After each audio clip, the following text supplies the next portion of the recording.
Good morning, everybody. Good morning, good morning, good morning. Guess what?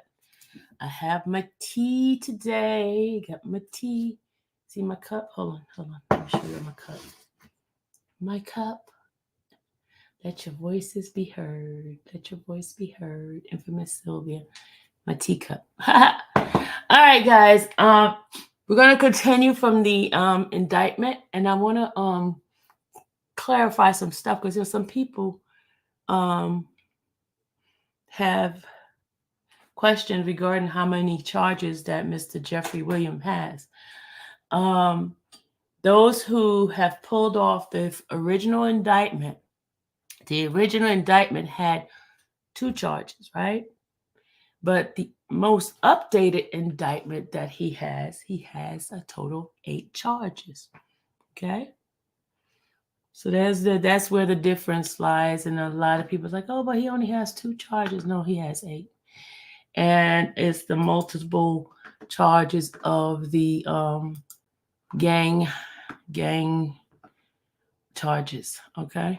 All right, just give me a minute as I bring this stuff up from yesterday, and we can go ahead on this because I don't want it to be a boring conversation, boring information gathering thing. So I'm gonna we're gonna play like we're in class, like we did yesterday. Okay, guys. We're gonna play like we're in class, okay? I like the interaction, like I told you yesterday. I like you guys saying what you need to say. Even if you want to come up, we can have that. Let's make it really fun today. Learning while we have fun, okay? As you can still tell, I still have sinus craziness going on. That's why I took my tea and I'm trying to follow the doctor's direction and squeezing that stuff in my nose. Haven't done it yet because once I squeeze that stuff in my nose, all stuff is gonna start draining, and that's not fun. And I'm gonna be hacking and all that kind of nastiness, and I don't like that. You know what I mean? Just like y'all be having a fit when the judge be up there coughing and hacking. I'm gonna try not to do that. That's why I didn't do the pump.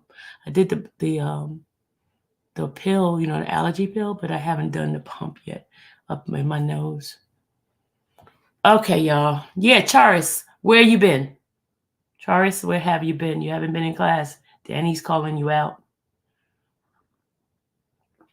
Danny's calling you out. Let me tell you something. Danny is like one of the class troublemakers.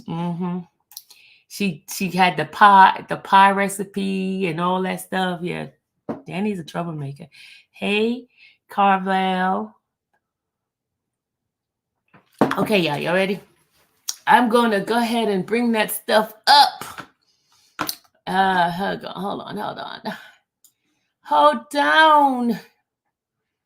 You know what? I'm gonna give y'all a treat for a minute. I'm gonna play my old interview with Mr. Jeffrey Williams Sr. And I know half of you guys are new to this channel. Y'all did not know. I was the one that had a video that went viral. And so I'm going to play a little bit of that while I go find some stuff for you guys. What do I think of the Fani Willis lawsuit? Oh, you know what? I have it right here. I got that lawsuit right here. But I gotta let's stay focused. See, David? No, that wasn't David. That was Jasmine. Jasmine, stay focused, okay? Focus. We're not talking about any Fani Willis's. See, you try to get me off my game. We're talking about YSL stuff. Let's stick to YSL stuff, okay? YSL stuff, okay? Because y'all know me. I go off the train and derail it into somebody else's direction and all that. Focus.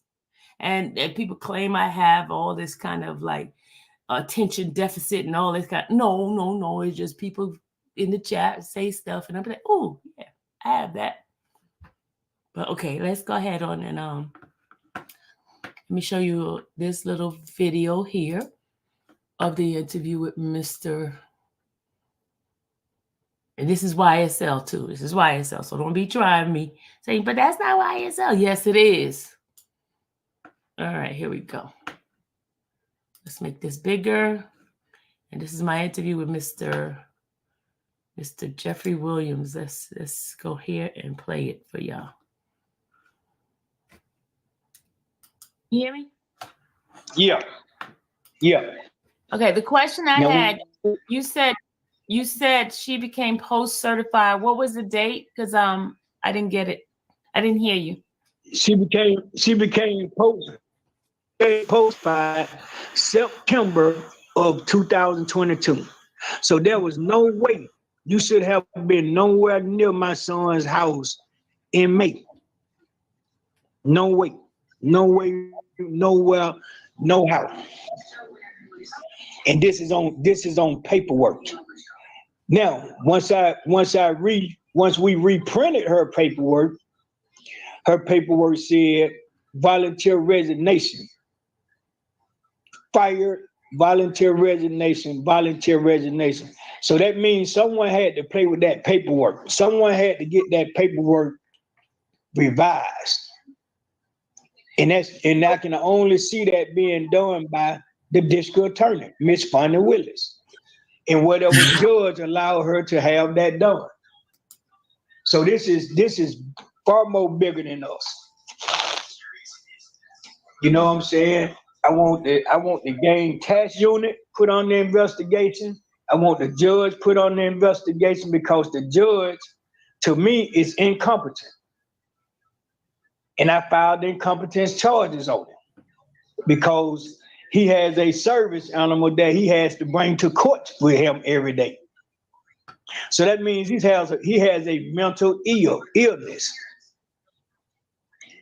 So I don't think that he's mentally stable to even sit in on a case like this.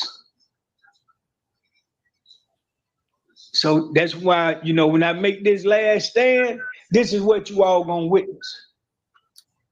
You gonna witness me going through the game.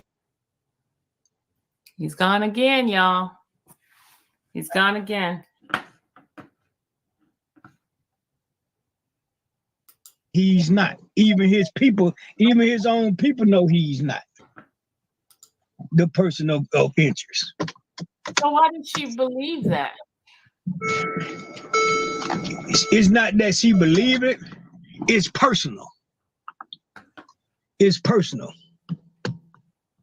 You know what I'm saying? And, it's no different than somebody saying, well, so-and-so had something to do with this, that, and the third.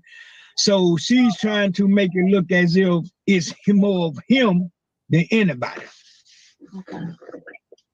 So, but she don't really, two other guys, let me tell you this. Okay. Two of the guys that was tried and convicted for Mr. Donovan's murder was his own friends. So they have been tried and convicted already? Yeah, two of the guys. Two guys got caught with two guns that matched some of the ballistics of the bullets they took out of Mr. Donovan's body. He was shot by multiple guns. So it ain't like he was shot by one gun. You know what I'm saying? Mm-hmm. So that means if he had different types of bullets within him, that means more than one person shot him. Mm-hmm. Mm-hmm. You understand what I'm saying? And two guys got arrested over in the area that he was killed in, which is where they hung at. Two guys got caught with some guns a while back, and two of the guns matched with some bullets that they had took out of him.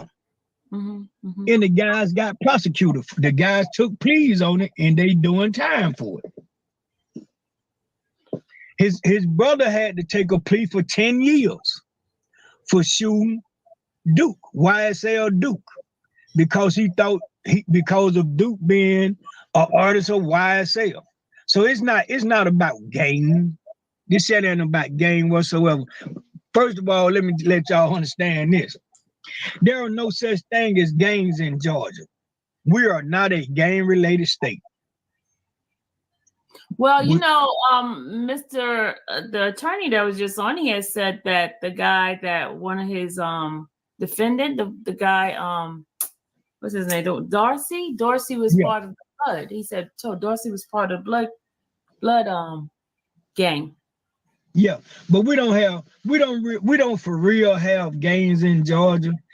What's done happen is you done had guys coming from other cities, and they come to Atlanta, you know, and they persuade these guys that they are gang members from wherever they come from. You feel what I'm saying? Which are gang related cities. Mm-hmm. So they hang with these cats. And a lot of these cats are saying, you know, we this, we that, and the other because of that type of bullshit. Mm-hmm. Mm-hmm. But if you ask, I'm 57 years old. If my son was a 100% gang member, shouldn't I be a gang member too? Because that's some shit. That's culture. Gang is something that you are born into. That ain't something you just go out and then say, okay, since I'm walking, okay, where you stay at? If I stay in Villa Rica, I can't go to Villa Rica and say, okay, I'm a Villa Rica blood. That's the stupidest shit in the world. Mm-hmm. Mm-hmm. Bloods are bloods. Bloods are not particular areas. Crips are not particular areas. I can't be a Cleveland Avenue blood and I'm from the West Side. Make that make sense. Mm-hmm. Mm-hmm. How can I say I'm a Cleveland Avenue blood and then I turn around and be a Cleveland Avenue Crip? Then I turn around and be a Cleveland Avenue GD and all the rest of that bullshit. That's not what gangs do. Gangs do not hang together. All the lead cats in Atlanta, they hang together. The Crip hang with the blood and the blood hang with. Oh, yeah. Okay. You understand? So people know better than that. But see what Fani Willis is doing is Fani Willis is from LA. Mm-hmm. She's from where gangs are really at. So she know how to play down him. And the reason she can play it like she's playing it is because she know that we're not a legitimate gang-related state. Mm-hmm. Because we never have been a gang-related. You can't pull no history of Georgia and find anything gang-related about Georgia. Nothing. To the fact of this. I wish everybody could get on their phone and Google the yellow pages or the white pages or any type of directory for the state of Georgia. And I want you to show me anywhere you find in our directory where we have lawyers, where we have attorneys who practice gang law in Georgia. We don't have any. So how can we be a gang-related state?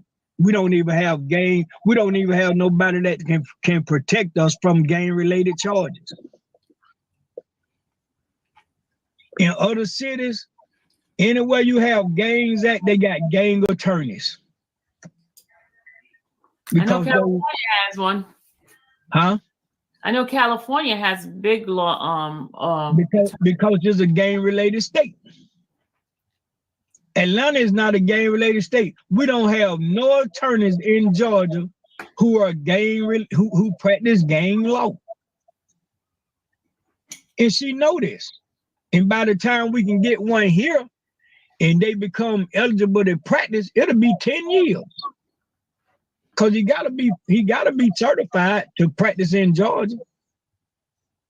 So that means he had to go through the bar, take the bar exam, then have to practice for a certain amount of years before he can be, he'll have to work in the DA office before he can go private. So it'll be 10 years before we have a lawyer that's officially practicing gang law. You know how many people can be convicted in the next 10 years? A lot. Thank you. So you know, she knows exactly what type of move she making, because she know we can't fight it, because we don't have those type of attorneys. And it's hard. You can't, you know, that's just like a attorney being a attorney for real estate, trying to fight a damn case of a person on a felony charge. It's not gonna happen. Yeah, we got the best attorneys in Georgia. We got the best attorneys probably in the world, but they don't know gang law. Yeah. They know criminal law. So it's going. And when you got a judge like Glanville, stinking ass, when you got a judge like that, son of a bitch, right there, you can get away with that.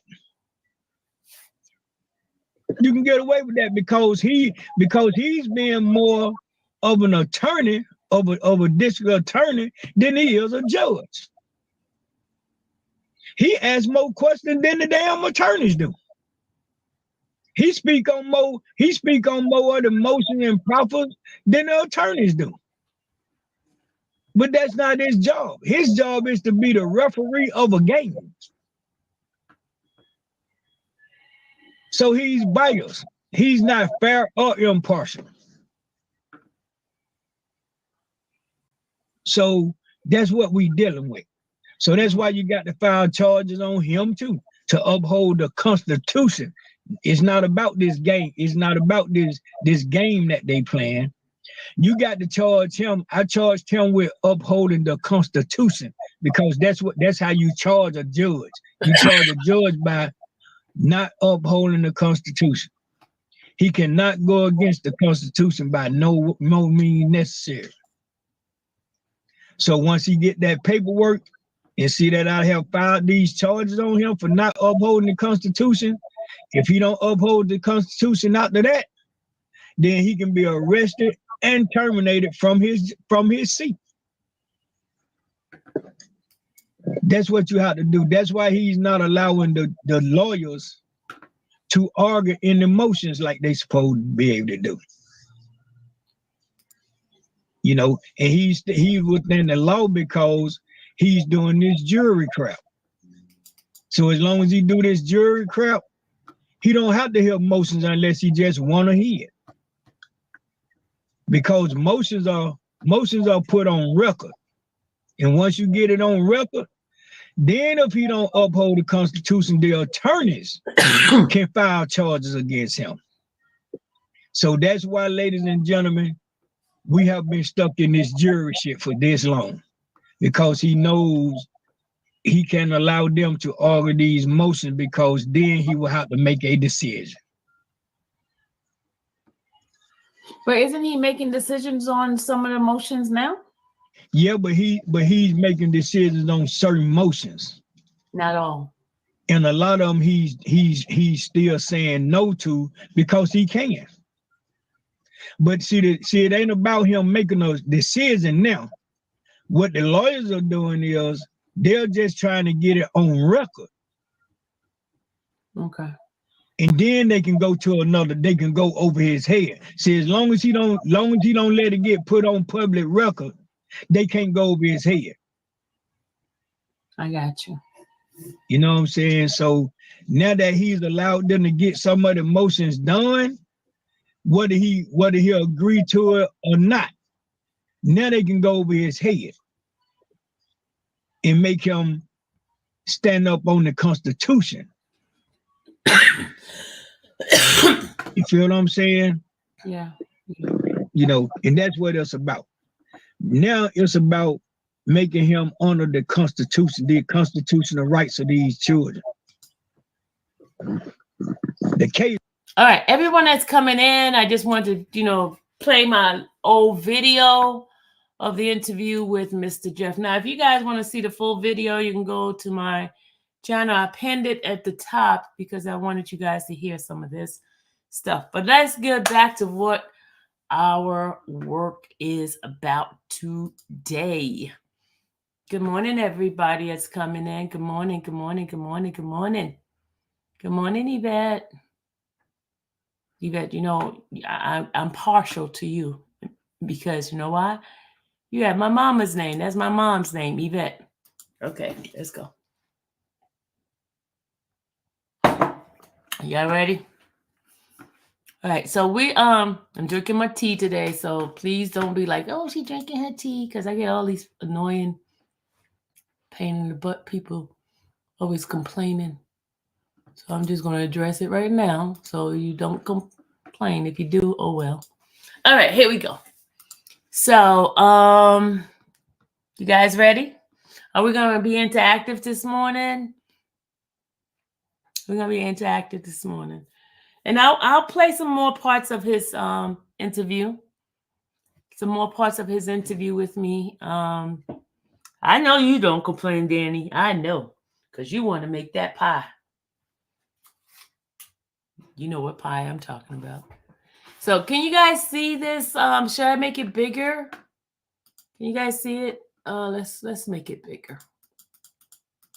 Let me see if you guys see it. Can y'all see it? Raise your hand if you see it. Can you guys see it?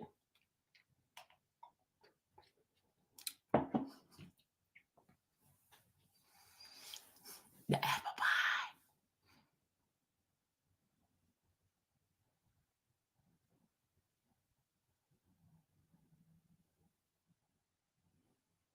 You see it? Okay. Thank you. Thank you. All right. So I was saying this morning that a lot of people was like saying, oh, Jeffrey only has two charges, that's all he has. No, he has a total of 8 charges, y'all. And here's his charges right here. Jeffrey has count 1, 57, 56, 57, 58, 59, 60, 61, and 62. So that's a total of 8 charges. 1, 2, 3, 4, 5, 6, 7, 8. Originally, he just had charge number 1 and 56, but they added all these other ones behind, and I'm going to show you what these other ones consist of, what the charges are, okay, for him. And if you want me to go over somebody else's, let me know, because we're doing what they doing, concentrating on Jeffrey, because you know what? We know what it's about. What? Cha-ching. It's about this. I showed you yesterday how they went and took his property that really didn't really belong to him yet. And the guy, Jacob, was asking for his property back because it was more of, we said finance, right? Didn't we say finance? Yeah. Okay. Thank you. Thank you, Chrissy and Danny. All right. Good morning. Good morning, everybody that's coming in. Good morning, Kimberly. Good morning. Xavier said, I'm 36. When I was a teenager, it wasn't no gangs in Atlanta. We claimed neighborhoods and zone. Okay, that's it. Lil Wayne made it cool to be in a gang in Atlanta. Plus, dudes moving here from other states. Xavier, you are absolutely right, because let me tell you, remember when they had the Chris what is it? The hurricane, what was the name of that hurricane that hit New Orleans? That is when all walks of life moved to Georgia. A lot of people who was calling themselves different gangs came into a different neighborhood, and they moved. Katrina, thank you, Byron, thank you. When Katrina happened, a lot of people from areas that call themselves gangs move here, because I remember a lot of because I was dealing with I was working in the church, and a lot of them was coming in, and people was complaining how their neighborhood and things like that had become less value, because a lot of them people from those areas of gang infested areas were moving to Atlanta. And that's when the real population of gang stuff started happening. That's what happened. Yeah, Mel said a lot of them came to Clayton County. She's right. She's right. And I remember when all of that happened. Wasn't Katrina, what was it, 2005 or 2009?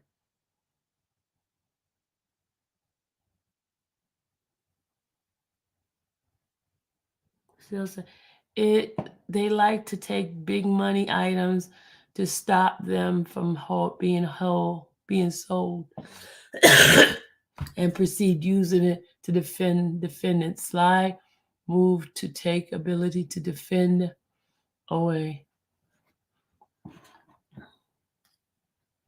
And all those at 2005. Yes, thank you guys. Thank you. Please bear with me, guys. I'm still dealing with this sinus stuff. So if you hear me hawk, I try to mute, but I apologize. So ahead. Hey Sylvia, have you seen my DM on Instagram? Are you seeing my comments here? Yes, I see it. I got your message. I'm so sorry, y'all. I am so freaking bad with replying to DMs because I get a whole bunch. Y'all be surprised how much I get. So my intention sometimes is to reply, and then I think I replied to a person, and then I forget that I didn't reply. So please forgive me and bear with me. Please forgive me and bear with me, okay? So my apologies, but I did receive your message. Don't ask me what it was because I read a lot of people, but I did read yours, okay? So please forgive me. And if it was something for me to do, send it to someplace, something, I did do that. I did do that. I'm sorry. Because I'll either send it to Mr. Steele or I send it to Adam for you guys. Whatever it is that you asked me to do, I do. That's one thing I do because I don't want to. It could be something that they did not see because a lot of stuff the attorneys have already seen, right? But a lot of things they may not, and I do send it over to them for you guys. I do. You can bet your bottom dollars on that one. Excuse me. I'm gonna have to spray that thing in my nose because I think I need to let my airway pass. Because yesterday I was outside. That's why I'm being affected so hard today. Because I stayed outside too long. Normally when I'm outside, just go straight to the court, come back, stay inside. But when I stay outside a little longer, it kind of affects me. I'm gonna put my music on for a second while I go get my spray. I got 2 sprays to put in my nose right now, and I gotta go do it. I gotta do it for real because I'm finding it hard to breathe in. Okay, and I'm not. Well, I gotta choose my words right. I'm a little bit. I have some issue, nasal issue right now. Hold on.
All right, y'all. I think I'm done now.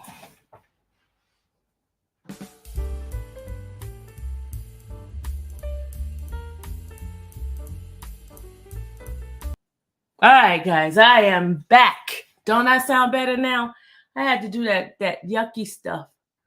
And that stuff tastes so bitter when it goes down the inside of your sinus cavity. Ugh. That's why I told you spring is not my favorite season. It's not.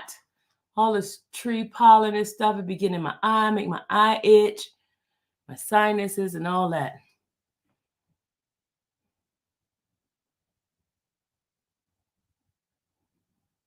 Okay, y'all ready? Don't I sound better?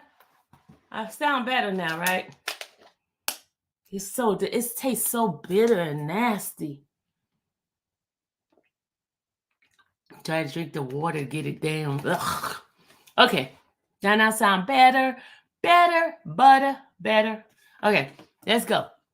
And now we're gonna go through. Yeah, the pollen here sucks. And I was outside trying to get this little machine here, y'all. Somebody's gonna have to tell me how to do this thing here. So we'll be set on Monday. But let's do this. Hey, Atlanta wifey. That's my girl, y'all. I've met her at Cardi B's trial. I met her at Cardi B trial. I did Cardi B trial, and it's one of the young ladies I met. All right, let's go ahead on and talk about the charges that Jeffrey has. He has number 1, number 56, 57, 58, 59, 60, 61, 62. Okay. And number 1, we all know that's the gang one where the RICO, that's the one where everybody is in. The conspiracy to violate the Racketeering Influence and Corrupt Organization Act, OCGA 16-14-4. So every single one of the defendants have that charge. If you look at it, you see Khalif got 1, Martinez 1. You see Blaylock, the only thing he had is that 1. And then Tudor has 1. Everybody, just trust me, everybody has that 1. Okay. So Mr. Jeffrey has 56. Let's go down to 56. 56 is participating in a criminal street gang activity, OCGA 16-15-4-D. Then 57 he's charged with participating in a street gang activity, OCGA 16-15-14A, right? He has him for 58. Violation of the Georgia Controlled Substance Act, OCGA 16-13-30. 59. Violation of Georgia Controlled Substance Act, OCGA, and it's the same charge. I don't know, twice. I don't know. Okay. They got the same thing again for him. Same Georgia code. Okay. Then he has 61. Now this one he shouldn't have. You know why? Oh, okay. So they're saying he's not a felon, but they say in the commission of a felony. Possession of a firearm during commission of a felony. So then number 62, which is what he has, possession of a machine gun. All right. So y'all see his 8 charges, right? He got the so he doesn't have the murder, he doesn't have the robbery and things like that. Okay.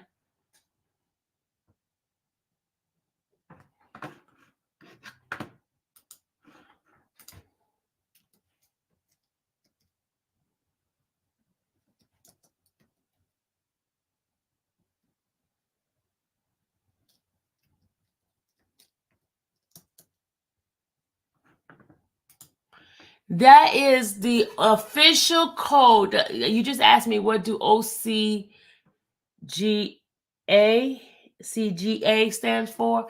It's the official code of Georgia atonement. It's the Georgia law system. That's how they name and arrangement and numbering system. Okay, let me just, that's their numbering system. That was whose question? That was Dave's. That was your question, Dave? I Googled it, and this is what it says on my Google. You know me, I'm a Google queen. This is what it says right here, Dave. The official code of Georgia atonement,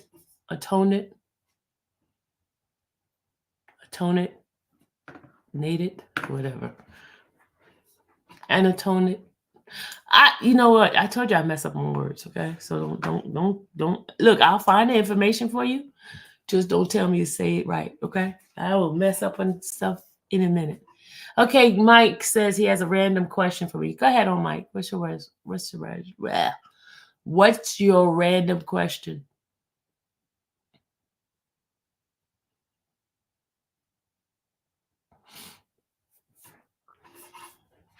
A tongue. Okay, thank you, David. David said, annotated. Thank you, David. See, I love Dave. Because he helps me out with my enunciation.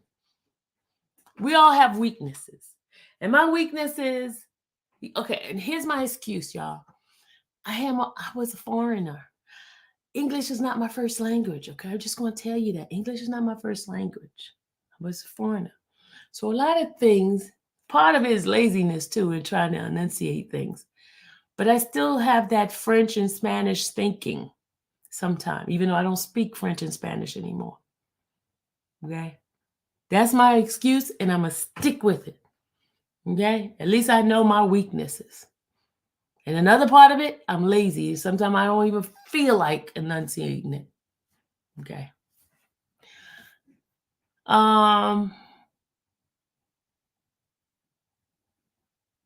Mike says, do you know OJ, the orange juice man? Who?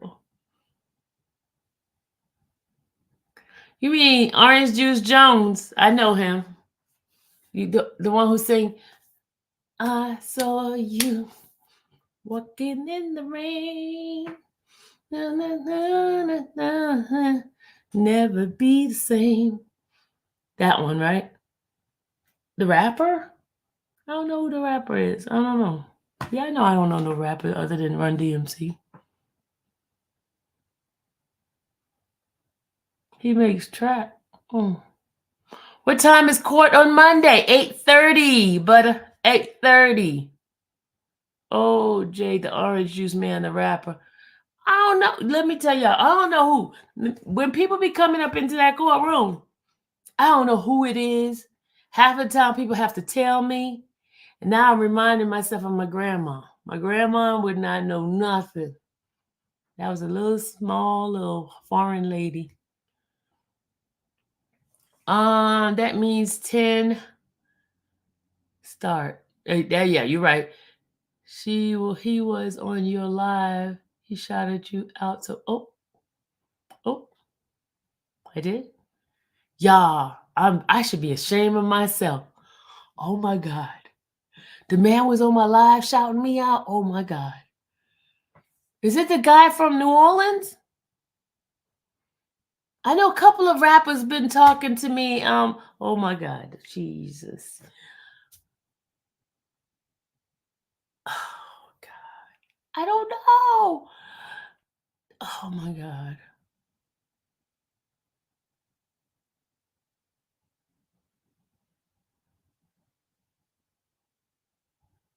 Oh my God, y'all. He's in here. Oh gosh, orange juice. I'm sorry. Where are you? Oh my God. Where's he at? Oh my God. I feel so embarrassed. Okay, say, where's he at? Where to go, Lord? Hey, Aleph. Oh my God. Oh Lord. Okay, I'm gonna Google him. Lord Jesus. Oh my God. Oh Lord, Lord, Lord, Lord, Lord, Lord, Lord. I feel so embarrassed. I'm gonna get off this live now. Hold on. Let me get my face off of here. Oh my God. Why y'all do that to me? Why do y'all do that to me? I am so freaking embarrassed. Oh my God. Y'all should have told me he was in here.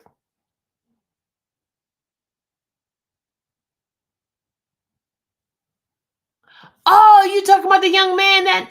Oh.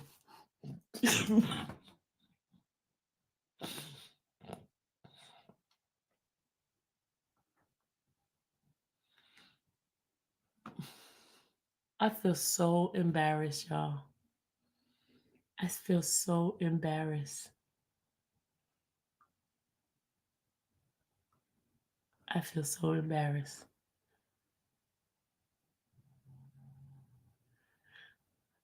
I feel so embarrassed. I feel so embarrassed, Lord.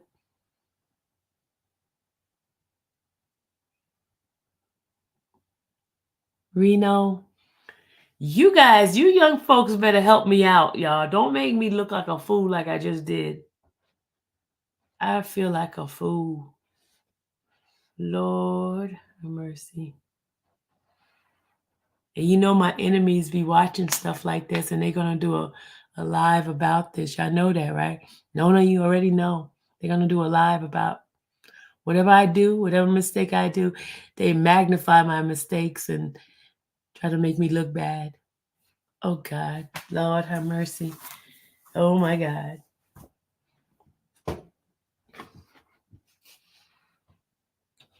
Butter.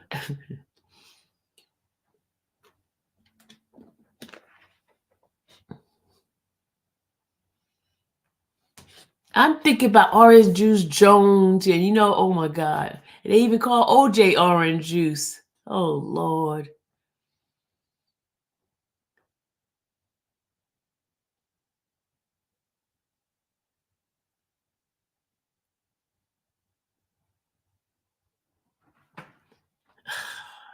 Yeah, I feel like shutting it down now because I feel embarrassed.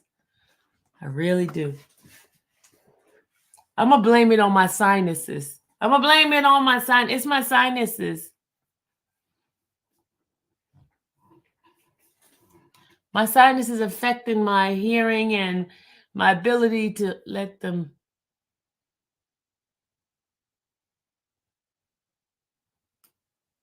Okay. And you know, Hot Boys has been in here too. You know, Hot Boy, one of them from the Hot Boys, he's been in here. In fact, him and I follow each other on Twitter. Somebody tell me which one of the Hot Boys it is. I think you digging me could tell me who. A lot of rappers. Oh, Jesus. Let me shut up because I don't want to put my foot in my mouth anymore. All right, let's get back on topic, please. Let's get back on topic. Y'all just embarrass me now. I don't know which one. I know. No. I don't think it's BG. You digging me? Which one of the Hot Boys that be you in here? Turk. That's who be in here. Yes, Yvette. You're right. Turk.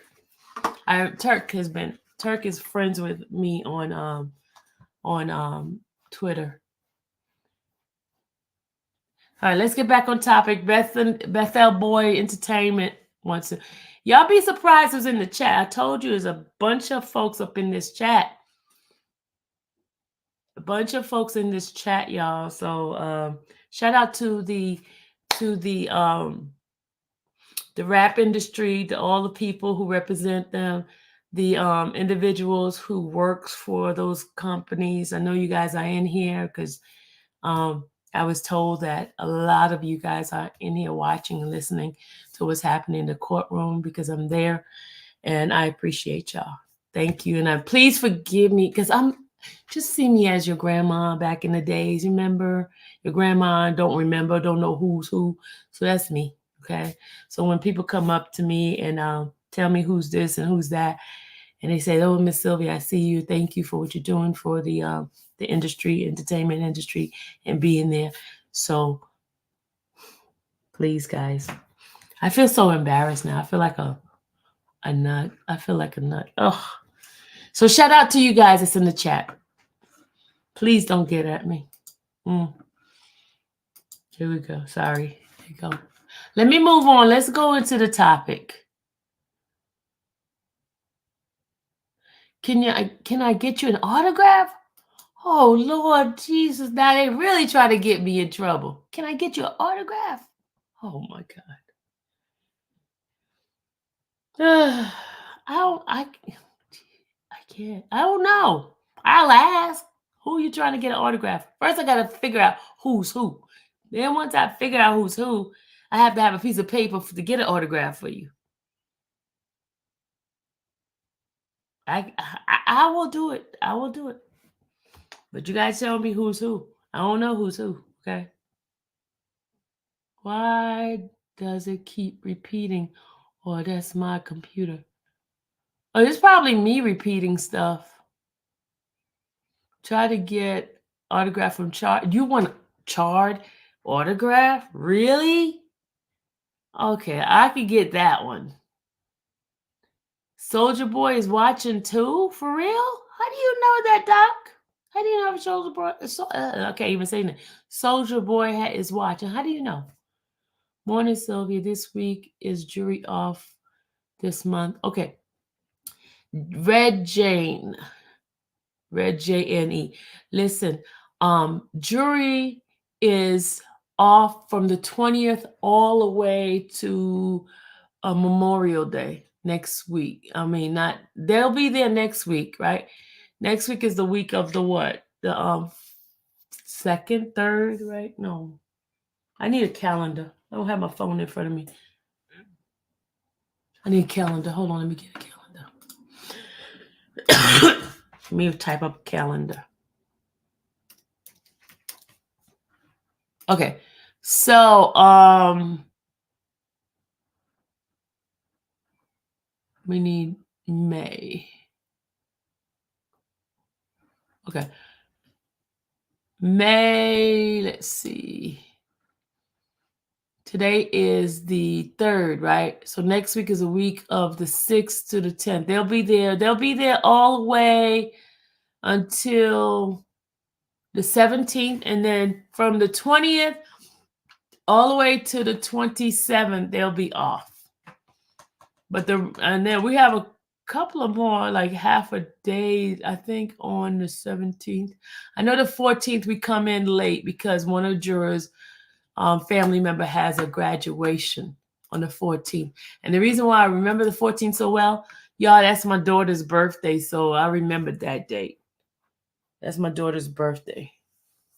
And she planned on coming with me to court, so that day we're coming half a day. We're going to do a brunch in the morning, and then the afternoon we're going to go to court.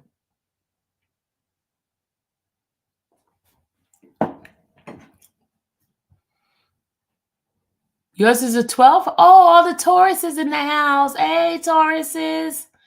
Woo, woo, Tauruses in the house. Okay, all the Tauruses. Okay. You guys, y'all some stubborn people. Okay, let's go. Let's go back to the indictment. Okay, what do you guys want to know about the indictment? We already made the correction that Jeffrey has eight charges on the indictment. He originally had, when it first got arrested back in May, when the indictment came out, he had two. He had number 1 and number 56 because participation in the gang and RICO. Then they added all this other stuff, you know, the drug and the possession of the machine gun. Okay.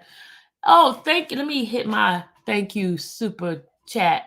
Thank you. Thank you. Let's go back up. Let's see who gave. You guys have been blessing me. Thank you so much. Hey, Mr. I'm looking for, who am I looking for? Am I looking for Michael? Michael, we got to talk. And somebody else. Thank you, Butter, for the super chat. Thank you, Mr. Clean, for the super chat. I appreciate it. Okay, guys.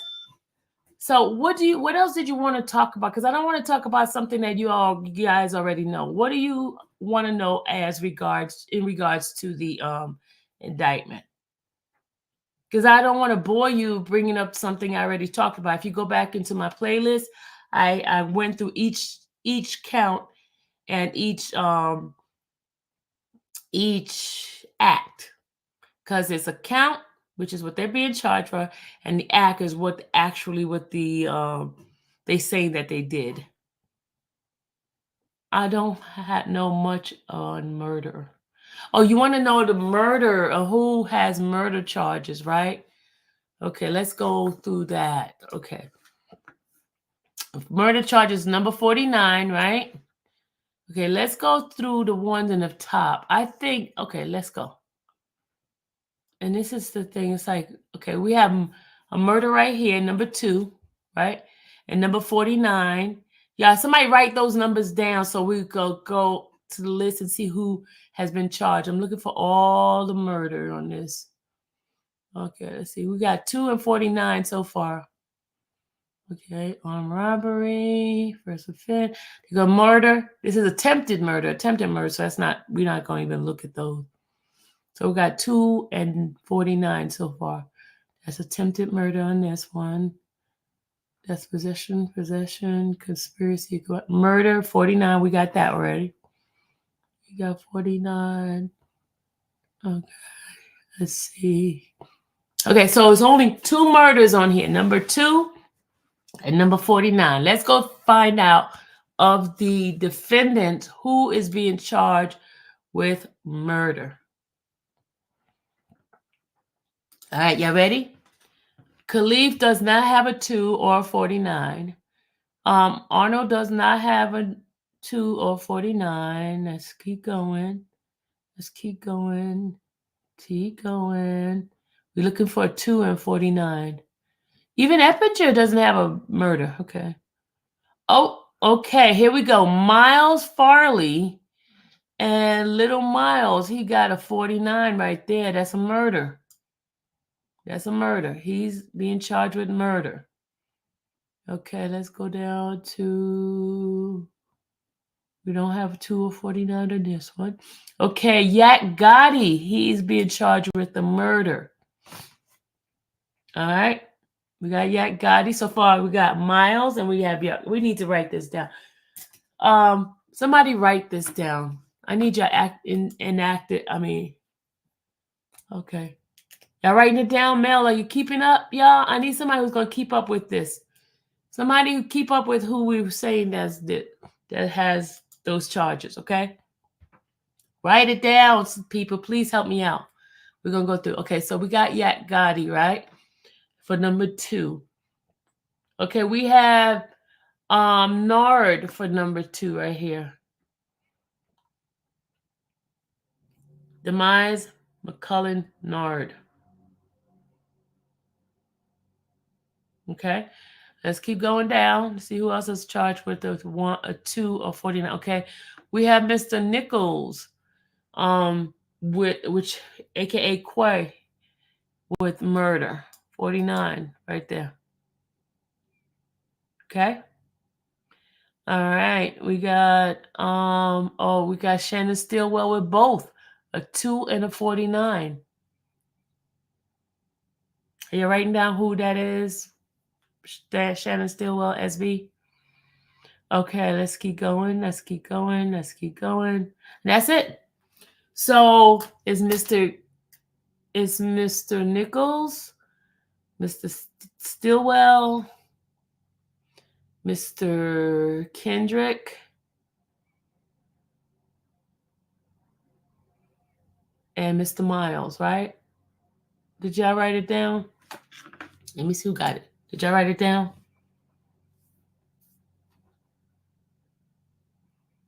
Did y'all write it down, y'all? Okay, who got it all summed up for me? Where you guys at? I asked y'all to do it. You said Garlington is on that too? Hold on a second, y'all. Hold on a second. You said Garlington? I didn't say Garlington with that. Hold on, let's go back up. Garlington. No, Garlington don't have a 2049. No, Garlington don't have it. No, Garlington don't have it. You said Winfrey? I didn't see it on Winfrey. I missed some twos. Okay, let's go back up. Okay. Let's go back up. We're going to see who has twos. You said I missed some twos. Okay, there's none for Hunt. There's none for Arnold. There's none for BB. None for... Oh, okay. Yeah, you're right. Tudor. Drivers Bedford. Tudor. There's a 2 there. You're right. Justin Cobb. Doo-wop. The 2 there. You're right. I missed those 2. You're right. Is that all I missed? We got Gotti already.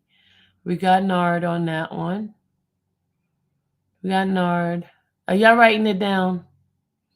We got Nichols. We got Shannon Stillwell. Okay. Y'all got it now? You said Garland? I don't see Garland. What the heck? What am I missing, y'all? Why I keep missing Garland?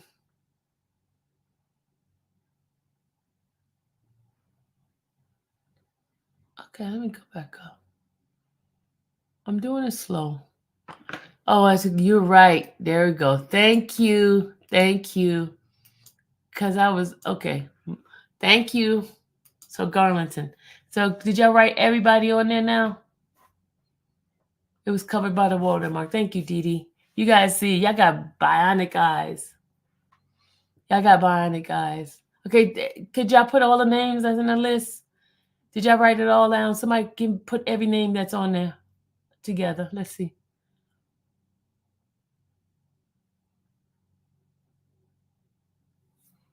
Who's my secretary? Come on now. One of y'all to write all the names that we just mentioned. Because I wasn't writing it down.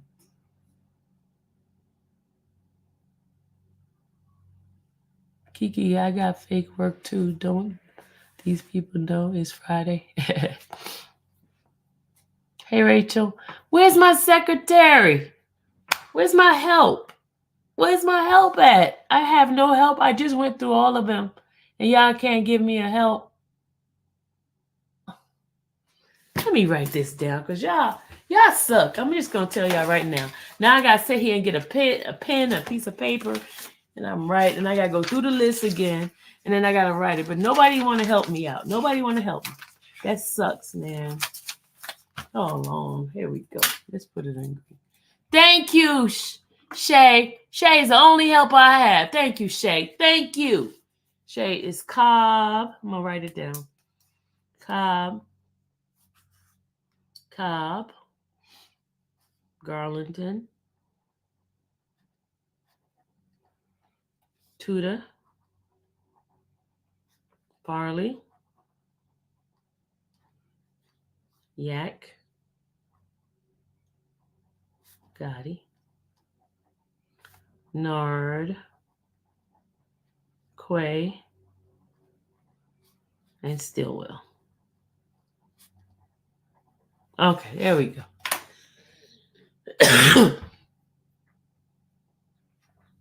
All right, there we go. There it is. Thank you, Shay. Shay helped me out. Thank you. Shay gets the recognition of the class today. All right, so that's those are the people who's being charged with murder. And so we're gonna go into some of these defendants look so innocent. Huey looks like Huey's on there too. Huey's on there for the murder. Yeah, this is what Shay gets today. Shay gets the apple. Thank you, Shay. I love being in the classroom. LOL. I actually started class 6-3. Pray for me. Oh my gosh. This will give you some help, Buddha. But it'll help you right now. Okay, y'all. I got a lot of class people not paying attention. I got a lot of people in class and not paying attention. A lot of people in class not paying attention. You didn't buy me no apple.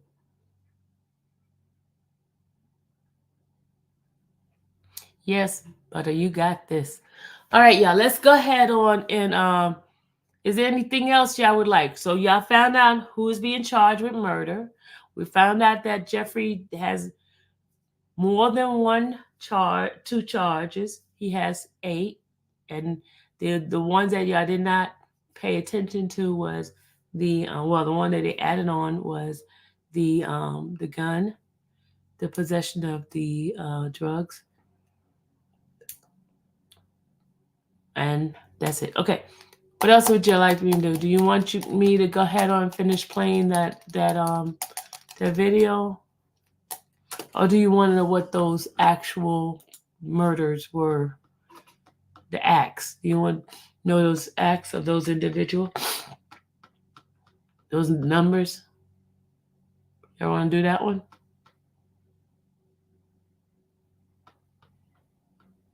All right, let's go ahead on. And we know that they're at somewhere 30 something, right? They did this part right already, talking about the gang signs and all that stuff and those acts. We should be at 30 something, right? That's what they mentioned. Okay, Garlington. Okay, here we go. They talking about him being in a video with Garlington, DeMonkin, Garlington, and Jeffrey. Talking about Trantavius and DeMonkins in a video. Okay, Stillwell. Okay, this is where we should be at right now. This is the attempted murder. Okay, this is where we at. It says here that defendant Demise McCullen and Walter Murphy, associates of YSL, did unlawfully with malice, aforethought,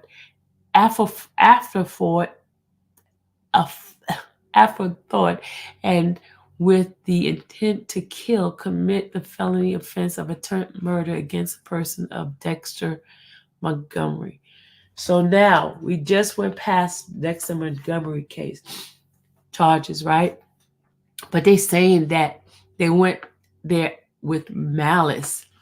Guys, did they prove any kind of malice? Do you think they prove any type of malice on this act? What do you think? If you was on a juror, do you see any kind of malice that was committed for this thing? Did unlawfully with malice. That's the key word, malice. It's like had this kind of hatred and them evilness and them to go do this attempted murder, to commit a felony offense of attempted murder against a person of Dexter Montgomery by shooting Dexter Montgomery with a firearm in violation of Georgia law pursuant to OCGA 16-4-1, which is an act of racketeering activity under OCGA 16-14-3, 5A4, and an overt act in furtherance of the conspiracy. Walter Murphy and Demise McCullen.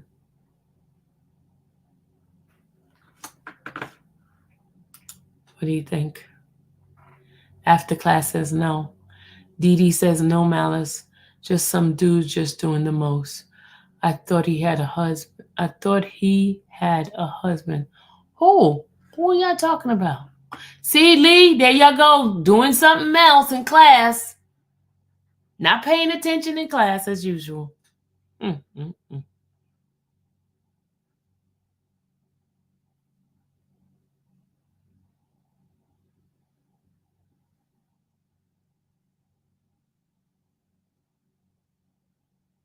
Okay, yeah, you say no. Sylvia, IMHO. The issue is if Jeff ordered the hit or was involved in any way. Okay, could you tell me what IMHO mean? Y'all know I'm not good with these these acronym stuff here, y'all. Come on now. Y'all messing with me. Hey, Psycho 100, Psycho 100. Hey.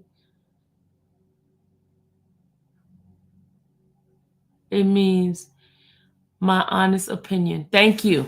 In my honest opinion. Thank you, y'all. Okay, in my honest opinion, the issue is if Jeff ordered the hit or was involved in any way.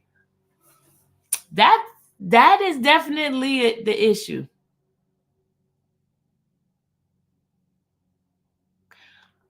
She said, why did Sylvia read it as I am a hoe?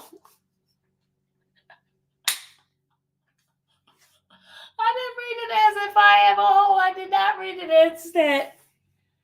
Why can't we just pay attention in this thing here? Because this is why people that do a replay be having a fit with me, because you guys make them have a fit with me.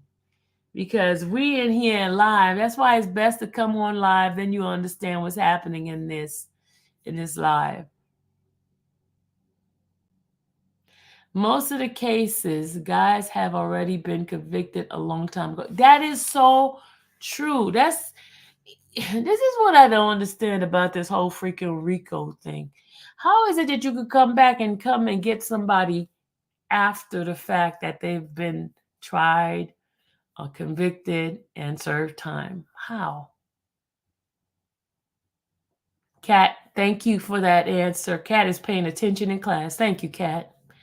I think Jeffrey is accused of trying to make it and still hanging out with people from his past. Rick, hey Rick, what's going on? Well, over 200 people in here. Please hit the like. How many likes do we have? They treating me bad again, y'all. Are they treating me bad? Are they treating me bad? They's not hitting the like button. Hey Brittany, can we talk about this made up witness list? The witness list, we want to talk about that? Brittany, we're talking about indictment here. Why are we trying to go to the witness list? Brittany, focus, Brittany, focus. We talk about the indictment. Let's finish the indictment first, and then we'll see what's the next topic by the group majority. Okay, let's focus. Y'all accuse me of having the attention deficit when it's y'all that's doing this to me. We're waiting for Woody. Okay, Whit said we're waiting for Woody. Brittany said, I'm sorry, I'm fairly new. Brittany, don't use that new stuff. Brittany, ain't gonna work. It ain't gonna work. You've been here more than one day. You ain't new no more. Okay, Britt? Don't try it. Don't try it. Okay, Butter said, if I was the jury, it was an easy no guilty because of love and the judge and the evidence. Oh, okay. She calls her class out. I sure do, Danny. Focus, man. Thank you, Mel. I'll go back and rewind. Okay, no evidence. No evidence so far. A bunch of brackhead taking the stand for 20. You know what? Butter, you wrong for that. Butter, you know I have. You know I have sinus problem, and you go do that to me. Oh my God, Butter, that get in the corner now. Oh my God, Butter.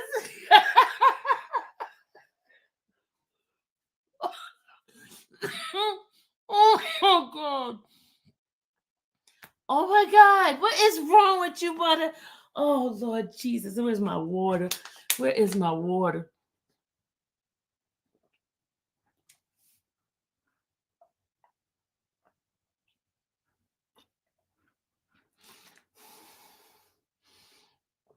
Thank you, Annabelle. I got my water. Butter in the corner right now. In the corner right now. In the corner right now. I can't believe. Oh my God. You want to know what Lil Rod's charges are? And then Miss Key Payne asks, can you ask the Thug's lawyer, how can they come back and charge after they have been done the time? Yeah, I'm going to ask. Why do they keep bringing up McDonald's? What significance does it hold? That's a good question. How are you, Sylvia? Good morning. Good morning, Caleb. Shout out Bethel. Bethel, what Bethel do? Bethel said, I didn't even read my super. I didn't read your super chat, Bethel. Oh my God. Let me go back. I think I did. Oh, you wanted me to read it. Okay, I did say thank you for it. Hold on. Let me go back and look for that super chat and read the message. My bad. Bethel says, okay, here we go. I'm so sorry, Bethel. Shout out to Bethel for the super chat. And this is what he says. Will the defense... Okay, now you got me stuck here. What does the NSECL I don't know what that means. Their own gang expert. Will the defense... I guess you're trying to ask, will the defense bring their own gang expert? Oh, I don't know. Because I'm willing to bet an actual expert on the matter will debunk the whole gang theory without rule or official by law. I know from the pretrial hearing, there was a LA gang expert, but I'm trying to remember if it was on the defense or was it the state? If I'm not mistaken, it might have been the state. But there was a guy from another state, California, that supposedly was an expert at gang activity. And I just hope I'm not mixing it up with the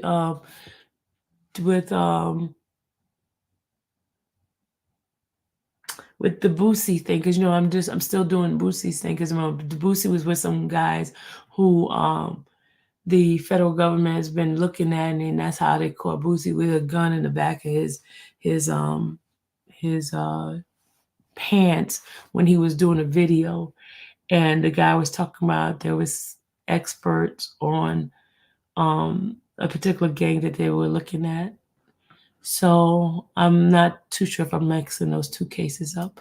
But I do believe there is another gang expert coming from another state, the state of California. I'm not mistaken. Don't quote me now, but I am going to ask those questions. And that makes sense to bring somebody who's an expert, a real expert of gang like a gang attorney to get up on the stand and answer those questions. All right. Let me go back up because I missed a lot of you guys' messages. And please forgive me for not reading your question. Bethel Boy Entertainment. My apologies, okay? Are you still here? So I just read your question. Bethel, she didn't see. She just asked her again, and she's not like that. I promise. There's a lot of us in the class today. Can you ask? Okay, yeah, I saw that question already. Matthew, yeah, do me a favor. If I missed your question the first time, do like Butter says, ask the question again. It's my apologies if I did not see it because the stuff goes so fast and sometimes I don't catch it. And also, I'm reading from the StreamYard, and StreamYard sometimes does not interface everything like what's on YouTube. So please ask the question again, and I will read it for you, okay? All right? They claimed they had footage from McDonald's. Okay, that McDonald's was a place where they supposed to meet after Nut was killed. Oh, okay. Okay, Courtney. Thank you for breaking that down. So, guys, Courtney just said that McDonald's, the significance of McDonald's is because that's where they supposedly have met after Nut was murdered. Okay.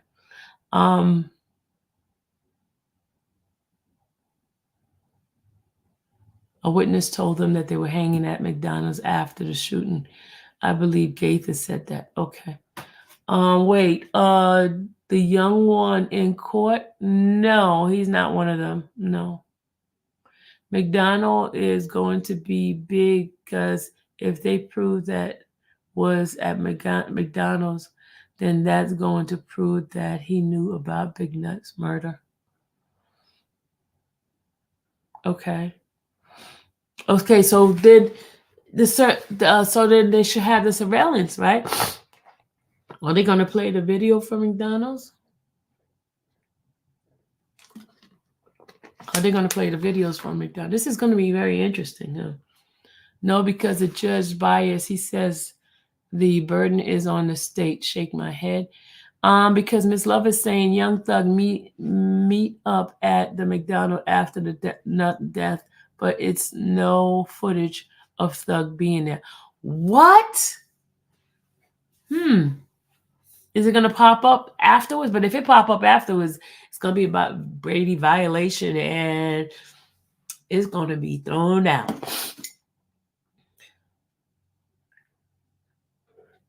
Yeah, I got to go get my tea. Word went together. Will the defense call? Okay, hold on. Words went together, but will the defense call? Words went together, but will the defense call? Call who? Bethel Boy Entertainment. It's hard for me to, because your question probably comes in after I've gone somewhere else. You have to remind me what we're talking about. I know it's hard. But you know what? Let's cut all of this crap out. Let me put the link in, and you can either hit the link to come in, or I'll bring my phone up and you can call in. And that may be help too, because it's hard to catch up sometimes. It's hard to catch up. Don't worry, Sylvia. I asked it 5 times. Okay, I remember there was a hack, and I think some evidence was stolen. Mel, that's the excuse they want to use. It was a hack. How convenient. What are Little Rod's charges? Okay, we're gonna go find out what Little Rod's charges are. Okay, let's go. Let's go up. I think the only thing he has is being participant in the gang. I think that's what the thing said. Hold on, let's go back up. That's Lil Rod. Sorry if I'm making y'all dizzy by going so fast at this. But we're going up to Lil Rod. Rodalius Ryan. We got Fleetwood Mac.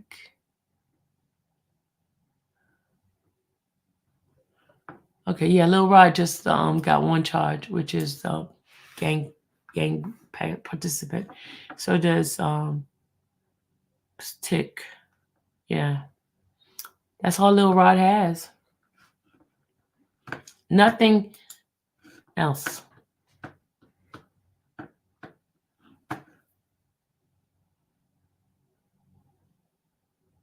Is Woody credible? Oh, I read it already. Okay, I thought it was something else you wanted me to read. I thought, yep, that's why they will tear him up and cross. Correct. Okay. Bethel. Wit 32. Good morning. Good morning, everybody that's coming in. I didn't get a chance to speak to. Why isn't Woody charged with anything? I have a little clip to talk about that part. Hold on a second. Let me just bring that up for you. Hold on a second.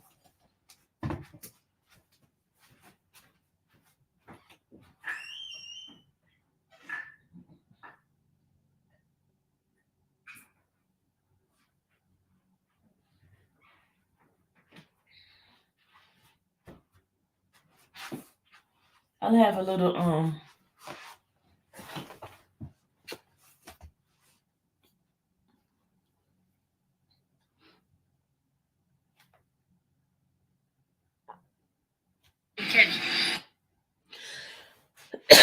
hold on a second.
I'm getting the Lil Woody thing that he spoke about.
Hold on a second, y'all. I don't want to play that part.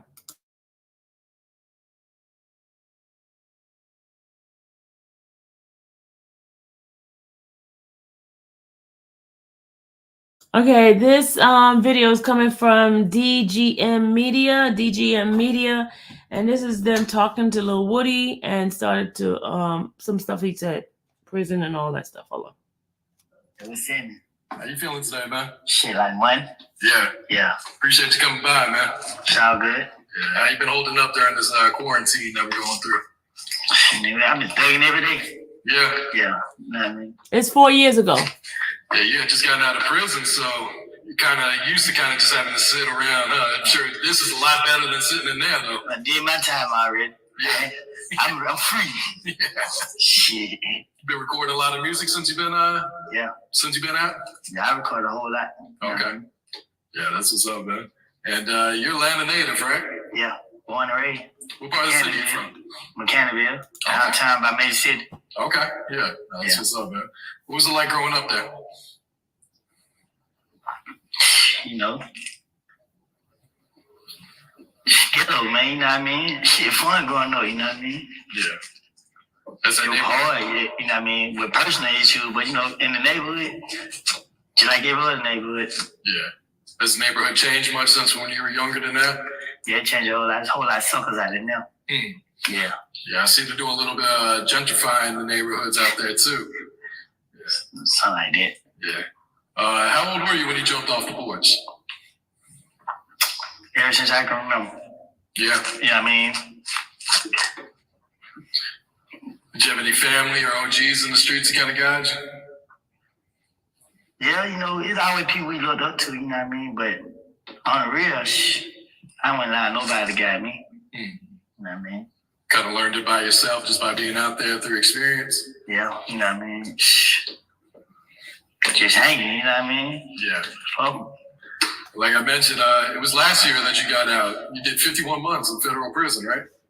I did 51 months and some change. Yeah. Really did more than that. I went to jail. I went to jail January. I got out. Went back to jail February. Got out. And then the feds got me in like June. Oh, okay. Yeah. Okay. It's been an easy transition since you've been home? Well, yeah. And then, you know, sometimes I go back in this stage. You know what I mean? But, you know, I get back in that mood and it can get short. You know, what's going on. Yeah. Yeah. What's one of the biggest lessons you learned while in prison?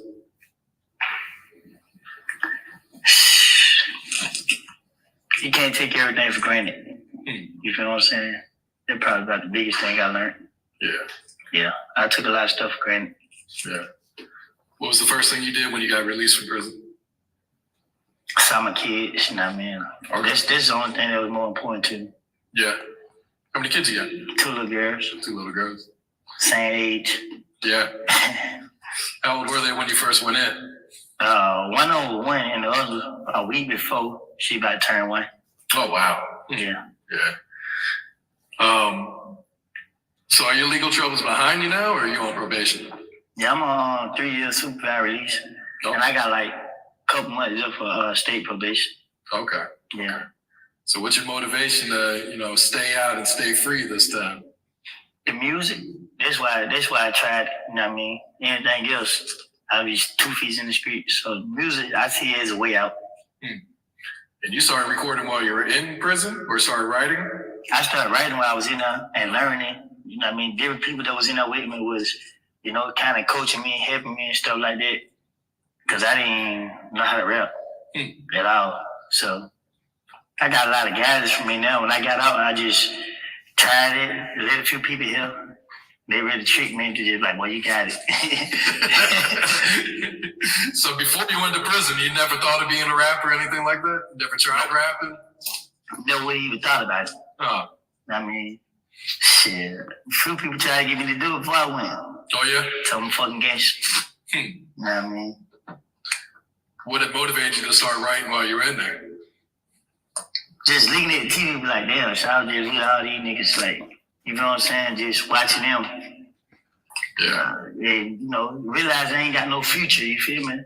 So I had to come up with something. I mean, I've been in jail for all type of stuff, so it ain't too many opportunities for me no more. But watching them on TV, that's the way. You know what I mean? I don't live everything I don't see it. Like, can't nobody tell you I'm lying about nothing. So at the end of the day, I got a story to tell. Yeah. You want to listen to it? Or you keep listening to these niggas that ain't did nothing gangster, nothing tougher than they like. So. Were the people around you, were they surprised when you came out and you were rapping? Or? Yeah, everybody's surprised. A lot of people in jail call me every day. Yeah. Damn, bro, you really still on your word. When I put my mind to it, man, that'd be it. You know what I mean? It made up. Yeah. So. Did recording, did that come pretty natural for you? Was it easy, or did it take a while for you to get comfortable? Really, it came easy. Okay. You know what I mean? As long as everybody knows, all right, ain't nobody bothering me, we going up. You know what I mean? So it wasn't hard as I expected. The only thing that was hard was like doing the ad lib. Oh, okay. Yeah. Yeah, you probably didn't have to do that when you were writing, you know? Yeah, you didn't, you know what I mean? You didn't even think about it. Yeah. Yeah. So were you rapping when you were also in prison besides writing? Were you kind of letting other people in there hear what you were writing? Oh, I'm going to ask for your advice quick. Yeah. I want to hear everybody ask you, come out your room, go ask him. Come out his room, go ask him. And just hear different people what they think. And everybody just kept, you know, you got about 2, 3 of them like, boy, you garbage. You got a couple of them like, man, you getting better. Somebody like, yeah, I like it. So I see everybody got a different opinion. But I kept going until everybody was like, I like this. Yeah. You know what I mean? Do you wish you would have started rapping earlier then? Yes, but no. Because I'm glad I experienced what I experienced. You feel what I'm saying? It just make you more wiser and more mature. Yeah. You feel me? And like you mentioned, also gives you, you know, a story to rap about as well. Right? Right? I mean, but I think before I rap about it, I wait later where I just catch everybody's attention. I mean, because a lot of people don't know that what it's like when you want to hang and thug it in the street, what come behind it. Yeah. Yeah. So when you got out, did you focus on music right away? Right away. Okay. That was priority one. Yeah. Okay, this here, what we're listening to is a video that Woody did on this channel. Let's see, what's the name of this person? DGB Media, shout out to them. And it's dated April 29th, 2020. April 29th, 2020. And it's it was done before the arrest of the YSL individuals, which was on May 9th, 2021. No, was it May 9th, 2022? Sorry, May 9th, 2022.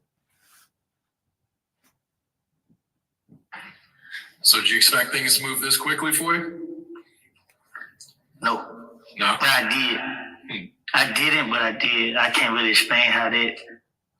I did, but I really didn't believe it. This is how I say that. Yeah. And what's your transition been like coming from the streets and prison into the rap? Man, so my partner be to my man, you're a rapper, I'm fucking gangster, dog. You know what I mean? So I be trying to get that gangster shit out my mind because I go from 0 to 100 real quick. And I just be like, it's about the business, you feel me? Don't look at the title. You know what I mean? So I kind of get confused a lot. But when I'm around the right people, I'm doing good. I get around that crew. I mean, you better going out. Old habits hard to break, huh? Shit. All right, and you dropped this First Day Out record that did pretty well as well. What can you tell us about that song? Was that something you had written while you were in jail, or is that something you written when you got out? You wouldn't believe me, I didn't even write it. I just went in the studio and let somebody trick me. I don't do no drugs, you know what I mean? I let somebody trick me and it just came out. Yeah. You know what I mean? Like I was feeling good, I was happy, and I was just like, just went. Everybody in there clung, so shit, whatever came out, nigga, that we kept. So. Did you surprise yourself how well that record turned out? I did. Cause I just watch people and I see how they talk about it, like, damn, you really like that?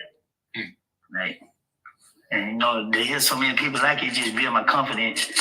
I mean, because I had a pride thing, like, I don't want to be labeled as nothing but a gangster. So you look at me, anything other than that, you got a problem. I'm gonna slap the shit out of you. But when everybody like, bro, you got the record? I'm like, okay, it's time you take it for real, for real. Yeah. You dropped a music video for that song too. Was that your first music video you shot? Yeah, first one ever. Yeah. How'd you think that turned out? It was fun. It turned out great. You know what I mean? Yeah. I like it.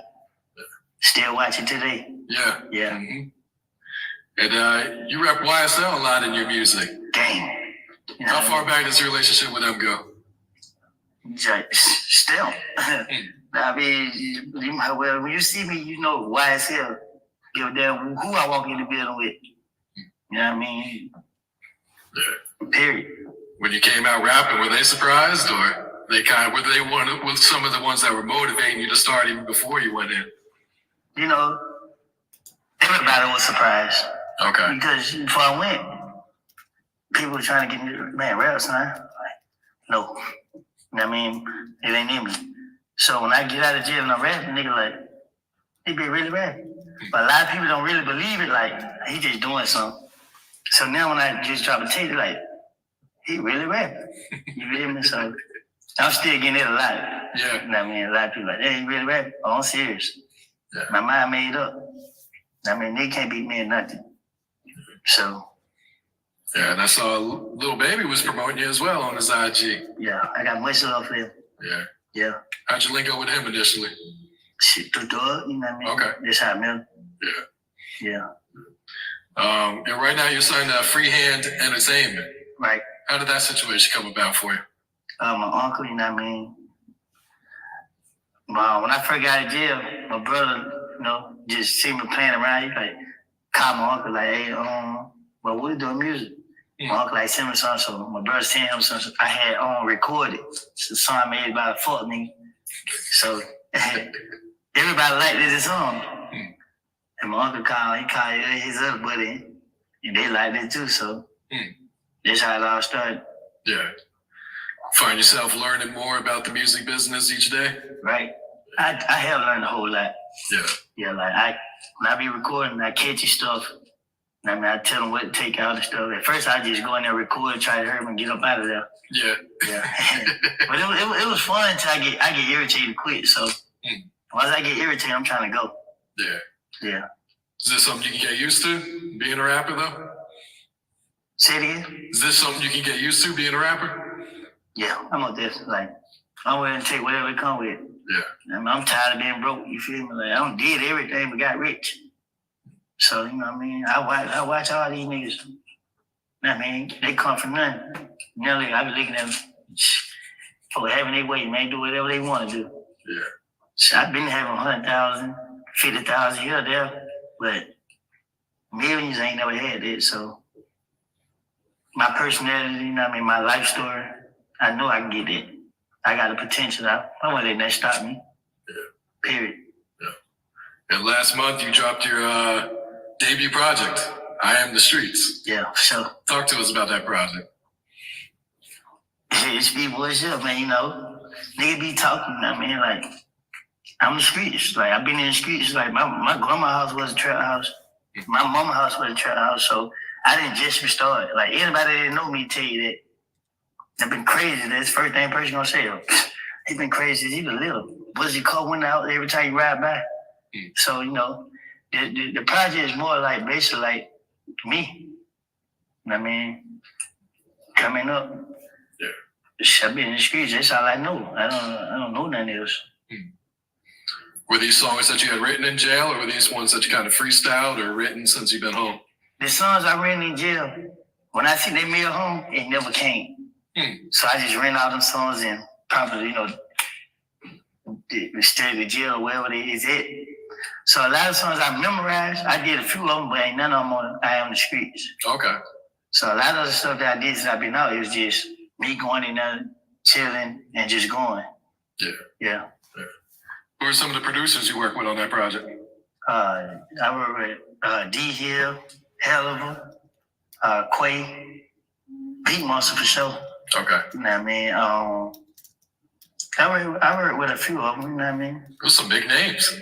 Yeah, sure. Yeah. You know, not a lot of people get those big names on their first project like that, too. Yeah, for sure, you know what I mean? I got much love for all those guys, too, man. Yeah. Yeah, they came through. Yeah. Let's talk about the single, Penthouse. This song's pretty dope. Which one, Pen? Hold on a second. Sonia, are you asking, are we live? Or I'm confused. What are you asking? Is this a live right now that's happening? Yes, it is.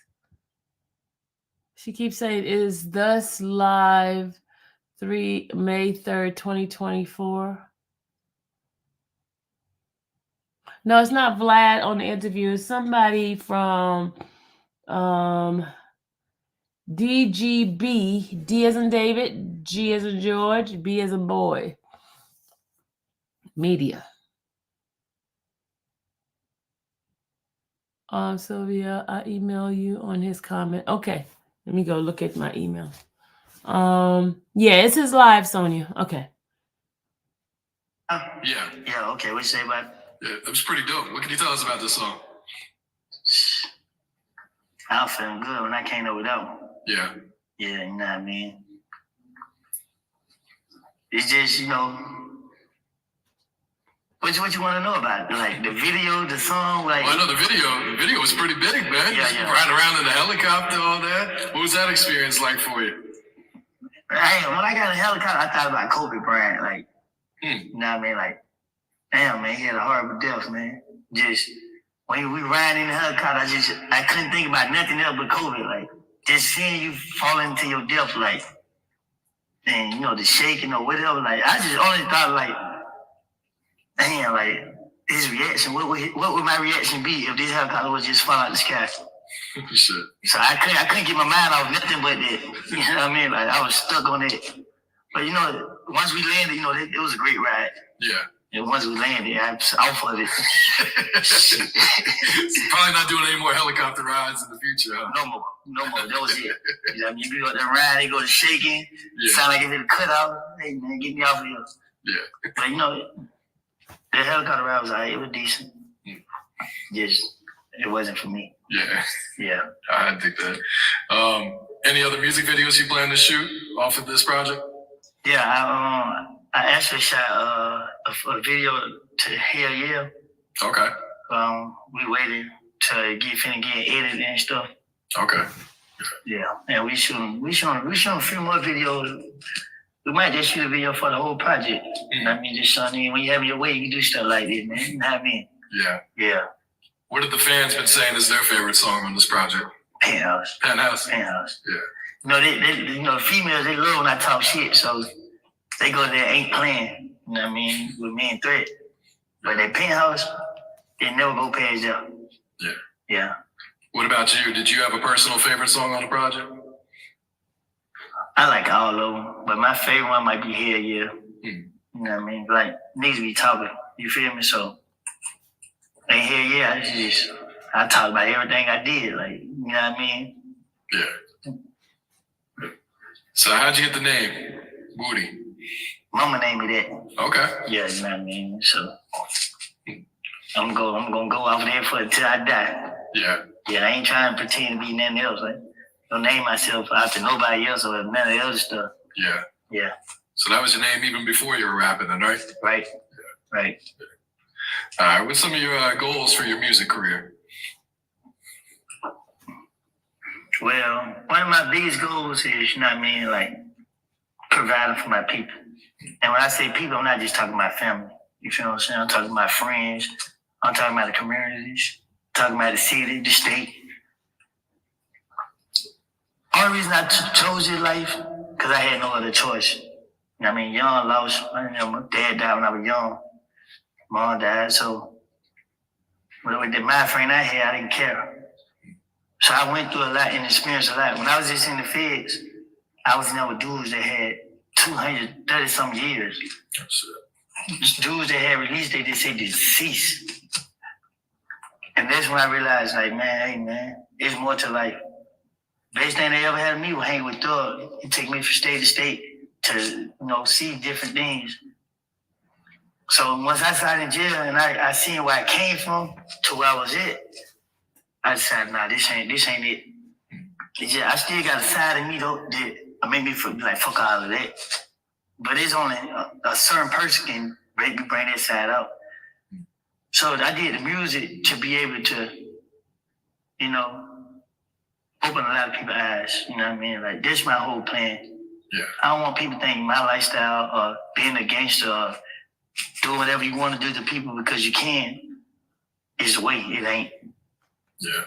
Oh, that's real right there. Have you motivated any of your people to start rapping since you started? I try, but everybody still got that mind frame. Rapping ain't for everybody. It ain't. Yeah. You know what I'm saying? But look who winning. You know what I mean? Look who winning. So at the end of the day, we can't keep living it like taking chances for these liberty coins. You know what I mean? Like, it's much out there. It's a lot of money out there for everybody to make. Oh, yeah. So you gonna sit here and be a fool and waste your talent. Like, I got homeboys that really can rap. But they just like, man, I'm a hustler, I'm a robber, nigga, you a fool.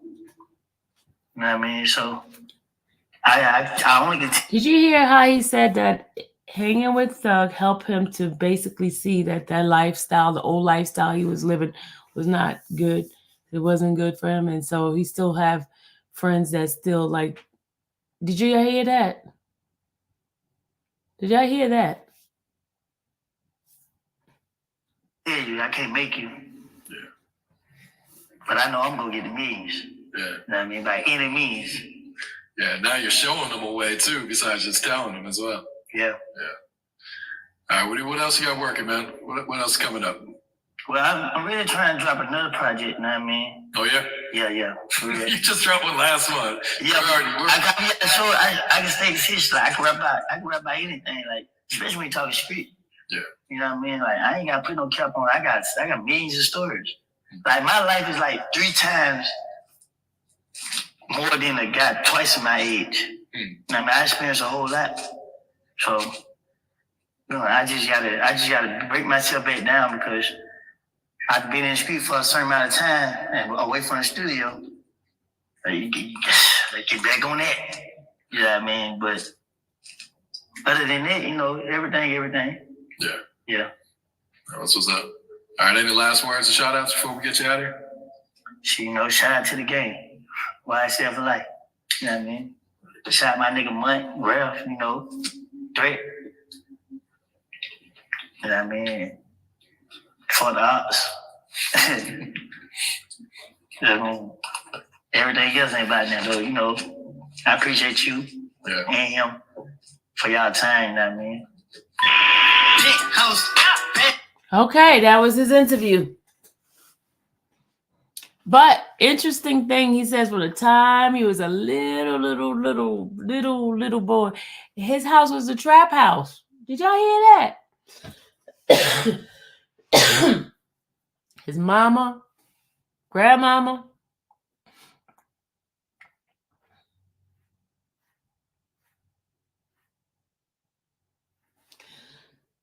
excuse me. Okay. What else do y'all want to talk about? I know somebody wanted to talk about the list. I don't know where my updated list is. Hold on a second. Let me see if I got the updated list. The witness list. I don't know where my updated one is. I just shout out to somebody to see if they can get it for me. Because my paperwork is all over the place, y'all. And I wanted the latest list.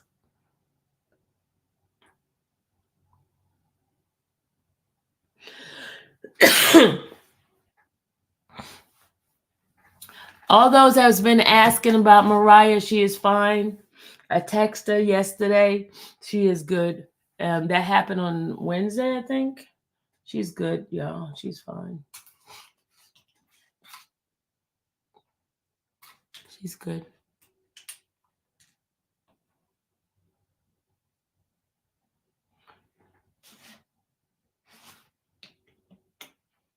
What Sonia, what is going on with you? Are you new here? Because you're asking some weird question. Who are lady? What is that? We go next week, Overt Act or Jeffrey Witness list. We can go over the Overt Act. Let's do the Overt Acts.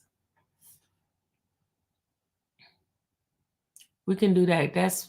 That's pretty long, isn't it? My witness list, I'm trying to find it.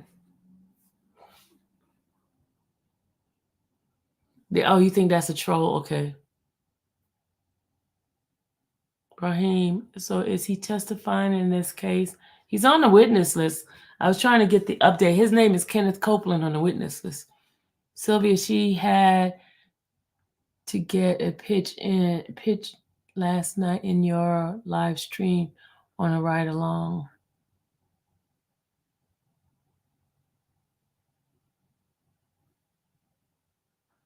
Who had to get a pinched?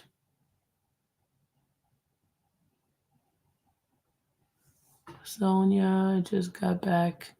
Just go back to bed. She's already in our chat. At Danny, all of them have seen her in numerous times. Weird. Who is that? Oh, she got time now. Okay. I don't know who that is.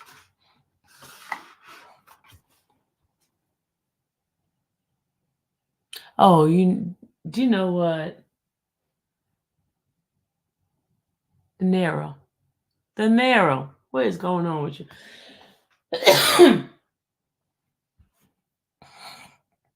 She's always follow us, Sylvia. Okay, y'all. Should we stop now, or did we get anything accomplished today? Did we get that's Gainesville service dog? Y'all so silly. Did SB get to see his mom? Let me see. I don't know.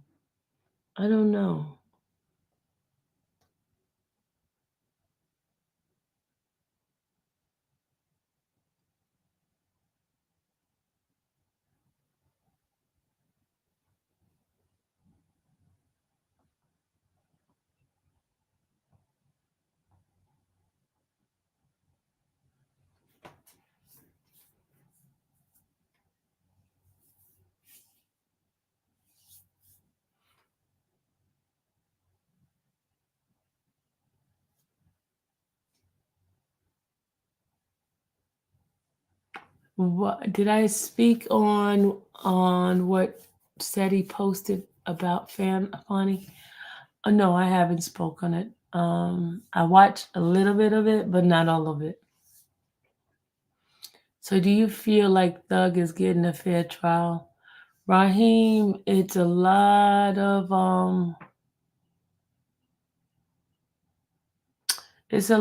things that I see that show a little bit of one-sided. We'll see when the defense come up and see what happens. We'll just see that.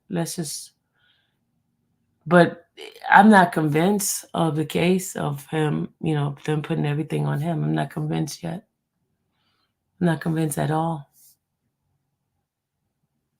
I'm not convinced at all.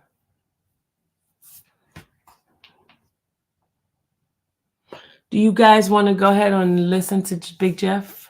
His you know what? I had not talked to him in a while. Hold on a second.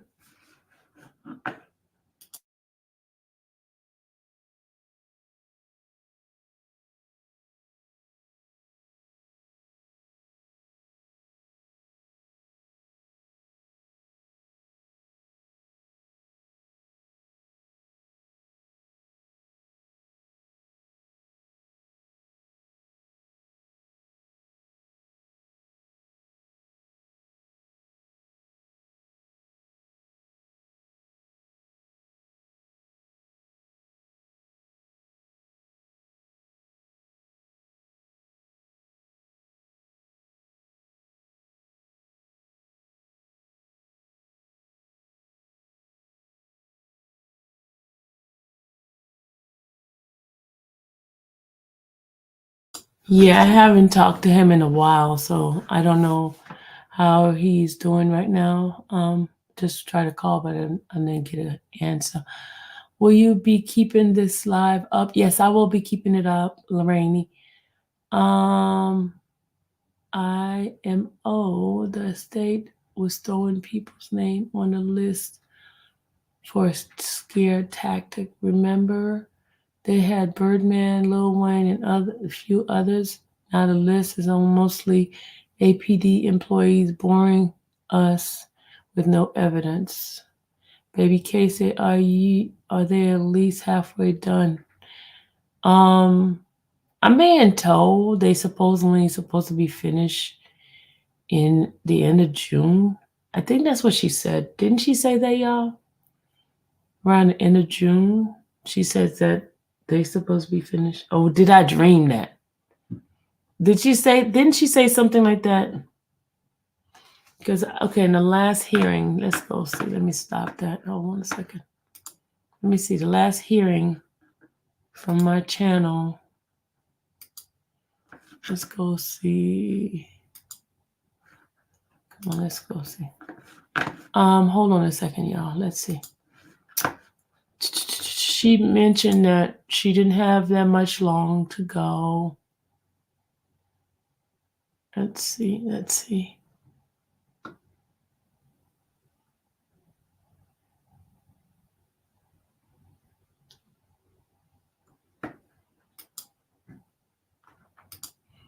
Hold on a second. Let's see.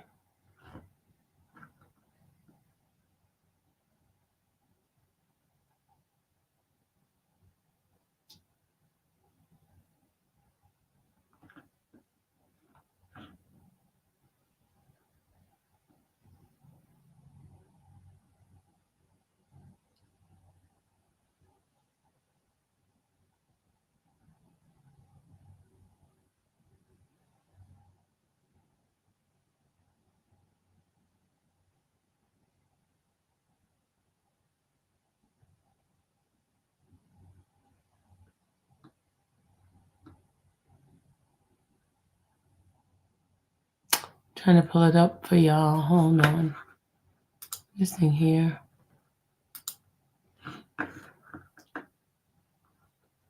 From yesterday.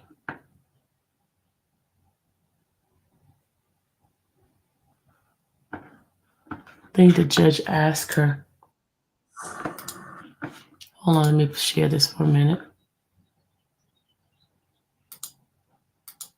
Remember, the defense has to come up as well.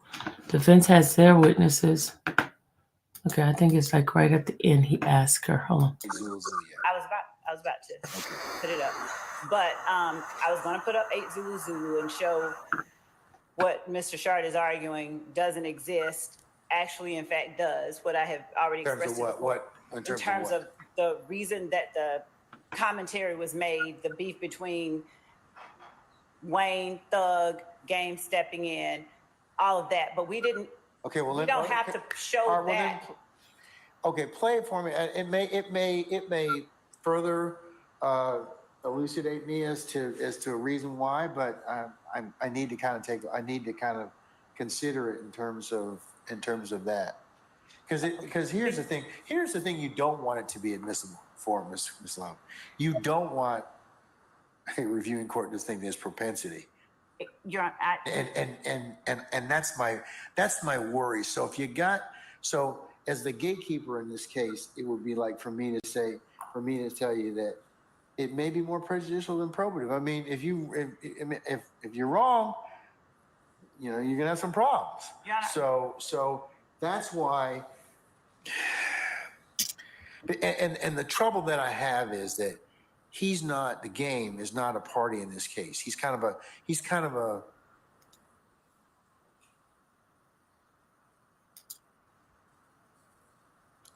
somebody that inserted himself in this particular issue, and YSL may be, or the issue is, it may be for the purpose that you're seeking it for, but if you're wrong about it, and it really is propensity, then the court believes it will be more prejudicial than probative under 403. So, all right. Let me take a look at it again. Let me hear 8 states, 8 Zulu. Is it 8 Zulu Zulu? Yes, Your Honor. All right. Let me hear that.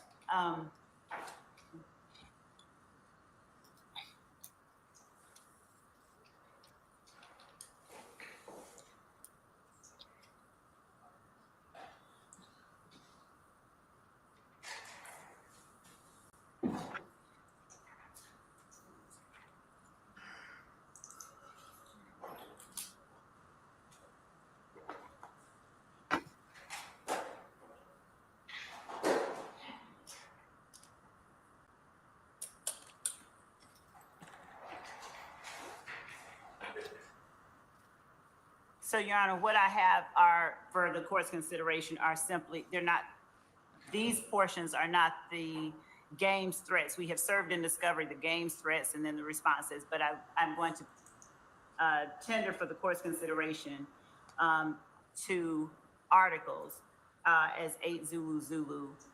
And the first one was dated May 6, 2015. We went from Apparently playing something to showing articles. Young Thug up for Lil Wayne. And it just chronicles the threats that the gang made to Lil Wayne. And then the second one is, I believe, Defendant Williams commenting on that beef, if you will. Are these news articles? Are they? So yes, what we've done. Videos, or what are they? They were news articles, but we've shared in discovery. And because I did not anticipate putting up the game's video for the court, I'm going back to get the videos. But the point is that the articles chronicle the information that is conveyed in the videos that we have provided in discovery of the game and YSL and the corresponding conflict between the two. So, Your Honor, as far as propensity is concerned, when the defendant and when a co-conspirator, 2 co-conspirators are seated in a vehicle together and they are making blat sounds, B-L-A-T-T, and they are making gun sounds and they are making references on behalf of YSL to a person that has recently made statements about the defendant Williams, it just. It is, but here's the thing. It's marginally relevant because he's not a party in this case. The game's not a party in this case. The game's commenting on 2 parties that are in this case. Are you bringing the game in? Judge, we don't to testify. We don't even want the jury to know that the game commented on it. The fact that they have threatened, that they are making threats on behalf of YSL to someone who's not a party, as you said, who hasn't done anything to anybody. Lil Wayne wasn't a part. He didn't do anything to anybody. And they're shooting at Lil Wayne. They're threatening game. We have other instances of that type of the group behavior, the YSL members acting in a way that furthers their purpose. Part of what lets you know that something is criminal street gang activity is when you assert the gang itself. This is a threat being made, a threat of violence. When you don't just say, I'm doing this, or you just go out and do something and cover your face and don't let anybody know, then one could arguably say, oh, they did it for their own edification.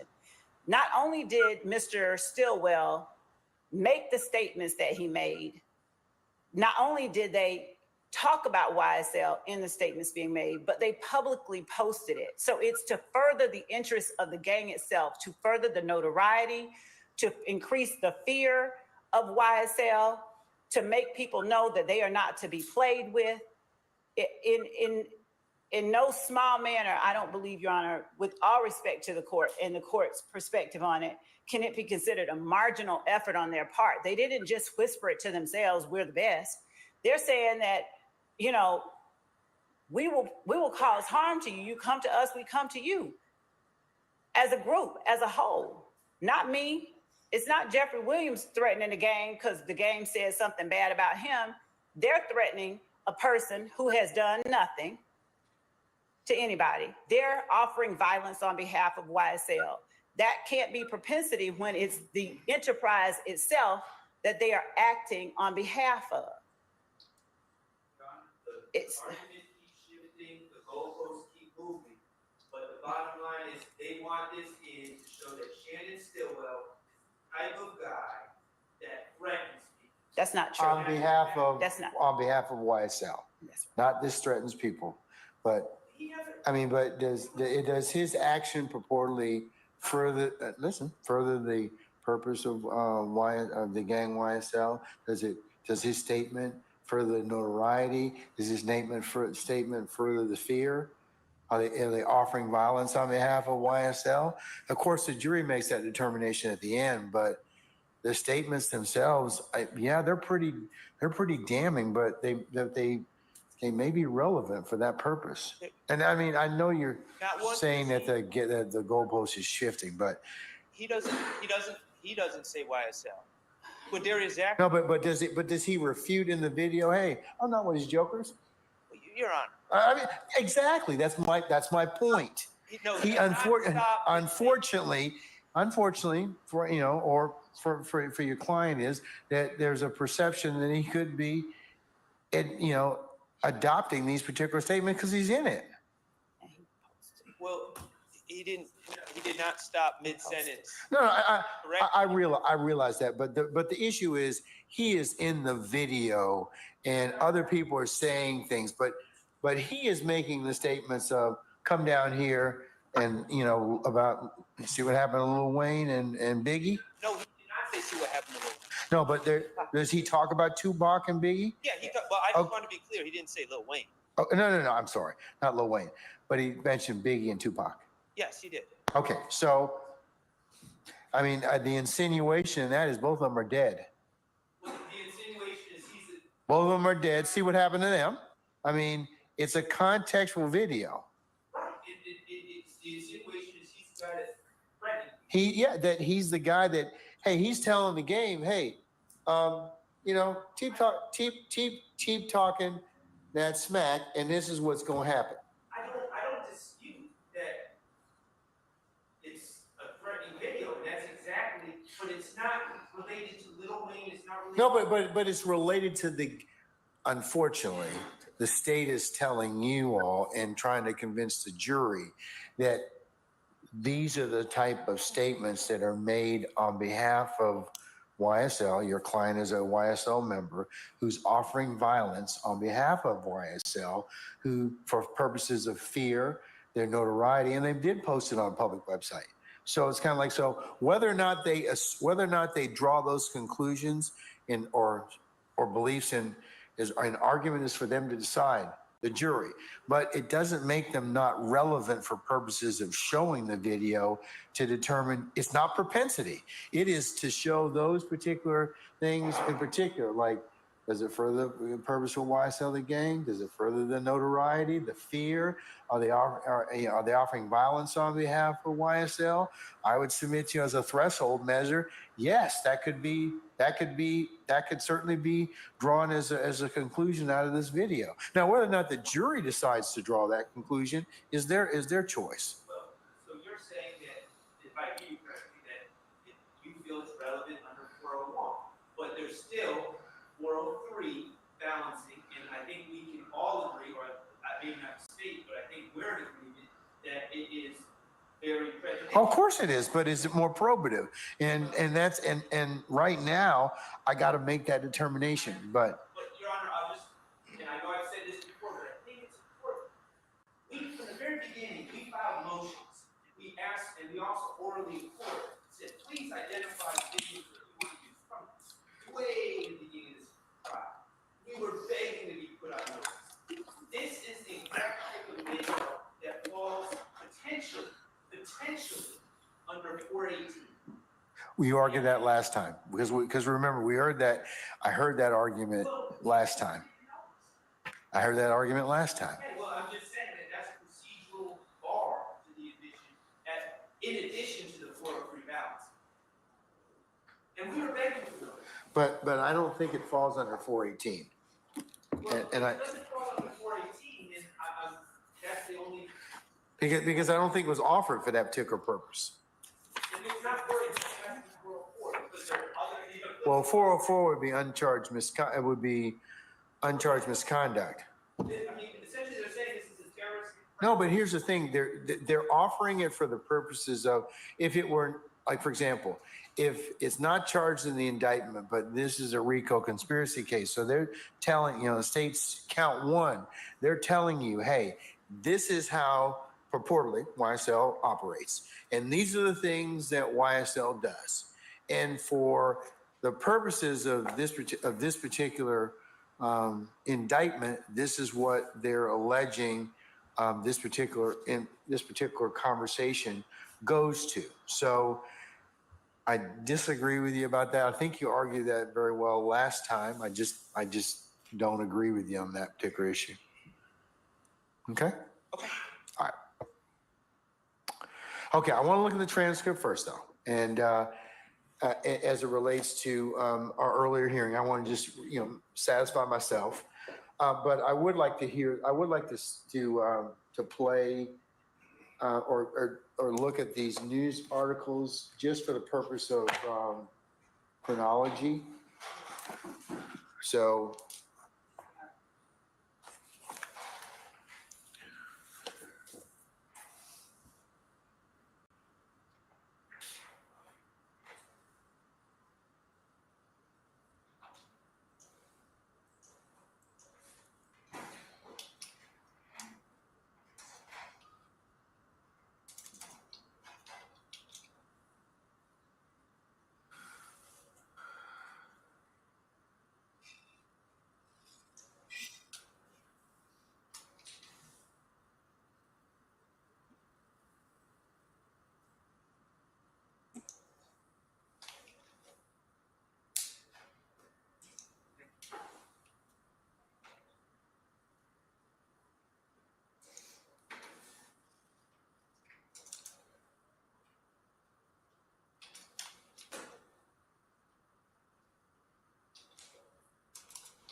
All right, do y'all guys want to continue listening to the interview? 2015 bad article With Big Jeff? reporting Your Honor, I would object to the consideration of articles written by random reporters online. You said no, you don't want to listen to the interview with Big Jeff? This is hearsay upon hearsay filtered through. Oh, you said, oh yeah, okay. All right, let me go ahead on and stop this. Let me stop this and go ahead on and play Big Jeff's interview. Yeah, hold on a second. I thought y'all were saying no to Big Jeff. All right, here we go. This kind of, after seeing some of the stuff that's been going on in the courtroom, you kind of understand. Let me put my screen back on. You kind of understand what Big Jeff was talking about. And remember, this interview was done last year around, I say, what month?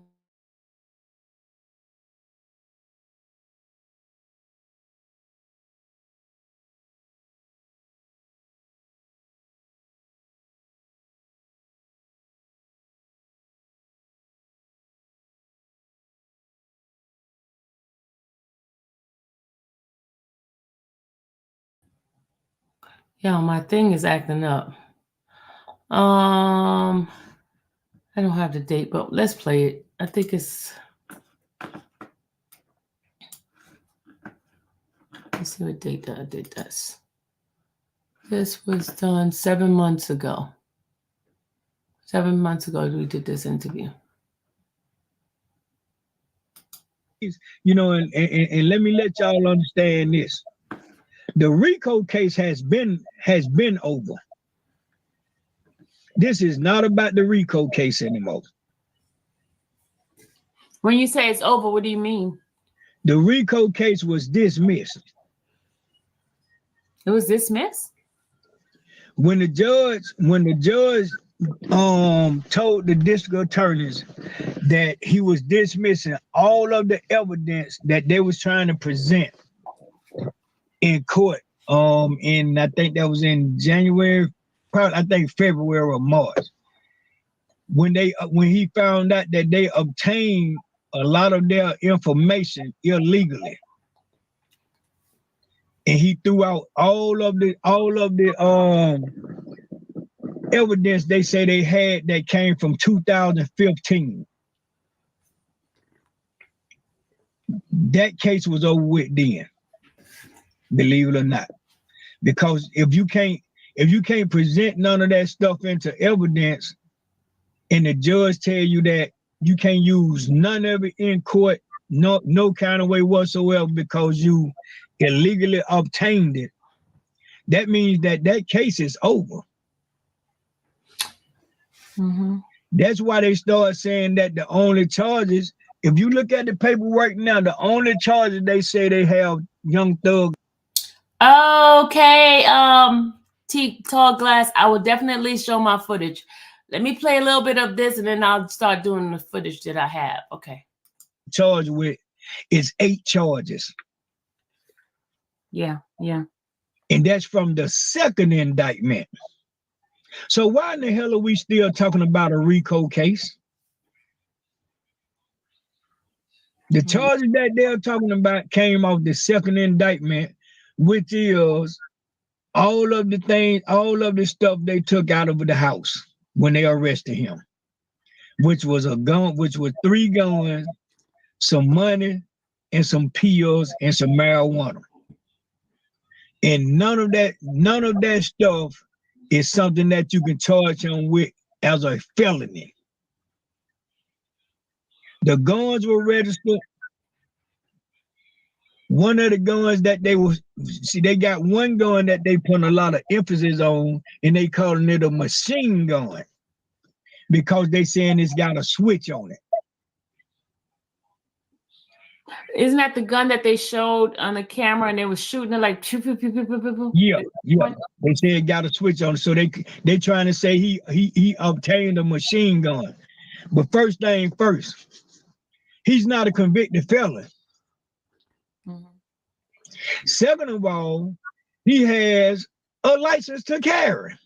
Mm-hmm. Not only do he have a license to carry, he have a certificate Mm-hmm. to obtain weapons.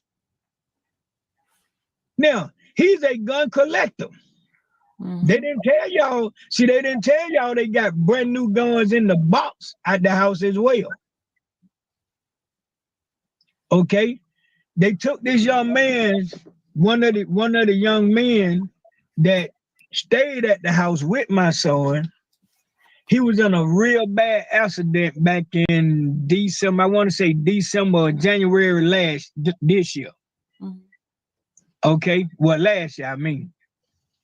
And all of his medication was in his room on his dresser. Mm-hmm.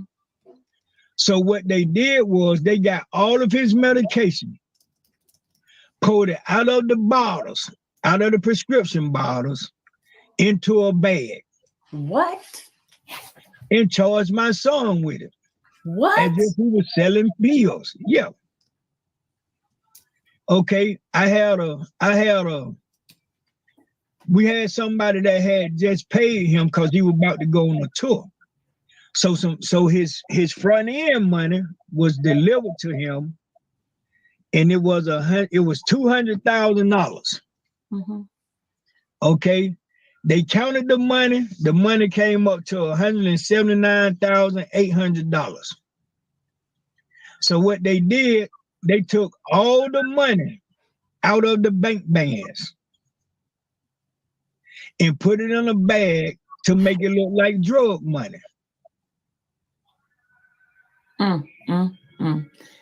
Wow. This is why a lot of the things that they are doing, they trying to do it because they really don't want to have to get his man his money back. None of that. Wow. They waited until the end of the search. Now you got a search warrant. How would you get a search warrant to search somebody's house when you came to lock them up for a charge? Yeah, that's what the judge said. They were supposed to be returning all that stuff. There you go. But now where you made another mistake at was Not only did you leave the bank bands on the counter that came out the money, you left the empty prescription bottles on the counter as well. So did you guys take a picture of that? Well, did they? I got pictures. I got all that. We got all of that. Wow. You know what I'm saying? I'm talking about it was to where even when I went in the house after they left, do you know they actually... Hold on, y'all. Somebody's got my attention. Instagram, FYFVVUFF.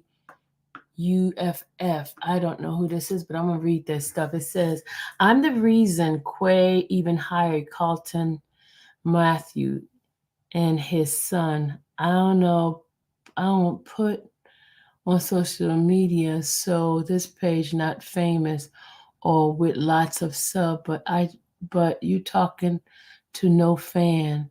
Won't say who I am, but I speak facts. Okay, Mike says, so I'm in the firearms world, but you put a switch on a Glock. That switch by itself is considered a machine gun. You would have to be registered. It would have to be registered and get the appropriate paperwork to own that switch. Okay. Annabelle, if it's okay, we go. Okay. Bro, this man not speaking facts. I'm sorry. A switch is not legal with any license or none. This man ain't never been to his house. LOL. Who is this? You said it, so he doesn't have he's never been to his house. So you got to be somebody that's pretty close and knows some stuff. Who is this? He said, stop reading the troll. Okay. Somebody said, stop reading you because you're a troll.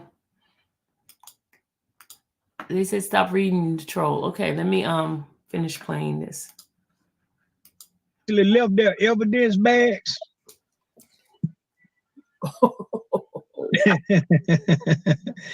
I actually had to run down the driveway and give it to one of the officers that was last pulling off.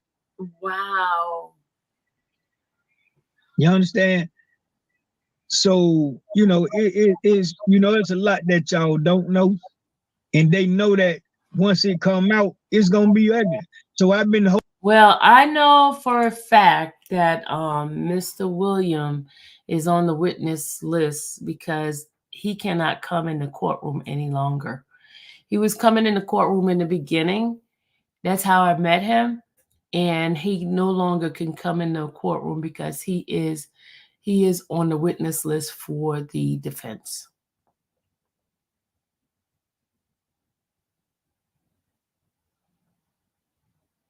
All right, hold on. Somebody said that's not true. You can definitely get a permit for automatic weapon. Okay. Musa. Okay. You guys, I know more about weapons than I do because I don't have a clue. So you guys in the chat could tell me more because I don't have a clue. The troll said Thug's own dad have never been to his house. LOL. Huh? You said Thug dad has never been to his own house? Oh. Ask Matthew, how did he get hired by client? I'll ask Matthew that on Monday. Them troll must not remember DK was scared that his dad saw him. You know what? Thank you for reminding me. Yeah, you're right. You're right, because they were supposedly going to Thug's house, right? Show Thug's house, right? Oh, yeah. You're right. You guys see, y'all got better memories than I do. Oh, you say you just text me. I'm not looking at my phone, so why are you texting me? You digging me? Because I'm not looking at my phone. All right. All right. This is very interesting. And it says, LOL, that's why we are so far back. We listening to anyone and everyone who father is going to give anyone evidence and be a witness for the defense on their son. But okay, LOL. Huh? They name wrong. they name wrong. Huh? I'm confused. LOL. Why we so far back? We listen to anyone. We so far back. We back because it's a whole bunch of stuff that's going on in the courtroom, and I can't talk about everything because I can't remember everything. That's why I'm far back. I don't know about anything about anybody listening to somebody else, and I don't know about that. Listen to anyone and everyone. Who father is gonna give anyone evidence or be a witness for defense on their son? Be a witness for defense on their son. What you said don't make sense. If he's a witness on on the defense side, that would be a good thing, wouldn't it? I'm lost. So, okay. DK literally said he knew Thug's family before he knew Thug. Ain't no facts. Just a hater that Sylvia has exclusive information and they don't. Oh, okay, game. Okay. Oh. My troll lead a life. He ain't fooling nobody. Mr. Troll need a life. Don't know, didn't that guy who just called a troll said the man never talked over Ben hit to his house, and isn't the man speaking his dad? Yeah, that's his dad speaking. Yeah. That troll is a blogger and hate. Oh, that troll is a blogger and hating your content on a burner account. Okay. Sylvia, please stop giving these silly people. Stop giving in to these silly people. Okay, let's go ahead on the plate.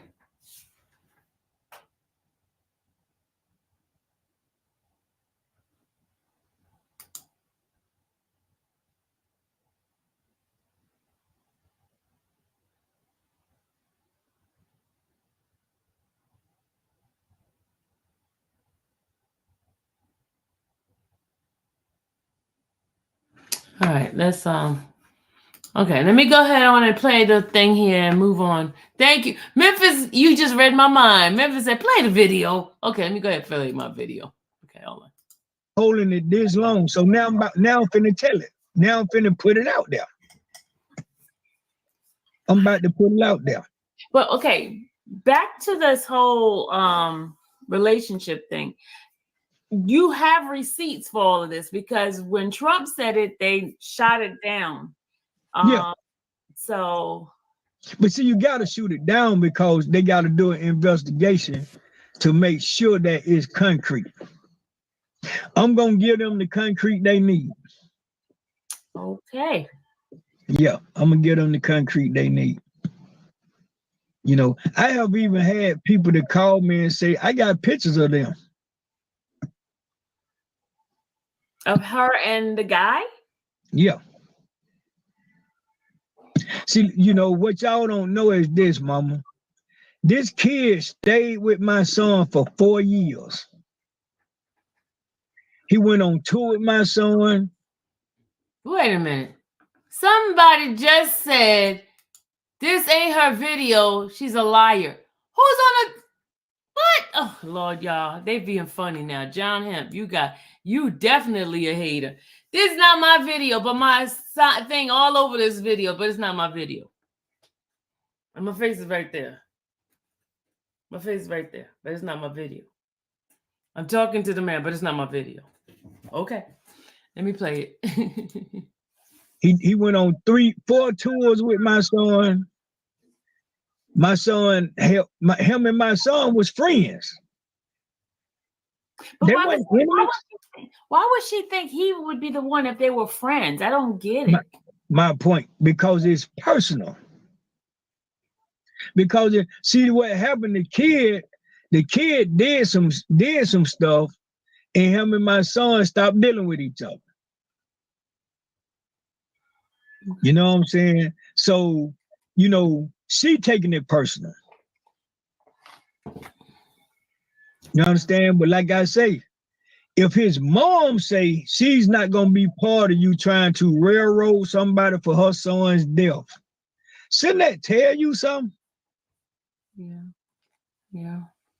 What mother would you talking about the district attorney asking you to help her convict a man of your son's death? And you turn them down? You turn her down. And she's also your friend. You know, I'm talking about a friend to where they have taken pictures together. That's another piece of concrete to say that she has some type of personal ties to her family, don't it? What district attorney you know gonna take pictures with somebody's mama?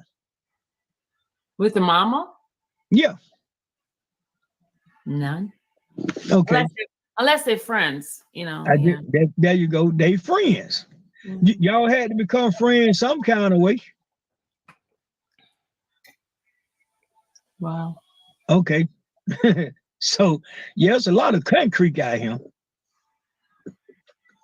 There's a lot of concrete out here. So you know, it's just time for the people to know what's going on, man. And I'm about to put everybody up on what's going on. You know what I'm saying? So it's personal. It's personal. They should have never sent my son Umfung to prison. So what happened? What's the situation with that? With him?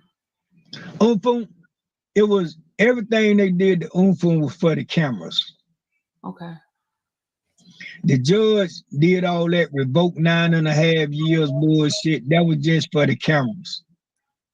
Because he knows that the state law for Georgia is, I don't care how much time a man have on probation, you cannot revoke his whole sentence. The only time they can revoke off of a sentence on probation, because probation is misdemeanor, not felony in Georgia. You can't revoke no more than 24 months. Oh, I don't care how much time they got. Violation of they can't do but 24 months at a time. So he did that for the cameras. They sent my son to prison the next week. My son got his grid sheet, and to let you all know what a grid sheet is a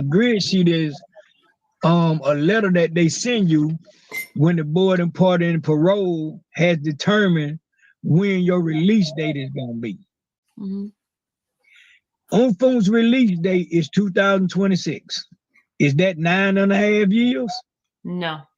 Okay. That's 24 months. 2 years from now, Umfung will be back at home, if not before. Okay. So that's what the grid sheet said after he was sent back to prison. There you go. Okay. Now, how did he get all that fast? People don't even get their grid sheet that fast in prison. They already had it. They already mapped it out. So you're saying before he even had it revoked, it was already done? It was already done. Had to be. Now, when they took him to court last week for the case that they rearrested him for, they went to my son and told my son, if you testify against your brother, we'll reinstate your probation, let you go home today. But you gotta sign paperwork saying that you will testify against your brother. What the hell you think? What the hell can I tell you about my brother? Hold on, y'all. This live was done 7 months ago. This is an old interview. So I know half of you guys think this is going on now. No, this is old. This is old, guys. This is nothing new. But Mr. William was recently, if you guys remember, y'all wasn't in court. I'm sorry, y'all wasn't in court. I forgot. Back in January, Mr. Steele yelled out to him, Mr. William, you have to leave the courtroom. You are a witness on the defense side. That's why he stops coming to the court, because Mr. Steele asked him to leave the courtroom. Okay? So this here is an old interview back in, I think it was July, something like that. I did this, or okay. This is an old interview. Okay. This is an old interview. This is before he actually realized that he was going to be a witness. Okay. I just wanted to clarify that for you guys, because in fact, he was in the courtroom every day. That's how I met him.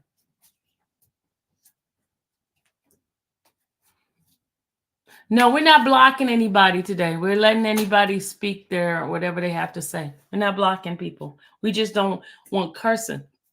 We'll delete cussing messages, but we won't block or delete any other stuff. Okay? We made that decision yesterday.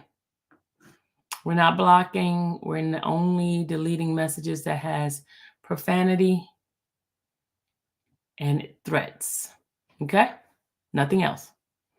Okay, good, because I was saying to myself, he can't be this crazy to do an interview at this point of the case. No, he has, Gigi, he has not done any interviews within 7 months ago. You know, in fact, I had all those different people. I had a couple of attorneys from the case who got off the case. I had those people in here. They was coming in left and right. So I stopped doing interviews while this case is gone. Because remember, they didn't start real trial until November. Trial didn't start until November. Okay? Hey, Bino. Bambino, hey.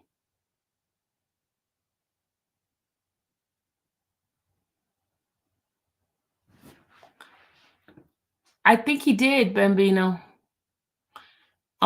He did something that I'm not into law, so I don't know exactly when, but when I asked him a question about it,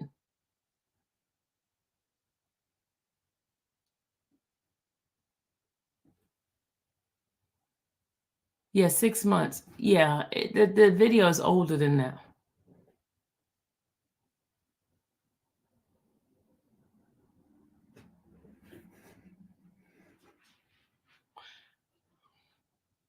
I'm doing well, Miami-Dade. I'm talking about the real trial. The trial once they had the jurors seated, because they're counting.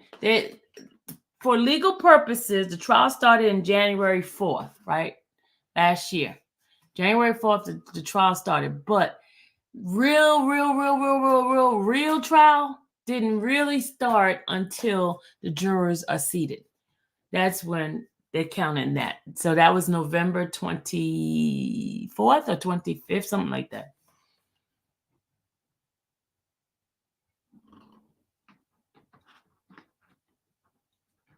This live is not an interview. This is an old thing that I'm playing. I've done several interviews. I've done several interviews with the different family members. If you guys go back in my channel, you'll see. I've done several interviews. You say he doesn't have a relationship with Thug, but that's not what this is about. Y'all, I don't get into family dynamics because family dynamic is none of my business, y'all.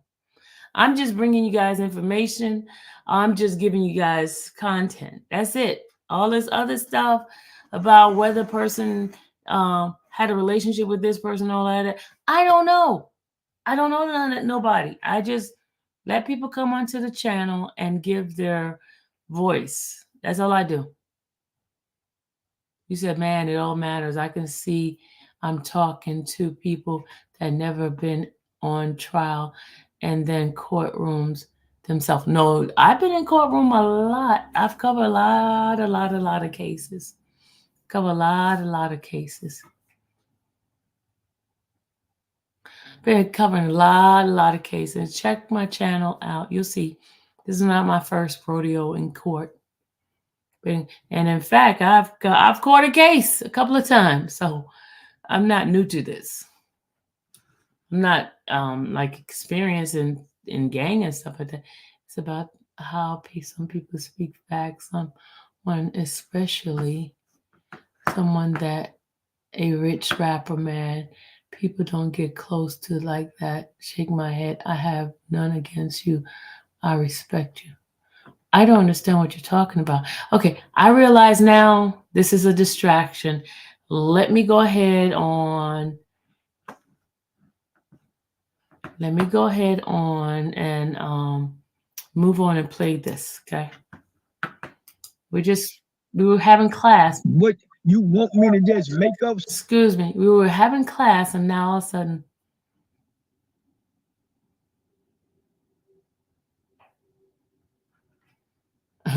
something on my brother for you? Really? Because, you know, my son wasn't even on the street. My son just got out of prison from 13 years. How did you even put him in a RICO? Wow. His crime don't have nothing to do with his brother.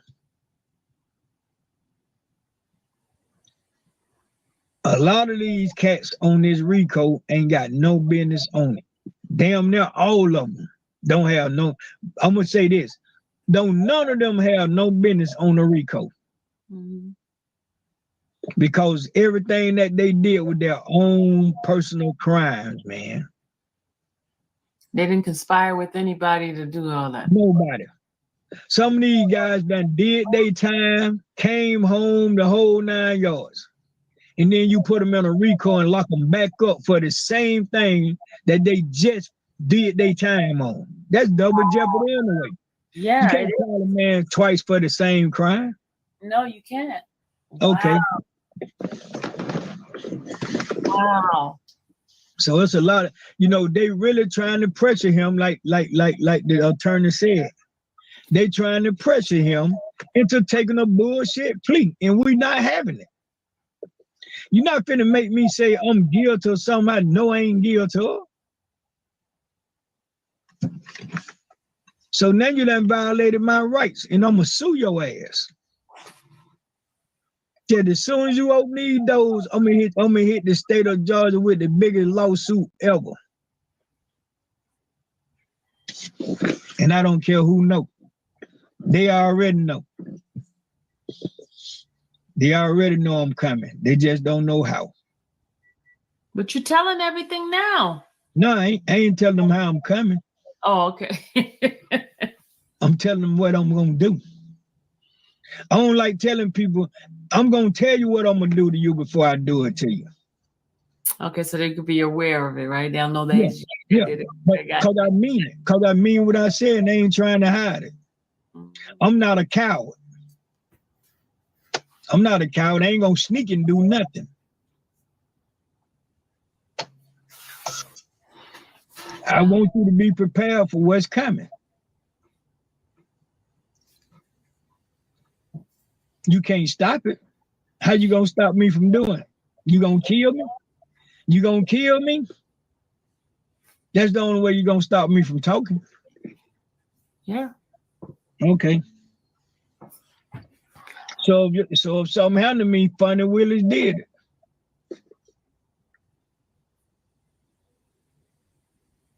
If something happened to Big Jeff, Fani Willis did it. Wow. Yeah. I'm not scared of them. So, how are you able to go inside the courtroom now, or are you still? Right now, the courtroom is the last thing I'm worrying about going in. I'm pushing paperwork. I'm doing like the song say, I'm pushing P. Okay. Yeah, I'm pushing P right now. When I get through pushing P, trust me, you will see me at the courthouse in the courtroom. And I'm still not gonna go by their rules. Still not. So Ain't nobody mad but the devil. I feel great. Yeah. Definitely. I feel great.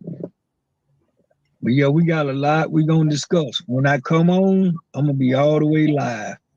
Okay. Okay. I'm gonna be all the way live. And I'm gonna finish what I'm talking about. So, that's what's happening. So everybody just lay back, chill. Someone just asked, who is this talking? This is Jeffrey Williams Sr., Young Thug's father. This isn't one of the 3 or 4 interviews that I've done with him. And this is the last one, which was done like, I think it says 7 months ago. It's been a while. This is the last one, but the one before, there's like 2 other ones that's done. But I just wanted to play this one for you guys. Big Jeff coming. Big Jeff is coming. Okay. So. You've been quiet enough, huh? Oh, yeah, definitely. I've been quiet 15 months. No more. No more. I mean that. No more. No more. So sometimes that's what you have to do. I want everybody to understand, man. I think a lot of people thinks that I'm just now coming into my child's life because of now. No, I have been in my child's life since before he came in the world. Whoa. Hold on. Did y'all hear this man, what he just said? Some of y'all think that he was not in his child's life. He said he was in his child's life before he came into this world. To the people that was saying what they were saying, they said he's been in his child's life before he came into this world. Some of y'all saying he wasn't in his child's life. And someone did remind me that DK was scared to come to Thug's house because he didn't want Thug's father to see him.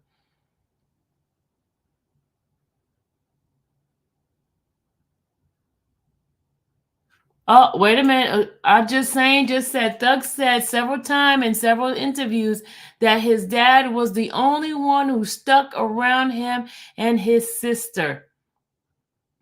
Okay. Y'all know more than me. So here we go. And he just answered the question to the people that's been in the chat saying stuff.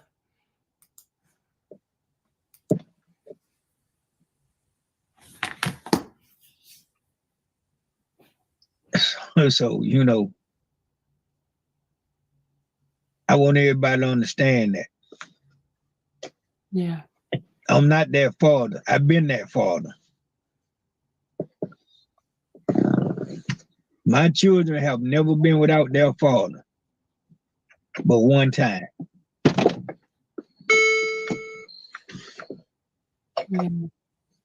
So now I'm not that dad that just came in his child's life because his child got successful. He was successful when he was born because he was my child. Bam! He just said it. Yeah. Boom! Thank you, Royal. Yeah. So, but we okay. We okay. We gonna weather this storm and we gonna move on. Yeah. Gonna move on, man, to bigger and better things. Simple. Yeah. So that's us in a nutshell. I hope everybody ain't went to sleep, Al. No, they still in here. It's about 40 people still in here listening. Okay, so if they want to ask me something before I go, y'all want to ask some questions, guys? This is not real, y'all. This is not real. Don't ask some questions. Well, a couple of people putting their praying hands for you. Appreciate it.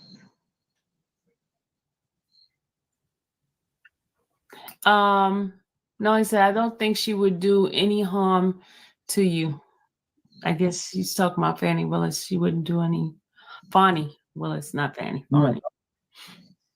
Her name should have been, they spelled her name the wrong way, if you ask me. What do you mean? It should be Funny.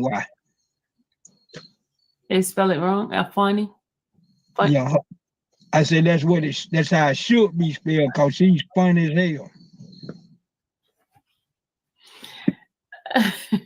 You say she's funny. Have you ever had any interactions with her? Yes. You have? I'm talking about before all of this happened. Have you ever had any interaction with her? Yeah. Okay. I'm the one paid her when she represented us in a case.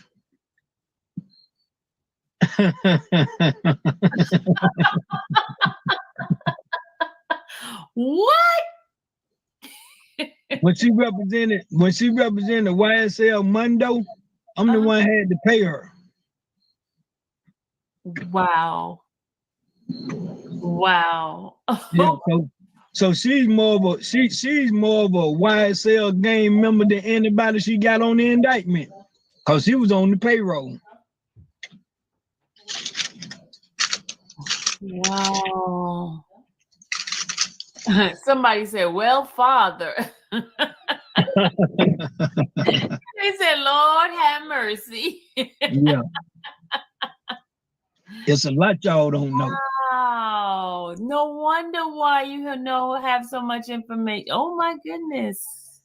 Yeah. Wow. Interesting. Very interesting.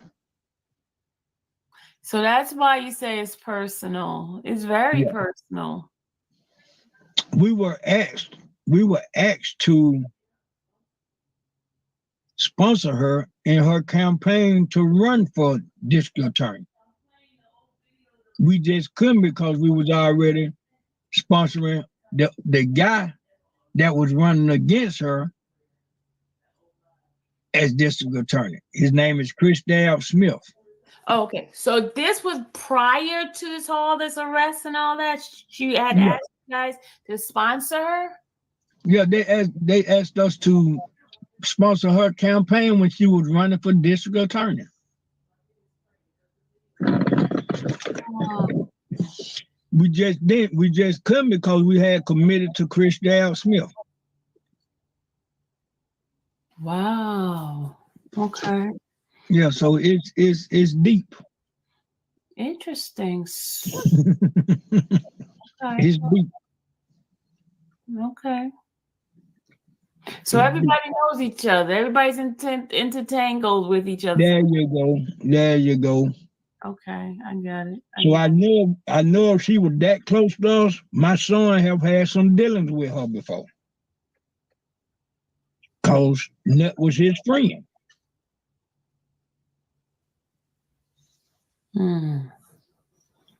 No different than Lucha. Oh, wait a minute. If Nut is your son's age, she's way older than him. So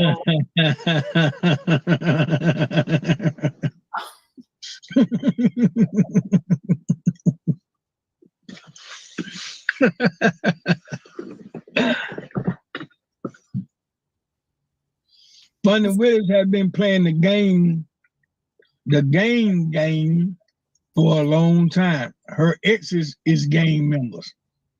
her ex is gang members? Yeah. Oh my Lord. Okay. She's from California, Mama. Wow. Okay. She said, someone says, I'm looking forward to the receipt dropping. You'll get it. Donald Trump gonna give it to y'all.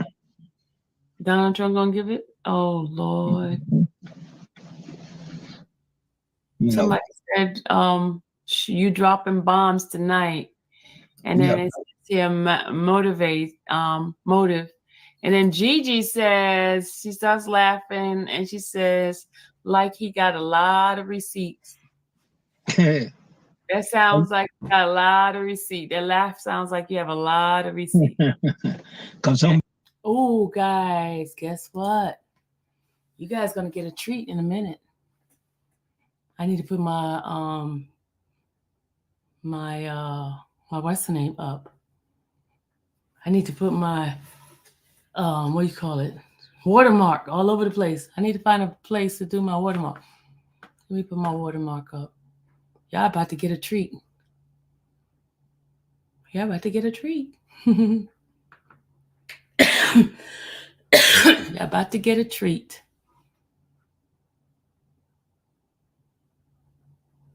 Y'all about to get a treat, y'all.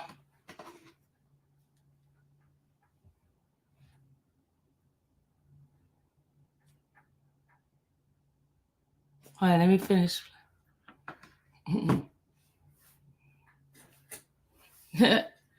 Well, I think he's coming in. Just hold up, y'all. Hold on. I need to put my watermark up because, you know, folks are going to be, the numbers are going to go up in a minute and folks are going to be in this chat. Oh, here you go. Hello, guests. Hello. How you doing? Good. How are you? I'm fine. What is this? Just Huh? someone referred me to this. This is a live with infamous Sylvia. I'm talking about the YSL case. Oh, okay. Well, I'm here. I'm listening. You're listening? Okay. Let me finish playing the live. Hold on a second. I'm gonna mute your phone, okay?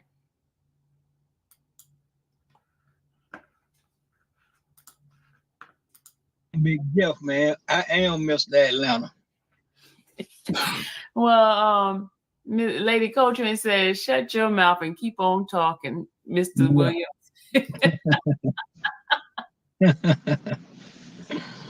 Yeah.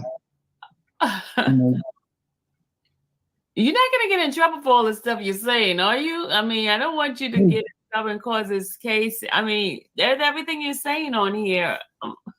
It's already in writing. Oh, it's already in writing. Okay. Y'all just haven't heard it yet. So you hearing it first from me. Okay. Exclusive. I need to change the title. Exclusive. Yeah. You're hearing it first from me. When they have to get attorneys, the time to argue, then y'all will hear from them, and then you'll know it was stamped. Oh. Yeah. Gigi said, don't give out too much. Hey man, it ain't a such thing as giving out too much. Okay. It ain't a such thing. This is something that should have been out. We supposed to been going home from this case. So why did you hold it so long before? I mean, just getting it out? Because I was hoping that the judge would go on and let the lawyers argue it, so we can go on and get it over with. But since he's gonna play their game, I'm gonna play a different game. See, I can argue it. The attorneys can't argue it, but I can. The attorneys can't put it out so everybody can know it and see it, but I can. So I'm arguing for our attorneys. But suppose, you know, because they said if you put out, if it's not true, it's slandering her, and you can be sued for that if it's not true. No shit. Okay. We lost him. No. Oh. Really? that ain't enough slander? Shit.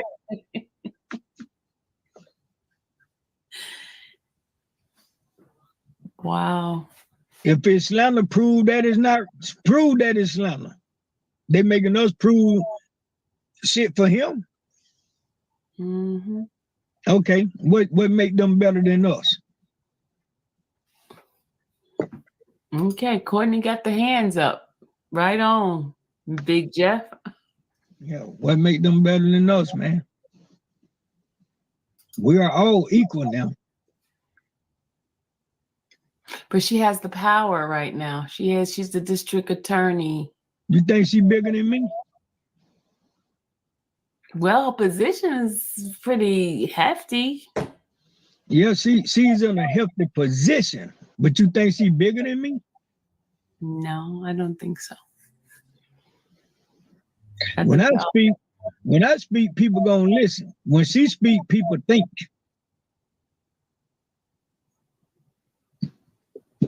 That's a big difference. That's a big difference. My son got a song, right? Mm-hmm.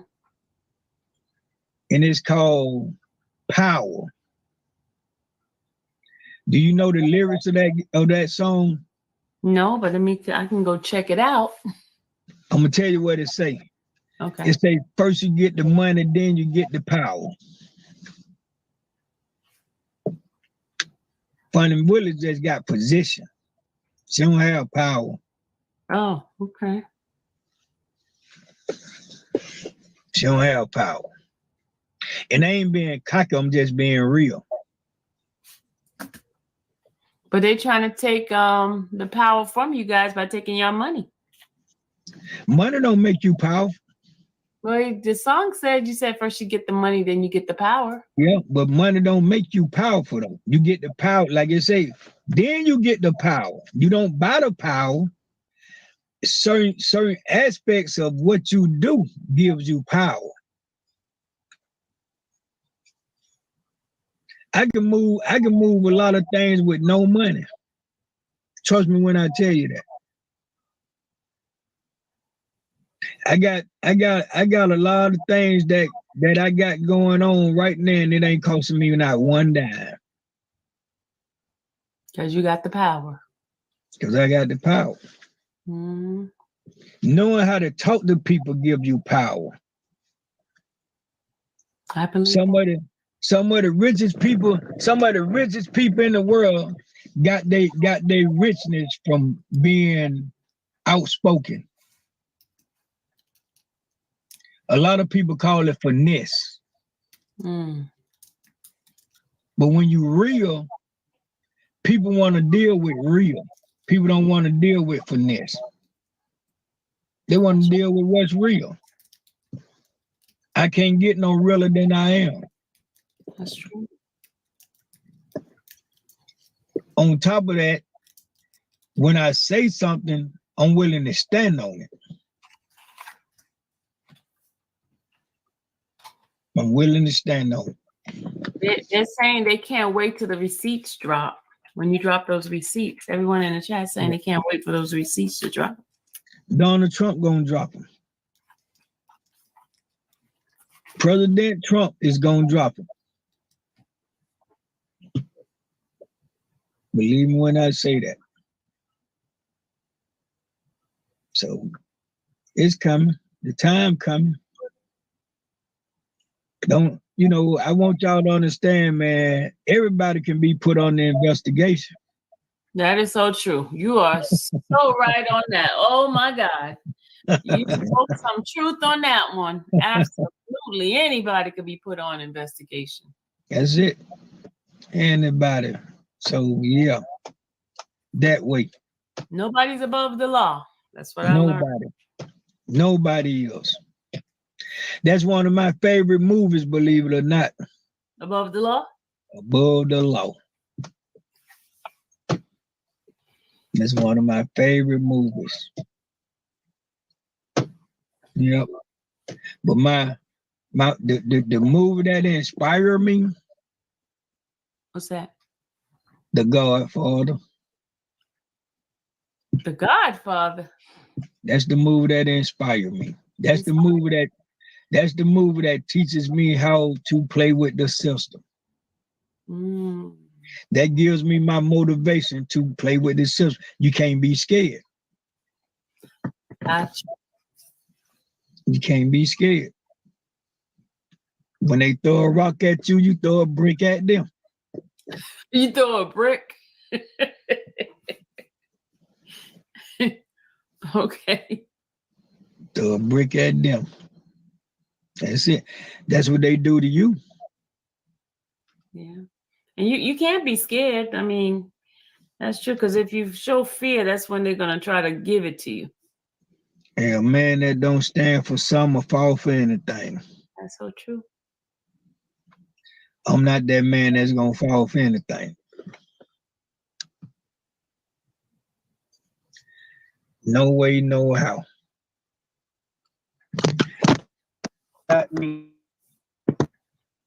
Your phone is breaking up.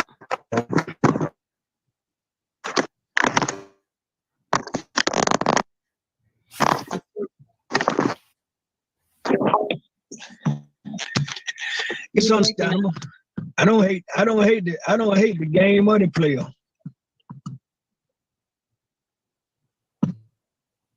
Yeah. Well, I know it's been a long road. 1 second. Mm-hmm. Yeah, I don't.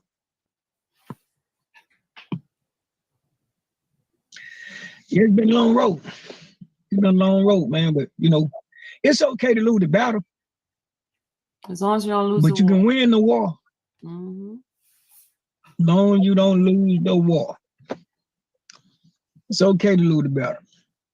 I seen a man take 3,000 people and lost to 300.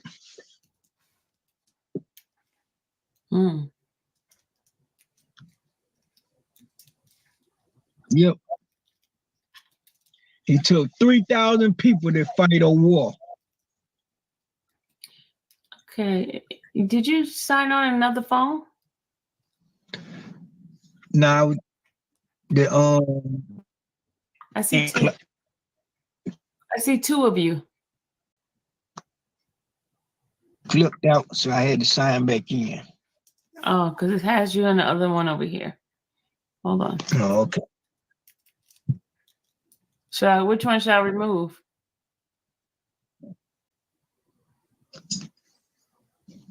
Either one you want to. I don't know. Either one you want to. Okay, I removed that one. Are you there?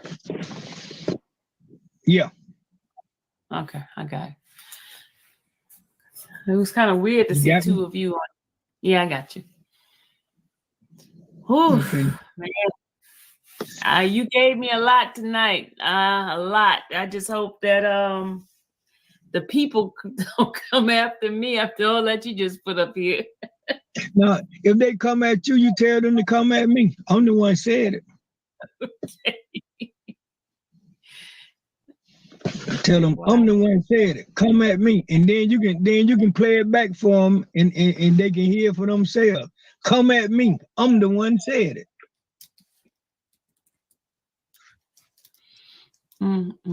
So I ain't scared to say it twice or 3 times or as many times as I have to. Yeah. So, playtime is over. I'm telling y'all, playtime is over with for me.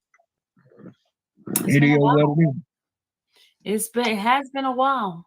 It has been a while. Well, they asked for it. They asked for it. Sometimes you have to be careful what you ask for. Because you might just get it. Yeah. When I was being quiet and trying to play by y'all rules, y'all took advantage of it. Now it's time for me to put some footprints in the sand. Okay. Yep. I gotta make a stand. So, and I came at everybody. I'm coming at everybody but Jesus, God, and the Holy Spirit. But you're coming after everybody else, huh? Everybody. Everybody. So it's all good though. I really enjoyed y'all tonight. Anybody got anything else they want to ask me before I go? You guys have any questions for Mr. Williams before he leave? He's blessed us so tremendously and given us some like bombs. Anybody have any questions? Where's the folks that normally see? What happened is I didn't expect you to be on, so I didn't title it with your name on it because if they knew you were going to be here, they would have been here. So, anybody have any questions? I know some folks are they missed out.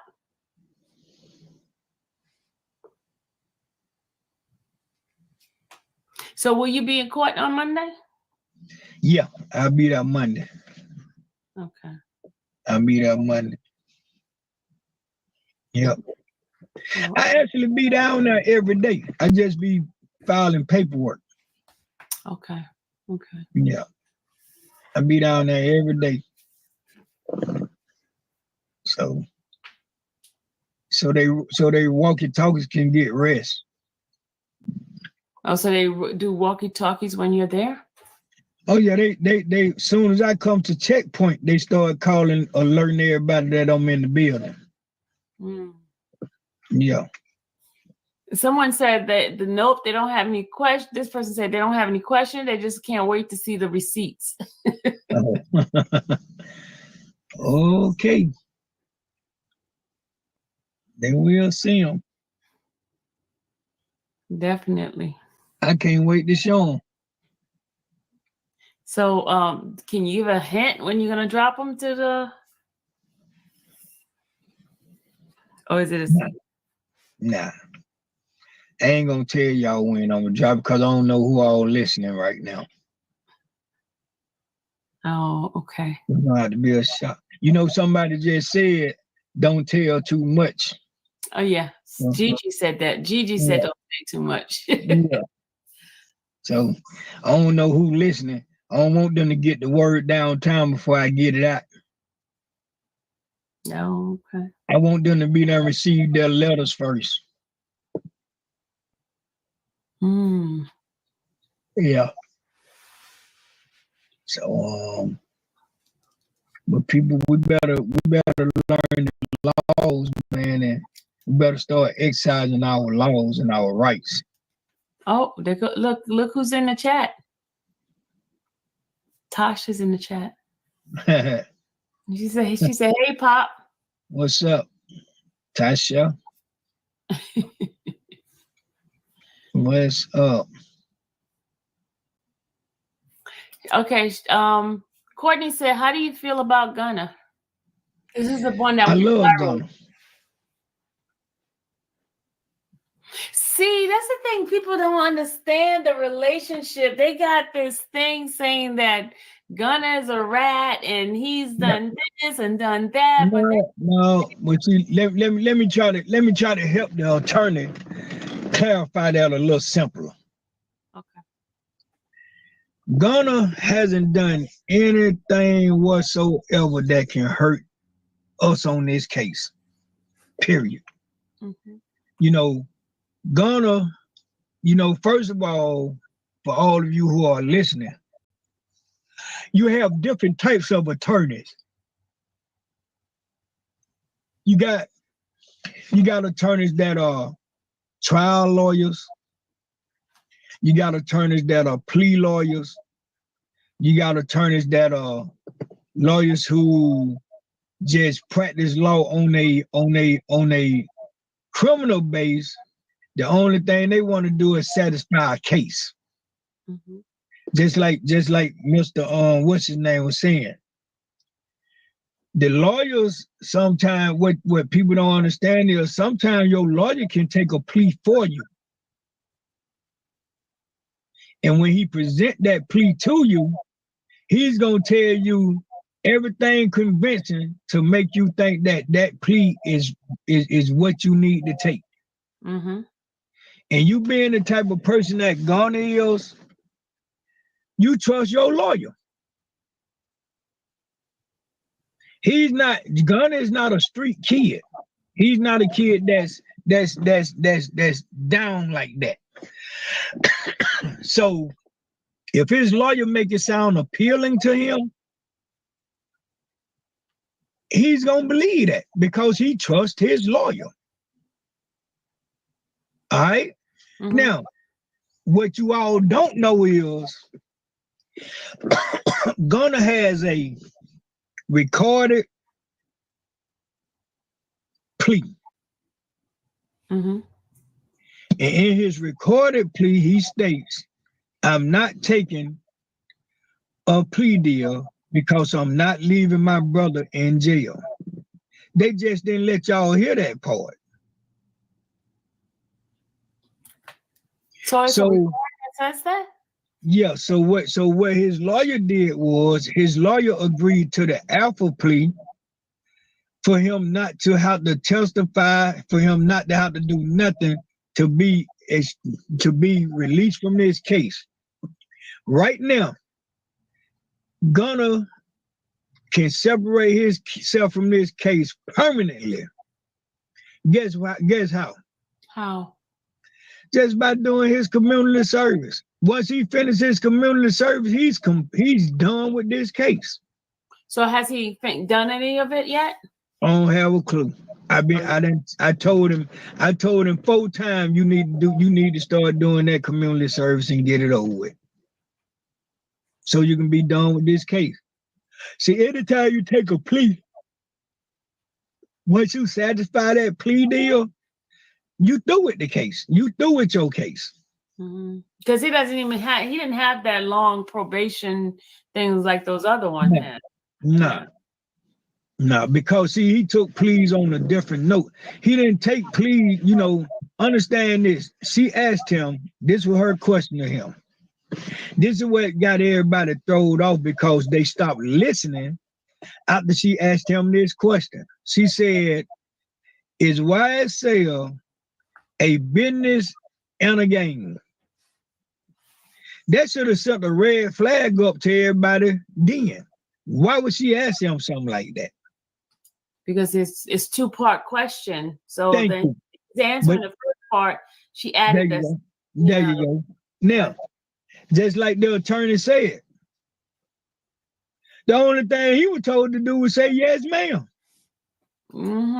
Yes, ma'am. Yes. Don't you know if I say, okay, Sylvia, everything I ask you, I want you to say yes, or yes, sir, or yes, Mr. Williams, or yes, Big Jeff, or whatever. I can see him right now and say, Sylvia, the sky blue, what you gonna say? Yes. Sylvia, do you drive a car? Yes. Sylvia, do you park your car and walk to the courthouse, or do you walk to the courthouse? I'm saying yes. Okay. Okay, thank you. You understand what I'm saying? Yeah, and all I'm supposed to be saying is yes. It's but yes. You 2-part question, so I'm saying I can ask you all type of shit. Because I know the only thing you're gonna say is yes. Yes. Okay, I got you. But now, you heard her say, is YSL a gang or a business? A business and a gang. He said, yes, ma'am. You know what? I'm gonna pull up that transcript. She didn't follow it up by saying, so what you're saying is you are openly admitting that you are a YSL gang member. She didn't ask him that not one time. Okay, I have to go pull up the transcript. You know I have the transcript, so yeah. She didn't ask him, was he a gang member of YSL? She didn't ask him to confirm none of that. Yeah. Now, what is the snitch part of it? It ain't none. Yeah. Okay, I'm gonna answer some questions for some folks. Get black with me. Get black with me. Hold on. I got a guess. Coming, y'all. Y'all ready? All right, here we go. You're upside down. There you go. All right, let me see. We got Big Jeff in the house, y'all. I can hear myself. It's repeating. You repeating? Yeah, I can hear myself.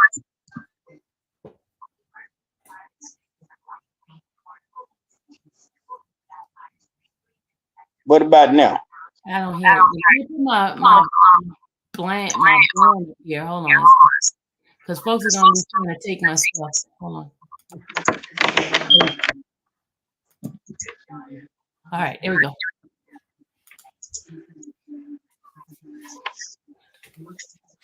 I think I'm repeating. I can hear myself in the background.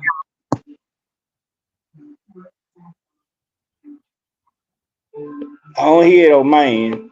It's on this side. You probably got YouTube in the background. You say what now?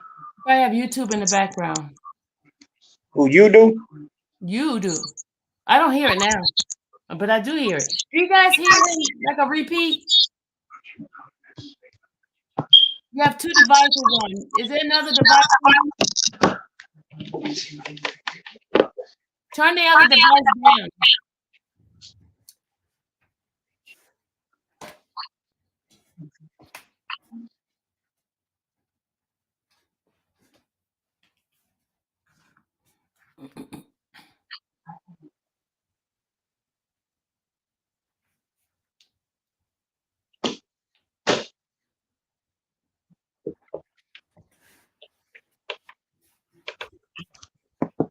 You probably need to mute the TV or mute the phone. One of them. Who, me? Yeah. You turn your thing down. Mute something. There's an echo.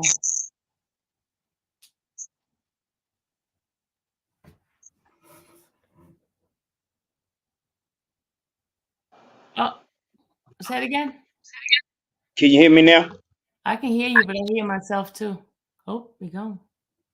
Just hold on a second. We're having technical difficulty, y'all. He's not.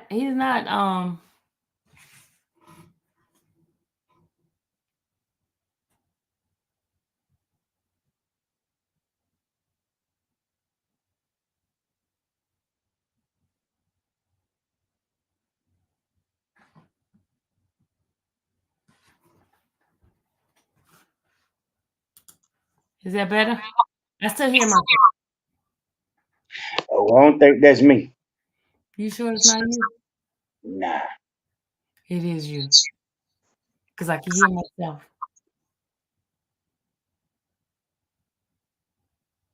That means you on your YouTube side, it says once you go on your StreamYard, you have to mute YouTube. Hit the tab with the YouTube tab. Don't get out of this. Just go to YouTube and turn the YouTube down. You should see it on YouTube. Don't hit the back. Just hit the YouTube. Can you hear me now? I can hear you, but I just hear myself. I see 2 pictures of me. Okay. So we don't know which one is you. One of them is supposed to be only one picture of you.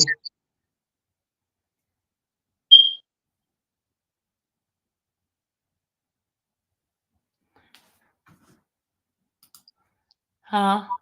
Do the other one. You just hit the wrong one. Hit the other one.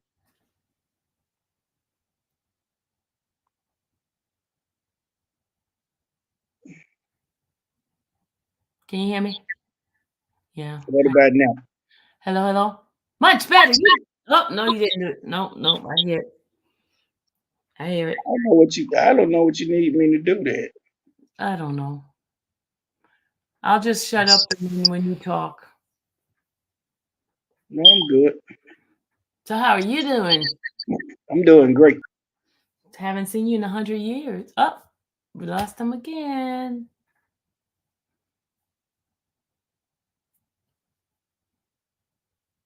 They look like twins, right, Butter? They look just like twins.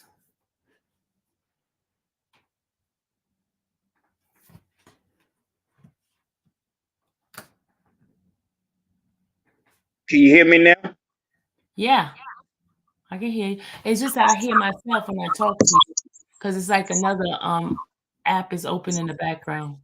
What about now? I can hear myself. I still hear me. It's just irritating. There's something in the background. Oh, I don't know.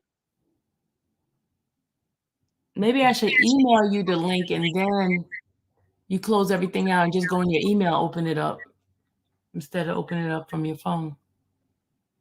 That'll probably work. You want me to do it that way then? Yeah. Hello. I don't hear myself now. Oh, yeah. Oh, no. okay. I'm good. Go ahead. Everybody asking, is this Jeff's dad? Yes, it is, y'all. Well, he looked just like his dad.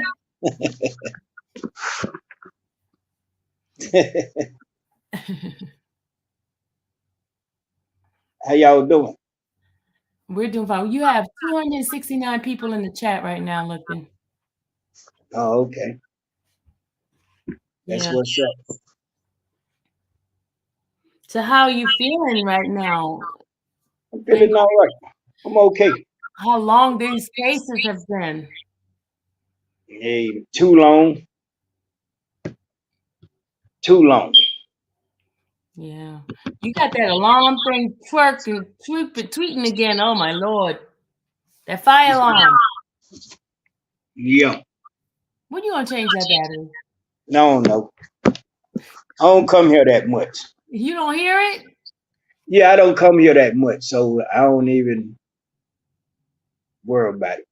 Oh, okay. Well, yeah, he just came on to show his presence to you guys. Everybody kept asking for you, and that's why I had sent you a text just to say, hey. So the people wanted to say hello to you for a second. Yeah. Okay.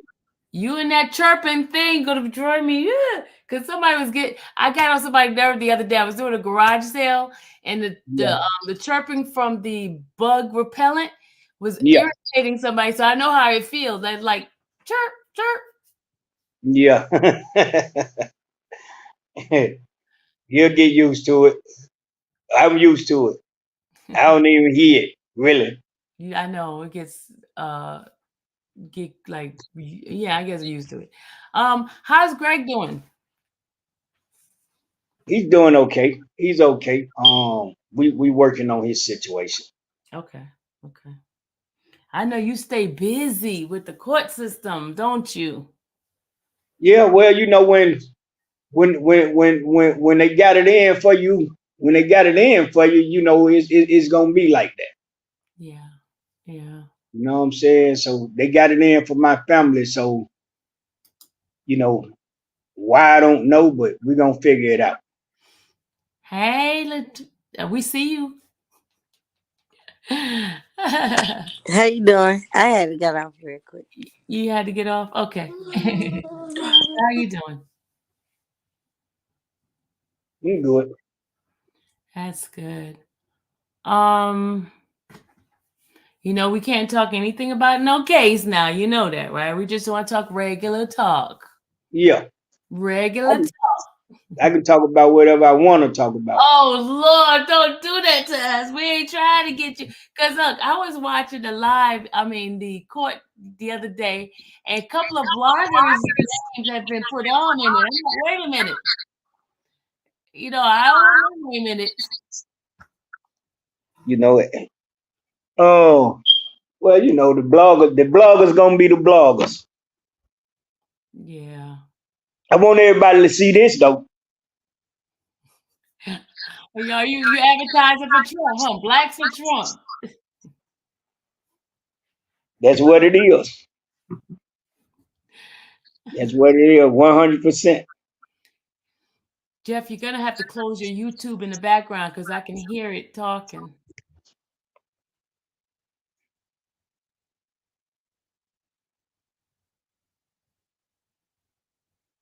He's gone. Lavonda, he's gone. Latavia, could you help him out, please? He not with me. I know. Okay, could you help him out? Tell him what to do. What? He got. I know, right? He got both of them open. He got both apps open, and he keeps like it's like a repeat thing. You know how we are, old folks. Yeah, I was just. I'm telling you, he done left out. I know. He'll come back in. Okay. He needs to close the YouTube side. I'm finna tell him to close his tab and then come back on. We need your young folks to help us out, you know. Yeah, I be trying to help him. I'm finna close out, but I'm finna tell him to close his YouTube tab out and then get back on. Okay. All right. Thanks.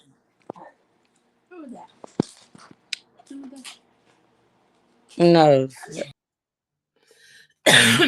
Sorry, y'all. I just wanted to give you guys a treat because everybody was asking questions about them.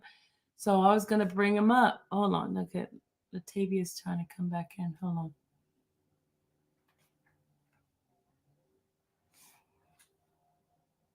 Yeah, I'm not going to answer any questions unless they say answer. That's the type of person I am. I don't. Okay, you back? Did you come back? Yeah, he probably trying to close it out. Okay. He probably will be in here in a minute. Let me text him the link. Hold on a second. Yeah, resend it to him because he sent it to me. Right now. I'm doing it right now.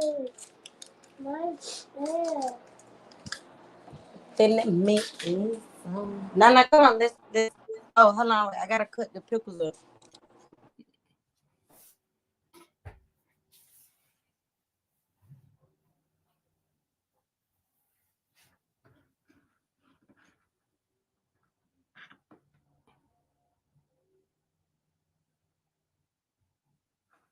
No, Michelle, there's no court today. There's no court today. We go back to court on Monday.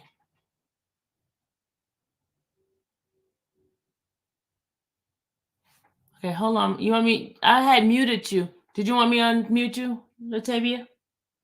Oh, I was asking. I was saying, you talking about for Jeffrey? Huh? You talking about for Jeffrey? Y'all go to court for Jeffrey? Talking about for the YSL case? On Monday, yeah. There you go. There you go. He's on now. Let's see what happens. Hello? Yeah. Oh, you did it! I don't hear myself. Yay! Congratulations on that. He did it. All right. I put my okay, what did you just do? It was okay a few minutes ago. Oh, you hear it now? Yeah. Say what? We can hear the echo before it stopped. What did you just do? You did something else, sir. No. You hear echo now? I hear myself now. When you first came on, I didn't hear myself. What about now? Hello, hello, hello. No, I don't hear myself now. He got his mic off. Okay, stay like that. Leave it like. Oh. Hello. Yeah. I'm good now. Oh, Okay. don't you? What is he doing different? I don't know. That might just be this phone.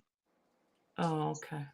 This phone just going in and out, probably like it always do. They said to close. Do you know how to like swipe everything up, like out? Go to your phone, swipe those apps that you're not using, so I could close it out. Yeah. You're using Android, right? Yeah. Okay, let's go. If you hit the three dots, the three lines, right, on the phone, three lines over here. Yeah. With that three lines, you have all the apps, and then you could just swipe them up and leave the StreamYard up. Close up all your apps. Yeah. Oh, he just closed us out, y'all. Latavia, he closed us out. Lord have mercy.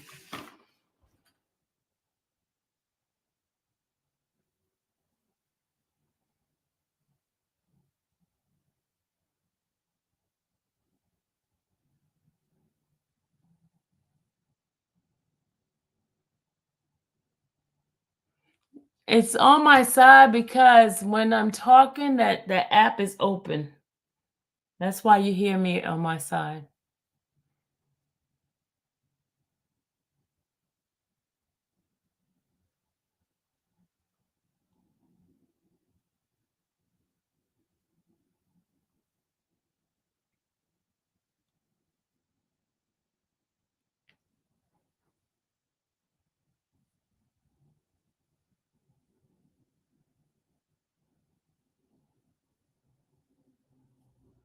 We're gonna when he come back, we're gonna leave it alone. I'm gonna just shut up when he's talking and not worry about it.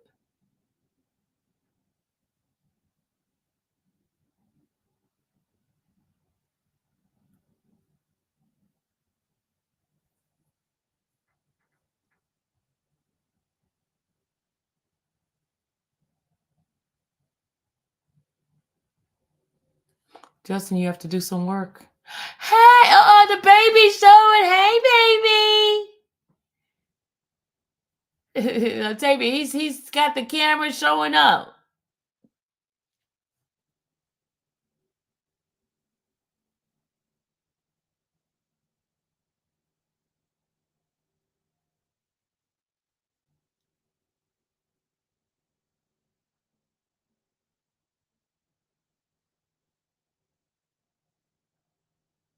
You saw the baby? Yeah, that baby, he was so cute. He was so cutie pie.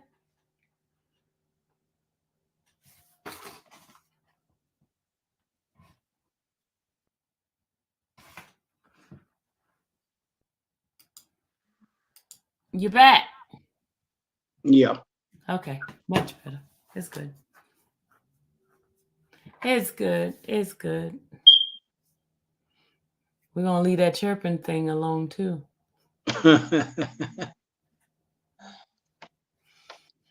How's it been feeling? Just you been traveling a lot lately? Somewhat. Somewhat. You bored today? Yep, somewhat. Yep, I gotta go. I got some things I gotta take care of. What's up with the shirt? Huh? What's up with the It's shirt? me. It's me. Is you? It's me. 2020.com. A lot of people may not be too pleased with that shirt with you on you. Well, you know, we got people who like certain things and people who dislike certain things. So that's a part of life. It's life. You life in life, right? That's life. We can't all agree on everything. Yeah. Mel says she support. Mel says she support. She said, I support. Appreciate it. We need the support. We need to start a protest in Atlanta. But it says 2020 and not 2024. Yeah. We need to start. I got this shirt when Trump had to turn himself in at the Fulton County Jail. Oh. I got it from some of his Black for Trump members. Okay. Yeah, and his nephew. Okay. Yeah. So that's what it is. We need to start a protest in the city of Atlanta. For the Trump thing? No, for these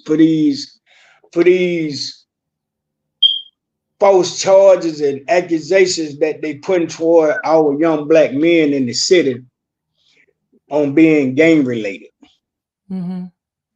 And we need to make a stand, you know what I mean, as far as trying to save these guys, you know, and I mean all these guys, you know what I'm saying, because you know, this just the tip in the bucket.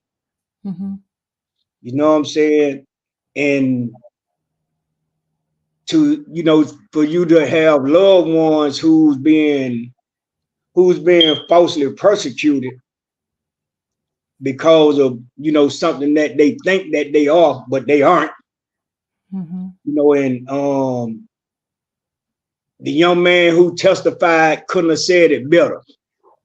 You know, all of these, I'm gonna say all of these guys in Atlanta are what they call in false flagging to me. Mm-hmm.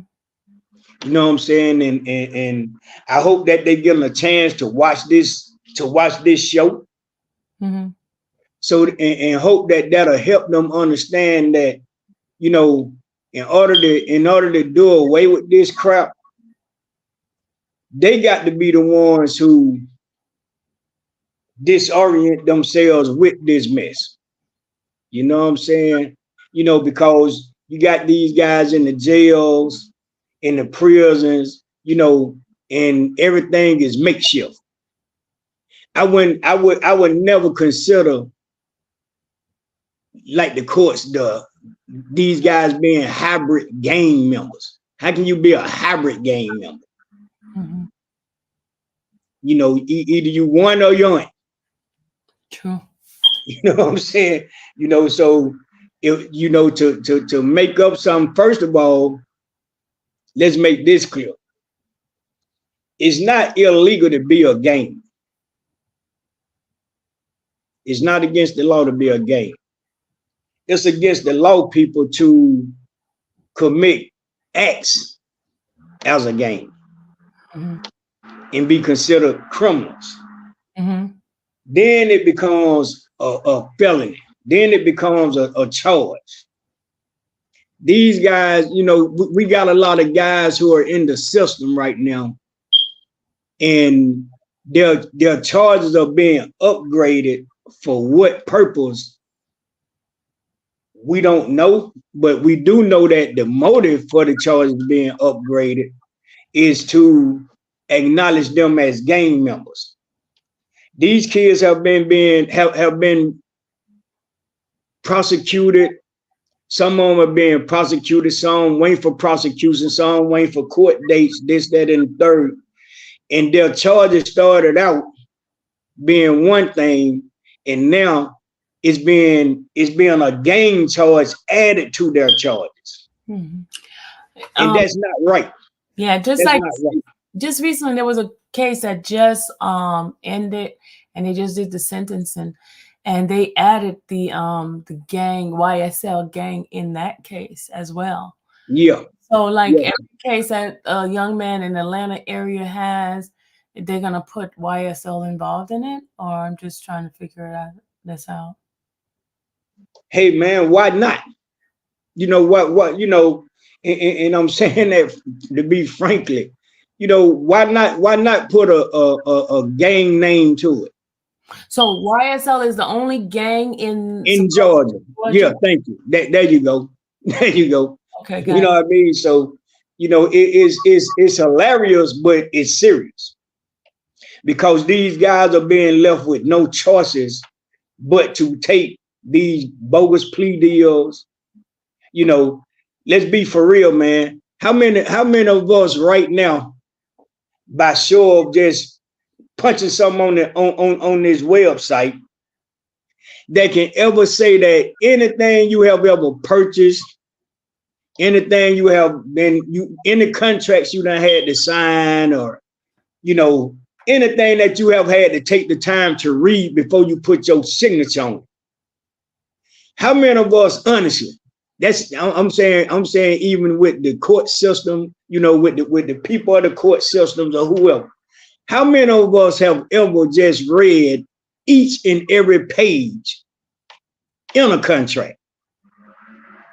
Not most of us, because you know I guarantee you the judge haven't, the DA haven't, the prosecuting attorneys haven't, the defendant attorneys haven't. Hey man, it's just not, you know, and it's not because we're ignorant, it's because we're trusting the people who are telling us what these papers are for.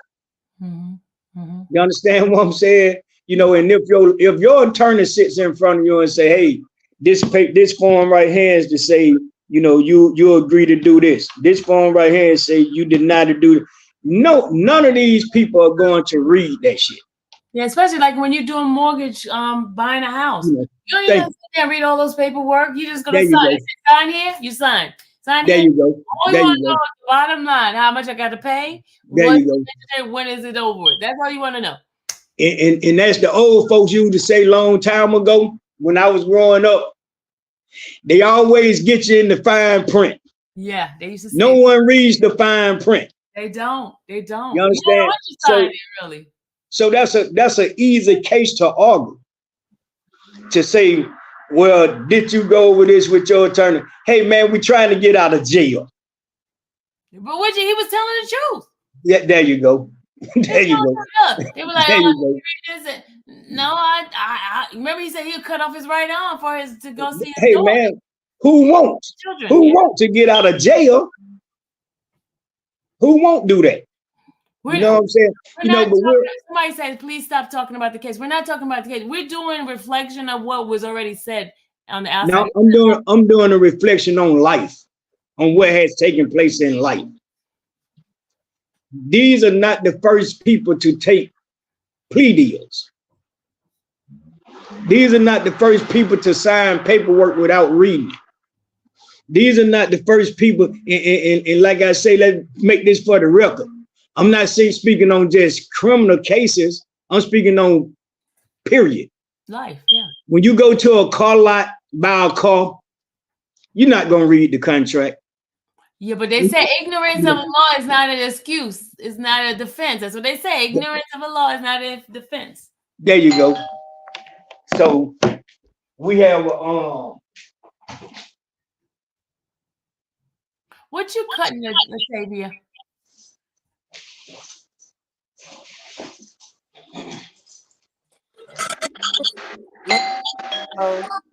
Huh? I'm making spicy bowls. Oh, you cutting up pickles? Okay. Spicy bowls. Okay. That's Hello? what somebody in chat knows. They asking what you cutting. Hello? Hey, sorry, we're asking that. Oh, okay, that's what you cutting. Okay. He dropped out. What happened to him? Jeffrey, he'll be back. Yeah. So you making a spicy bowl? Mm-hmm. What else you putting in it? Eggs, these sausages. My mama, she cooked. She she barbecue and she do hibachi. She barbecuing out there. I'm finna show you. Everybody saying they hungry. We be cooking at Lacora. Lacora? What's Lacora? It's a club in Atlanta on Metropolitan. Oh, I was by there last week when I was doing my tour. Yep. Oh. Let me show you. Okay.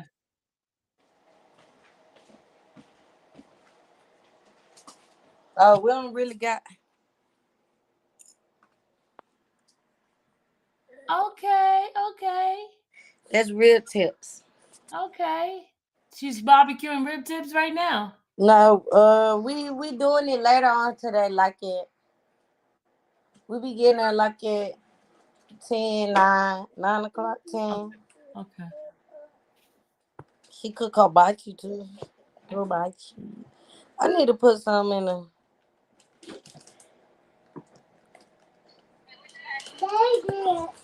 We doing festivals. We doing. Is that a website that they look like? Because people are asking, is that a website that you doing? You have a website? Ma'am. Excuse me. You have a website? Yes, ma'am. We be It's on. Well, we have a my mama have a business dot too, but we be on Instagram too. Stop. Okay, Instagram. So the folks will know. What's your Instagram? It's P_BBQ. Hold on. Let me go find it.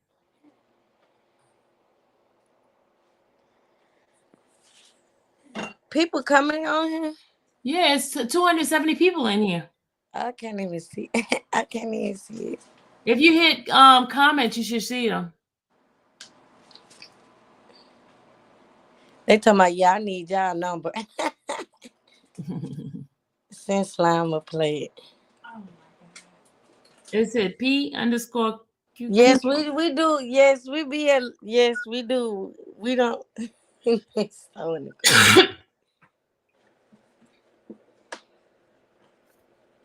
Okay, I can't. Y'all want to see the hibachi? Okay, I'm finna show y'all the hibachi.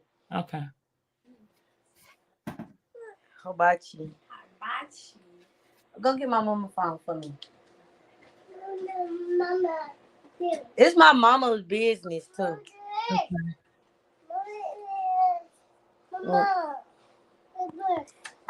See? Okay. That's when we did the festival. We did the Sheesh Festival. We be doing events. We do catering. But show it again. Let me show so they can see you.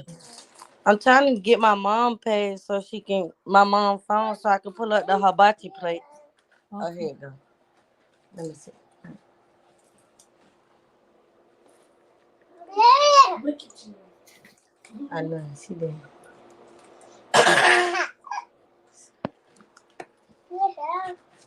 Get him, please. I know. He been with her. Get him for me. Oh, wait, so the Keisha Cooker thing was real? Yeah, it was, but you know how that was.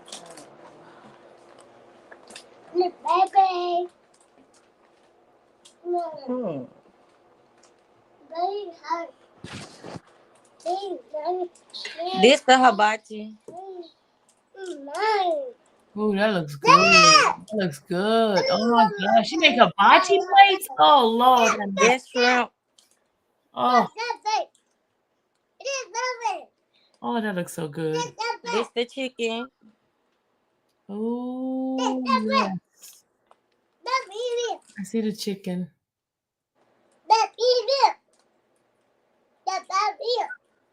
These beef ribs. Oh, I see it. And she cooking right now? She sleep right now. She'll be up in a minute to cook. Oh, and then she gonna be up all night? I told you we be getting up there at like 9 o'clock. Oh, I know where it's at, so I can come up there and get myself a plate. Yep. But I don't want to wait online. This macaroni, salmon, hibachi, chicken hibachi, rib tips, lamb chops. Oh, Lord have mercy. Get tough it on me, Purpose. Breezy Ben said, what's your information? He wants to get the plate for real, for real. The Instagram, this our business page. Hold up. Okay, do it again. Stop, Purpose. This our Instagram. Can't see it. Hold on, let me remove my brand thing. Hold on. Okay, go ahead, do it again. It's not staying on. Okay, there it is, y'all. BBQ P_BBQ. Yeah, P_BBQ sauce. Y'all can see it, y'all? All right, thank you. Here come Big Jeff is back. Okay. Hey, Big Jeff. I'm gonna meet you back. Hey, Big Jeff. We're back. Okay, what were you saying? I'm sorry. No, I was just saying in general, man, you know, people, we don't read everything that's put in front of us. You know what I'm saying? We go on what the person who's giving us the paperwork say, and that's it. Yeah. You know what I'm saying? And let's be frank. Anyone who you're doing a contract with, when have they ever took the time to read every page to you? They just give you the brief of what it's about and leave it alone. Yep, they don't. They give you a short synopsis of what that in that paper. Yeah, that's it. You know what I'm saying? So everything that we do in paperwork is out of trust. Yeah, that this is what it is. But like it said, the fine print is what gets you. Mm-hmm. You know what I'm saying? So a lot of things that's a part of life. That don't have anything to do with a case. That's life, man. I don't know no one. I can't name one person out of hundreds of people I know that I would feel being honest to say that they actually read everything before they sign. Yeah. You know what I'm saying? So we got, soon somewhere down the line, man, we got to speak on reality. Mm-hmm. You know what I'm saying? Let's talk reality. Everybody's guilty of that. Yeah. You know what I mean? So, we just gotta, sometime, man, common sense has to be used in any situation. Mm-hmm. Yeah. So at this point, man, the way society is right now, let's look at all situations in society right now. Everybody's doing, as we could say, something wrong in politics, in the legality, in the legal system, in the judicial system. Hell, they got a hearing on them for the DA. You understand what I'm saying? Yeah. Everybody has something under the table, man. But who's gonna be strong enough to fight? You know what I'm saying? We got to stand as a people because we are the ones who elect these people in office. Yeah. So we got to start being mindful, and we got to start doing our homework on who we putting in office to represent us. But the thing is, a lot of people go and run on these campaigns, and they're not telling the truth of what they're going to do. They just basically lining their pockets, have their friends doing things for their friends, and nobody else. But that's why you as a person, that's why you as one of the people in society that's voting for these people, you got the right to go to these campaign parties and these goddamn public appearances they have and ask the question. Mm-hmm. You know what I'm saying? Go ask the question. Go put them on Front Street. Make them own up to what they're saying they're here to do. But you know what I'm saying? They get into positions already, and the only thing you can do is not vote for them later on. But what about once they get into the position and not doing what they say they're gonna do? Then you got the right to impeach them. You just can't be scared. We got the right. Anybody we put in office, we got just as much right to get them back out of office as we do to put them in there. But we got to be a people who actually stand up and make these people uphold their positions to the fullest. Yeah. That's something we must do. So we're really letting ourselves down by not doing it. You know, and then a lot of time we gotta, you know, they have these public meetings, you know, they have these committees that they meet every month, this, that, and the third, but we don't go to them. We don't go to these committee meetings and voice our opinions. You know, and then when we do go to them and voice our opinion, some kind of way they try to flip it back on us. So what? You know, stand up for what's right, man. Stand up for what's right. Because, you know, at the end of the day, everybody's on the same team. Yeah. In the legal system. Yeah. You know what I mean? You know, so you got those who fight for the people, and you got those who, hey man, it is what it is with the people. They just want to do their job and go home. Yeah. You know what I'm saying? Because, you know, if it's not affecting you, then why should you care? You know what I'm saying? Nobody acts until something happens to them. Their own, and when they hit. You know what I'm saying? I've been saying this for 20 years or better.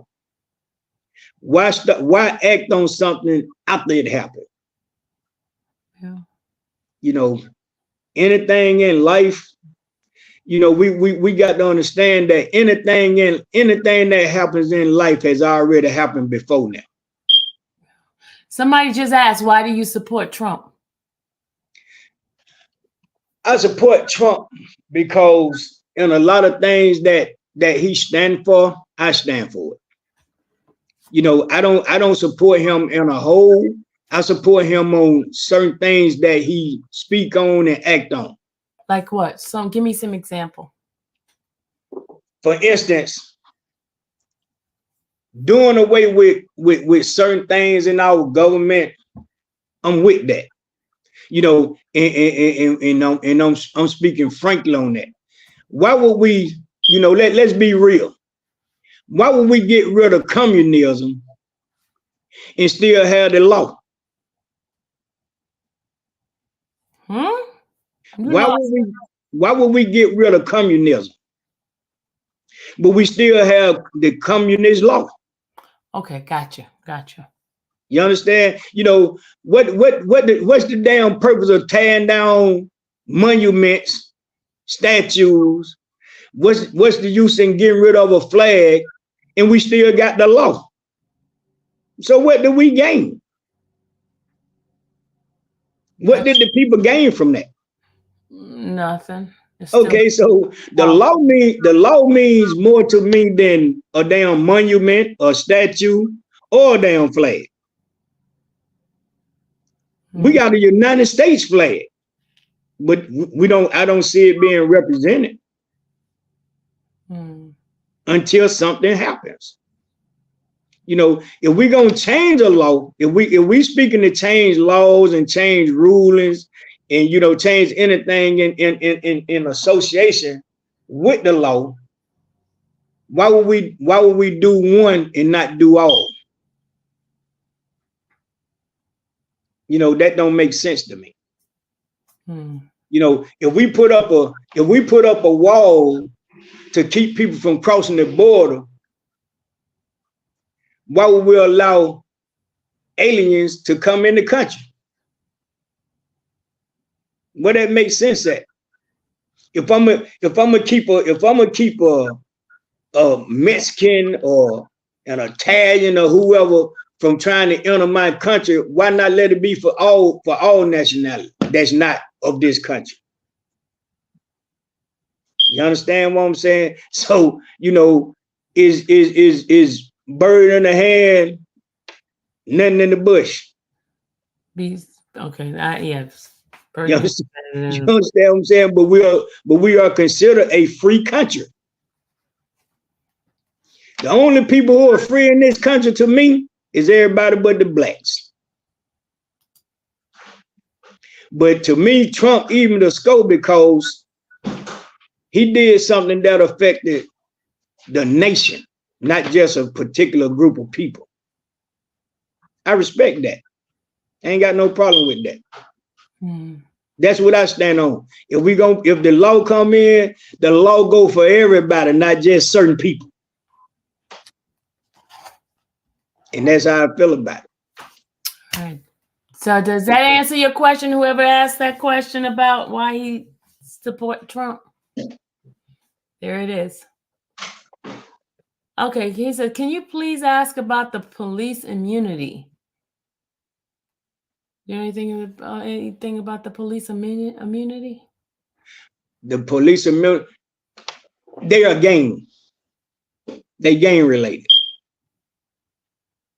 You understand? And I mean, I don't mean that in a negative way. I mean that in a way that, well, like I say, like we speaking on now, the rules should apply for everybody. You understand what I'm saying? Regardless of what your status is.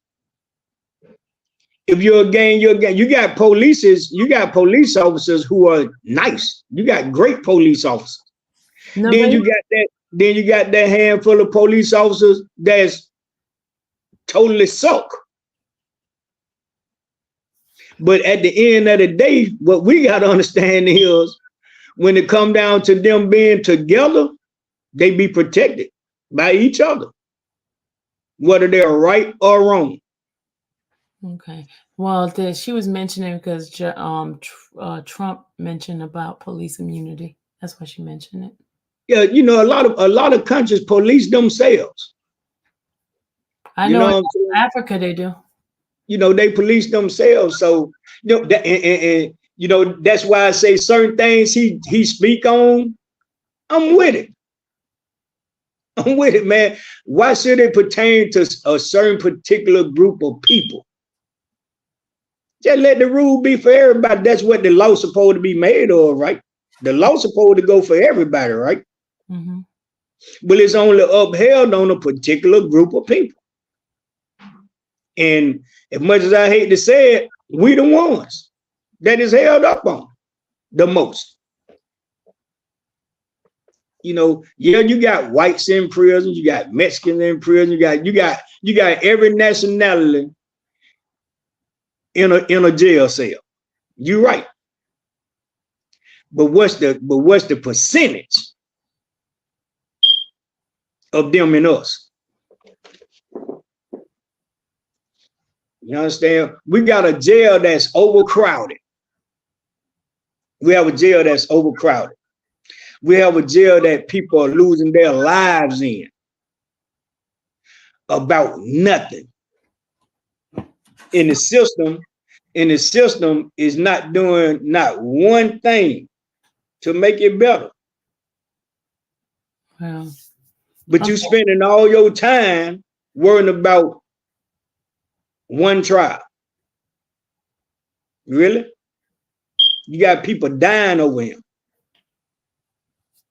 and everybody's focus is on one particular tribe. That be for real, man. These are our loved ones we talking about in this jail that we might not see no more. That can wake up in the middle of the night dead. You know what I'm saying?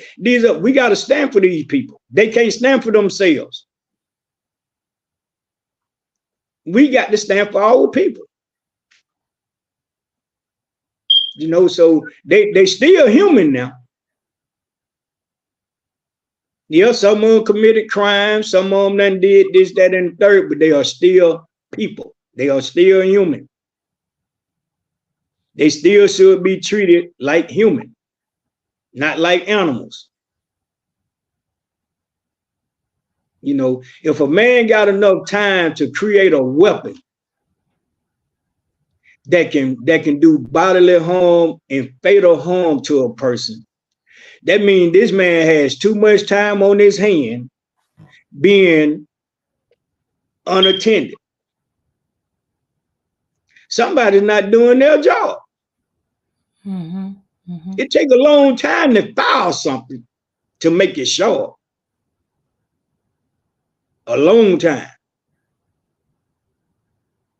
So that means someone is not monitoring the way they're supposed to monitor.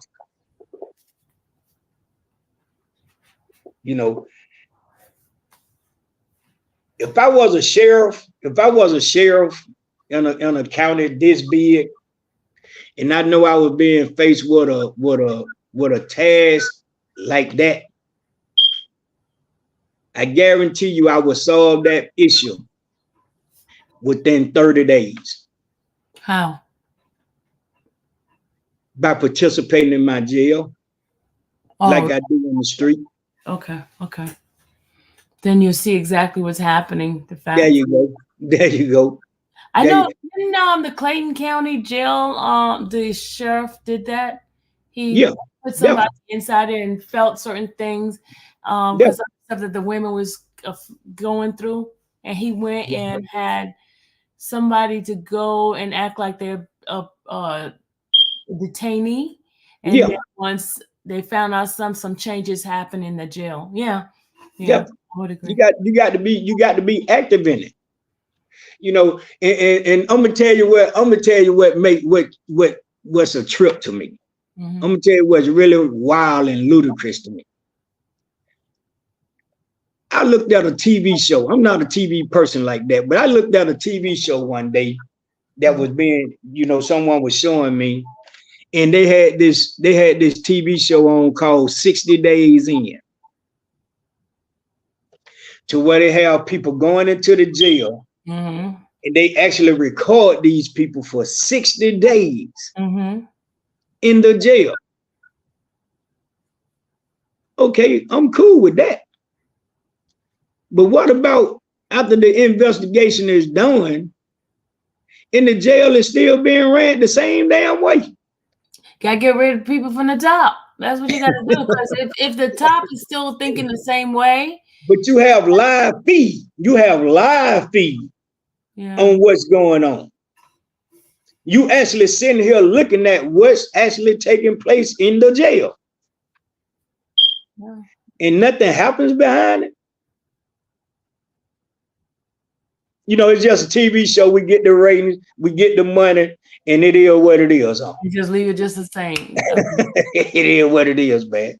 You know, and I'm saying you seeing episodes of this. So this is not a one-time thing. You've been there 60 days. 60 days. You know, but you got another group of people coming in 60 days after those 60 days. You understand? So why are these sheriffs not being made to look at this? See, that's where somebody need to be. You need to look at this is your jail. Instead of making an excuse, instead of passing the buck. Go in here, fix the jail, because that's your biggest obstacle as being a sheriff, is to run your jail. Not run the street, run the jail. you know, if you're not a participant, man, you'll never know what's going on. You know what I'm saying? You know, people pass the buck on their jobs. I worked for 39 years. I have ran into supervisors who will blame something on you so fast just to clear their own ass. You understand what I'm saying? You know, and if you have ever been a person in corporate America, you know this. You know this. Anybody that works in corporate America knows that anybody with any type of status on a job always pass the buck. The workers are always the fall guys. Yeah. You know, so, you know, and I'm saying it has gotten deep to where I have actually seen people get fired because a supervisor or a manager is trying to make themselves look good on their mess ups. You know what I'm saying? And the person don't have a choice but to take the fire.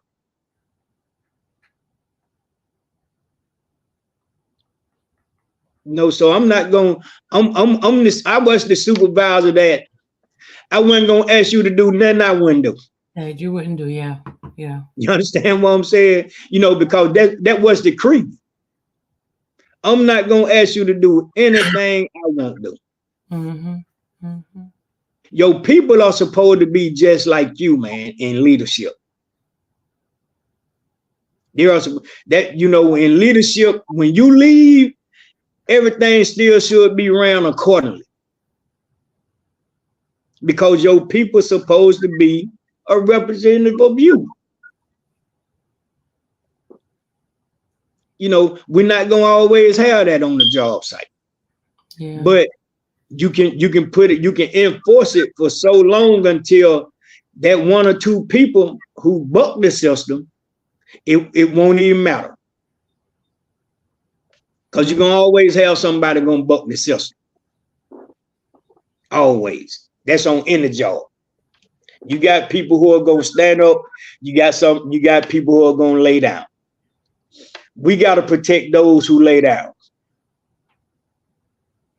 You know, sometimes they don't deserve that. You know what I mean? So, you know, I'm speaking life. Life and life. You know what I mean? So, you know, we gotta start speaking on these things. I'm only one voice. One voice can be heard, as we can see. One voice can make a difference.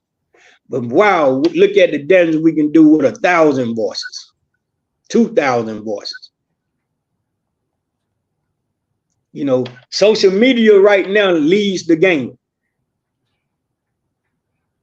Let's put all this on social media. Why not? That's what people pay attention to. But that's what they've been using in the trial. You know, people pay more attention to social media than they do their own kids in the household. If you think I'm lying, go to some households and see how many other people in the household heads are up and not down. You know, and that's something that I don't agree with. I do not want to walk in my household and everybody in the household's head is down. Nobody looks up. But that phone is in everybody's hand being operated. You know, so if we're gonna live on social media, then let's make it a purpose to live on. Get rid of all that negative shit on social media. But that's what sells, the negative stuff. Yeah. That's what these people want. When you start talking real stuff and life stuff, they don't want to hear that. Everybody don't want that. I can't agree with it. Everybody don't want that. It's some people out here who really want to reach out. It's some people who really want to be a part of something positive, be a part of something that's creative. They want to be a part of something that's making motion. You know, we just got to find them. And we got to fire them by doing what they do with the negative side of social media. Keep posting it. Keep posting it. Look at what we're doing right now. Mm-hmm. We're talking, we're having a discussion. How many people listen? 252, but some of them complaining and some of them wants to you not to talk about Trump. Someone wants to talk about the case, and some wants to not talk about that. So it's like you have different personalities in here, but because you're here, they're listening. But you can't please everybody.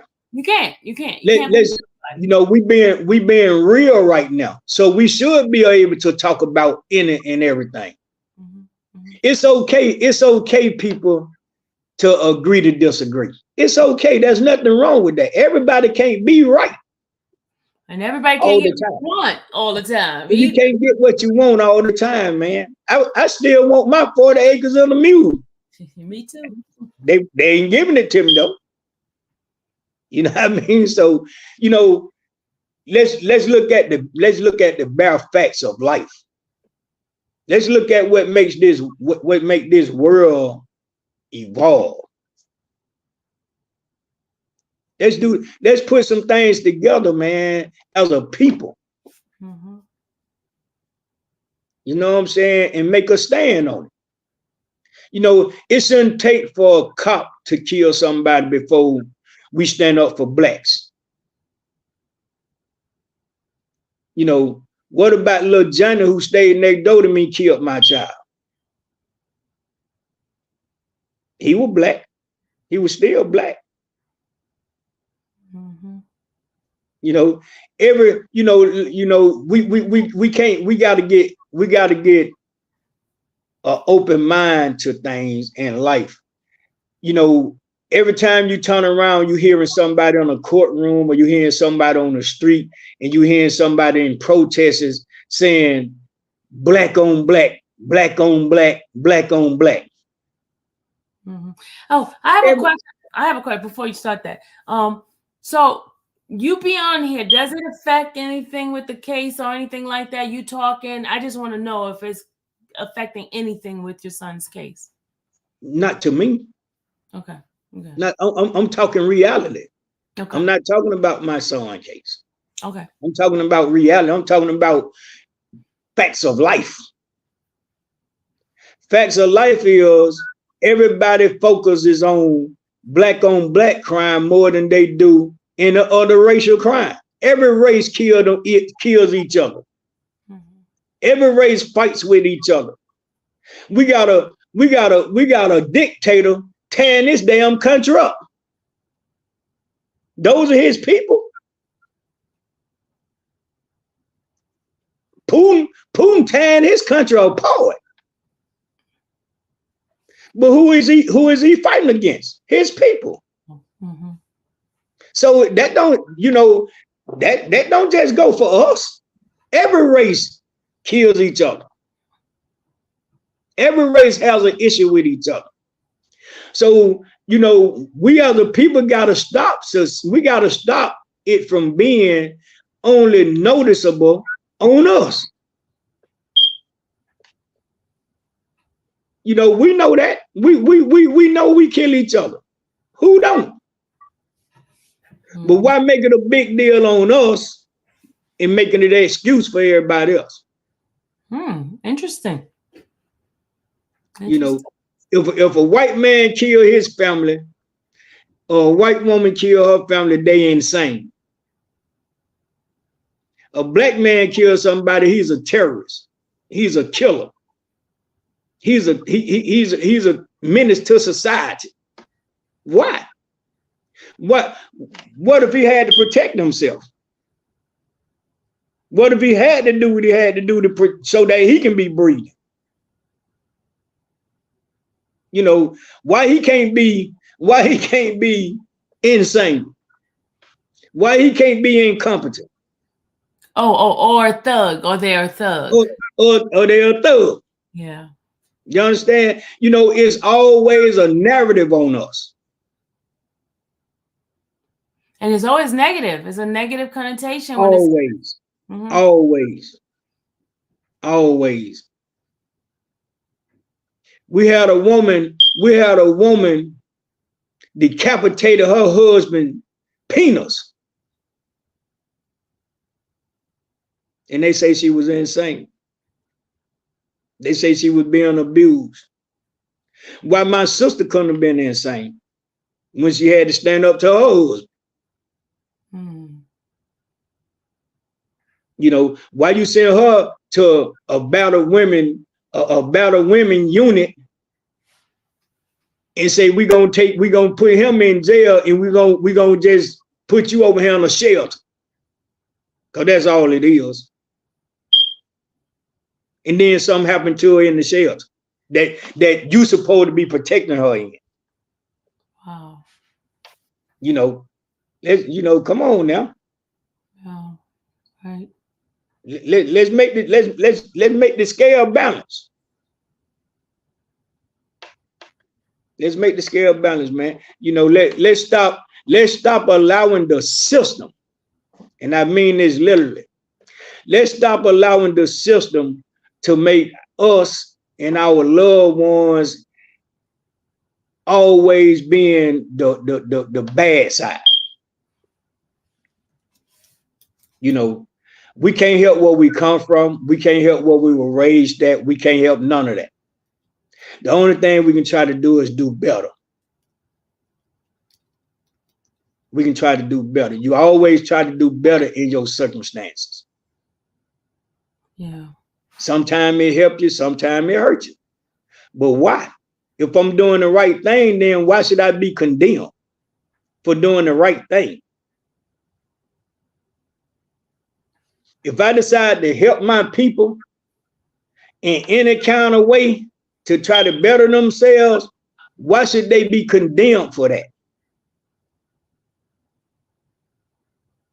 You know, but if you see, you can look on TV every morning and you can see a public servant being awarded for drawing in some sand and saying, you know, this will help my people. But they're another race though. We got some black kids. We got some black kids who have put a lot of things in motion. But by them being in low poverty stricken schools, they don't be recognized. They don't be recognized. I know a little girl who sits on the corner of James P. Brawley and I think that's Neal Street. Every day, guess what she does? What? She sell lemonade. She sell little snacks. She sell water. Sometimes she give it to you. She'll give it to you. I've never seen no one, no media circuit, nowhere interview. I ain't never seen on Good Morning America. I ain't never seen, and she been doing this for a long time. You understand what I'm saying? Mm-hmm. And I know the police ride by every day because they patrol that street. How come they've never called somebody to say, come and look at this child doing something positive? And she black. Give her some credit. Yeah, you're speaking facts here. You know, we got people who have their own non-profits that go out and pass out food every day. You don't see none of that. You don't see them. And right by the courthouse too. Right by the courthouse. Mm-hmm. Okay. All the time when I go there. Okay. But I guarantee you, if their car get towed or the police harass them or tell them they got to go, it'll be a camera right down the scene. Mm-hmm. Mm-hmm. And the only thing will be said is, okay, they violated the parking right. Really? Really? What about the good deed that they were doing before they was accused of being improperly parked? Let's make it make sense. Let's make it make sense, man. You know, so hey. No, Zyra says as soon as little Katie gets out there to do a lemonade stand, she will get media coverage and being a young entrepreneur. Thank you. Thank you. She gonna get a check for 5,000, 10,000, all type of shit. Mm-hmm. But look, Juanisha, she ain't gonna get nothing but a ticket.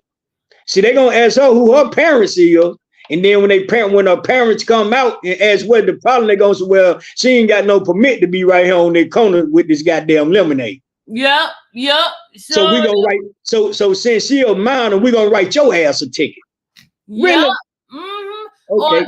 Or Karen gonna call and say, hey, there's a black girl out here trying to sell some lemonade. Thank you. There you go. And then you'll have somebody, then you'll have a black prosecutor stand in a courtroom and try to make it, you know, she's selling poison. You know, it's you know, when they tested it, they had too much sugar in it. Really? Are you serious? Let's be for real now. Let's make it make sense. Mm-hmm. Let's make it make sense now. Until it happened to your family. Until it happened to one of your family members. You know, so now let's stand before it get to that point. I've been preaching this gospel for 20 years or better. Let's you know, address this stuff accordingly, man, before it get to why should something have to always happen before you recognize that it existed in the beginning? Let's make it make sense. You know, anybody can put a story together, but do that make it true? No. Okay. But you can make it sound good. Yeah. Certain people gonna go for it, certain people not. That's the type of discussion we're having right now. Yeah, some people go along with the okie doke. That's it. No, I want you to voice your opinion, because sometimes your opinion can make a difference in whatever is being talked about. But they don't want you to talk about your opinion. Yeah. Then you're going to shed some light to some situations, and then that's a problem. That becomes a problem. You know why? Because we don't know how to debate. Blacks do not know how to debate. They get angry and start fighting, huh? You know what I'm saying? You know, we don't know. Well, not just that, we don't know how to debate because it's not a part of our culture. See, when you go to school, when you go to elementary, middle, and high school in the black community, in the low poverty black community, those teachers not teaching that. But if you go to a predominant school, then you'll be, see, they have what they call a debate team in the school. They do. Okay. Name me an Atlanta public school that has a debate team in. I don't know, but I mean, when I went to school in New York, I went to a high school that was a judge. So we had debate. We had a debating team and all that. Yeah, we had. There you go. There you go. There you go. You know, so our kids don't know about it. So it's something that, you know, it's like our kids are programmed. You know what I'm saying? And our kids are programmed to do one thing and one thing only. And that's quit. That's quit. Anytime our kids have to face any kind of differences, they quit. Because it's an easy way out for them. And we'll allow it. We'll allow it. No, we got to support them. We got to support these kids. Mm-hmm. We got some kids who really want to do the right thing every day. They just don't have the support, man. you know, because they don't have the parental guidance that they're supposed to have in the household. And I'm not saying that the parents are bad parents. I'm saying, you know, I'm gonna quote the famous Barney Mac. Grandmama 25, great grandmama 36. They don't know how. They don't know how. Yeah, they weren't taught either. They don't know how, man. So the system uses that against them. You understand? The system uses that against them. So now you go from being an uneducated young parent to an uneducated adult parent to an uneducated grandparent.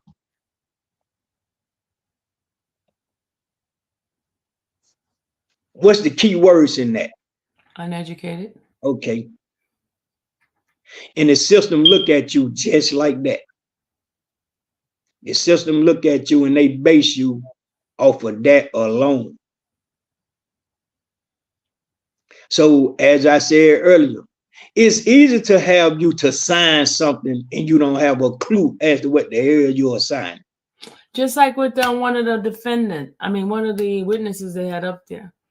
He said that his highest level of education is not even high school graduation. Thank you. Thank you. Therefore, there are things that he can't really understand or can't even read. But then you telling this person, giving them this high level document and saying, here, sign this. And the mentality that's in his mind is a child.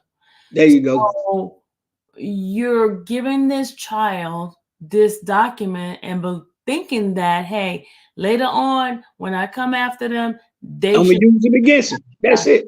I can use it against them. You understand what I'm saying? You know, so saying then the deck be so stacked on you to where if you don't uphold something that they misled you with, now we're gonna flip the table on you. Really? Really? Are you serious? And we as a people gonna sit back and allow that to happen? Well, really? Yeah. You know, I really don't understand, you know, as a black, I'm going to a race card now. Oh, here we go with the race card. As a black, out of all the things we have went through, out of all the things our ancestors have went through, out of all the things our previous ancestors have went through and had to endure, how can you sleep with yourself at night, man, knowing that you are trying to falsely prosecute black men, black women, black children on false pretenses that you have not one clue about? How can you sleep with yourself knowing that you're actually doing this to people? I don't get it. And when you go to a prosecution that is a white man and is a white kid that's going through this, they will go to the judge and make so many types of deals. I'm telling you from facts, from stuff that I know. They'll go to the judge and make so many kind of deals to this sentence to give them so much like leeway for this kid. They will fight the hardest for this kid not to get the match that the judge is trying to give them. Guys, I've been watching this. I'm serious. I've been watching it. I see all the stuff that's going on. And it's not tough, y'all. It's because, and even let's go back to some of these Caucasian individual who has been tried and found guilty of cases that we've seen videos of stuff. You see people protesting. There are people protesting, getting financial backing for them, even though you see cameras, you see all this stuff happening in daylight, and they will continue to support. There you go. So let our own child happened to be with somebody who happened to shoot somebody. And I'm not justifying anything, y'all. I'm not justifying anything. But he's not the one with the gun. He didn't even have a clue what was going on.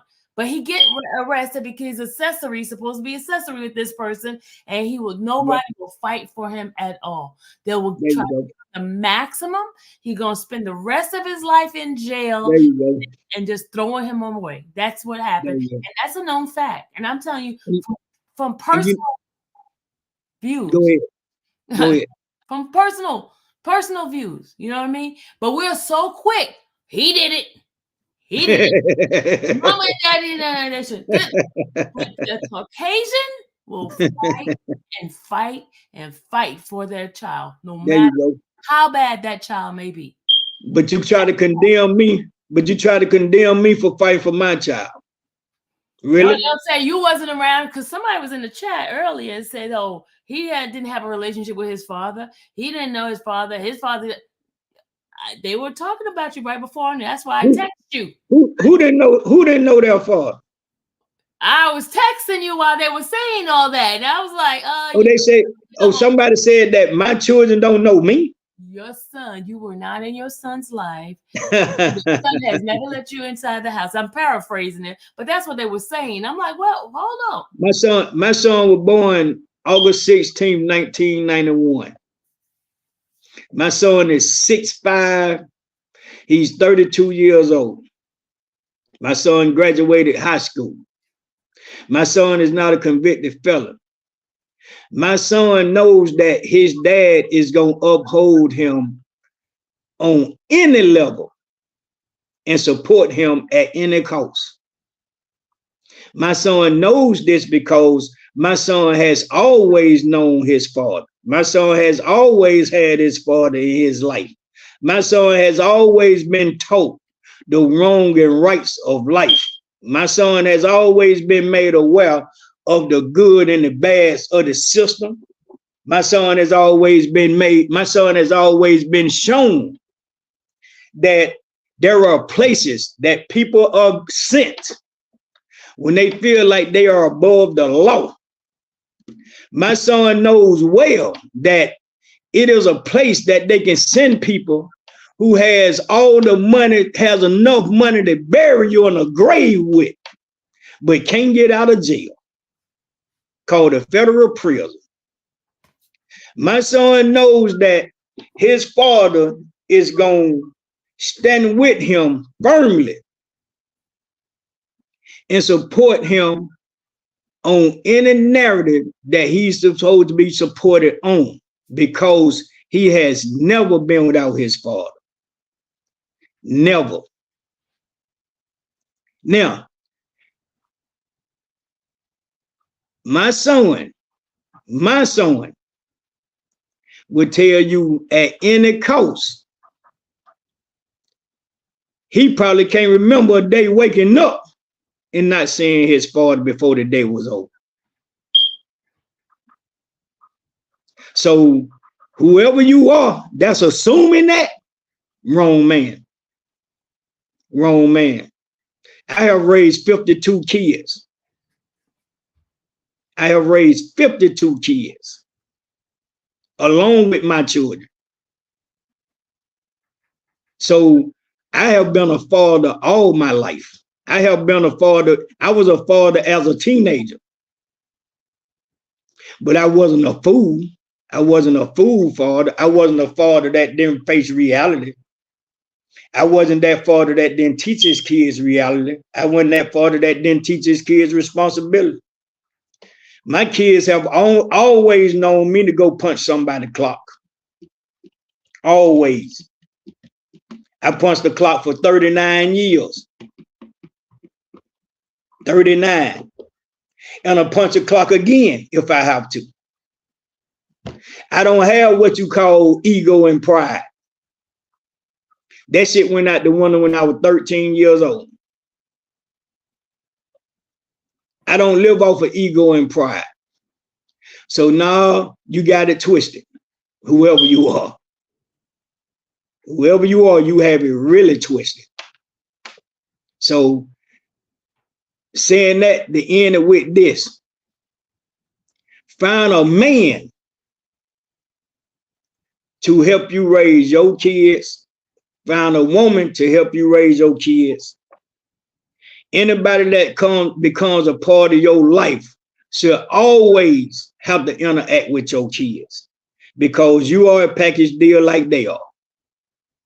I am a package deal. I would not allow a woman to even enter my circle if she wasn't coming in to support.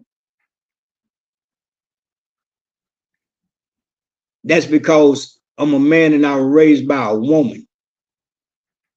So there's no such thing to me as a woman cannot raise a man. That's a damn lie. My mom did a damn good job.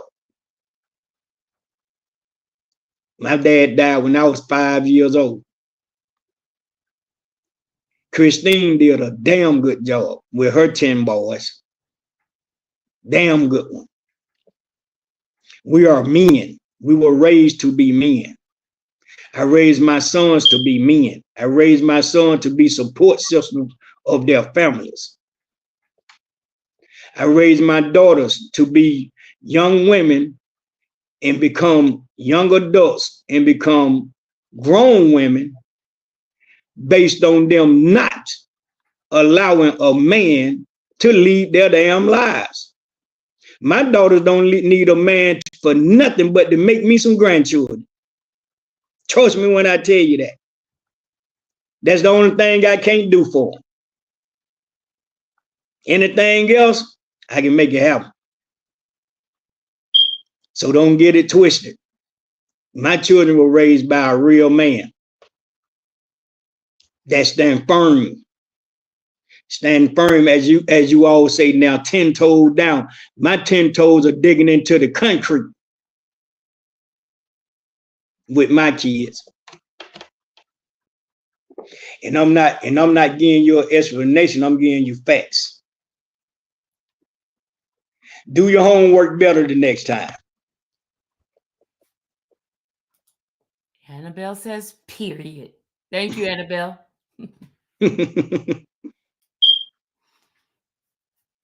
All right, people, y'all heard the man. So anybody come in here with that mess? I appreciate that, because people need to know that. That's the part of life that people needs to hear. He said, this guy, Exclusive Max, said, that's not good. We need each other. That's why these kids are lost now. There you go. There you go. He said it's not good. What you're saying? What you mean? He said that's not good. I guess the part when you told your daughters that they don't need a man other than they don't. They don't. My daughters are raised to be independent, not dependents. Now, if a man should come in their lives, he's coming in to add to their story, not take away from it.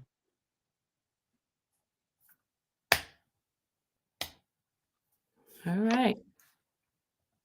My daughters are not going to be waiting on no joker to get out of a jail. If he go to jail, you'll see him when he get back, if he make it back. If he doing anything other than trying to be supportive of his woman and their family, then she got to address that. She needs to address that. When you come into this family, you come into this family to be a part of this family, not a piece of it. Oh, not a piece, but part. So, yeah, I would teach you how to be that man when you come in this family, because that's what you're gonna see. You're gonna see a family-oriented family. And that's a fact. I've seen them. This family's like tight. So yeah, we stand as one. We're not individual. Next. Somebody said Bobby Smith's business says tell Big Jeffrey to read Isaiah 47:5. Let me pull it up. Let me see what they said in there. Hold on, what it says. Isaiah 47:5. What understanding do I supposed to get from that? You know, we read, but we get different understandings now. I might not get the understanding you got.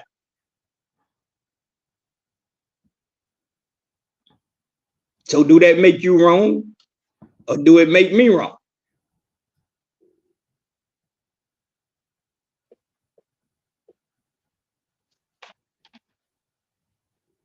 Okay, it says here, sit in silence and go into a dark place, O daughter of the Shalanden, for you shall no more be called the mistress of kingdom.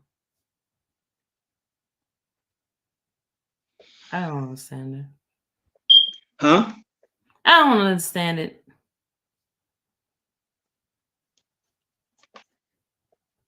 What understanding is he trying? Is he trying to give me out of that? I don't know. I don't get it. I don't know.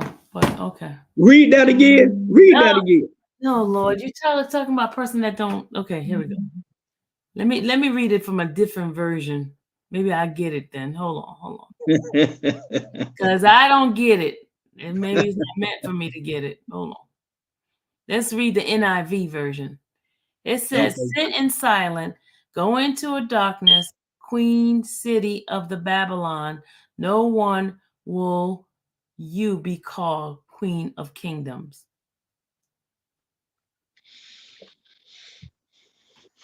Basically, you know, what I'm getting from that is independent.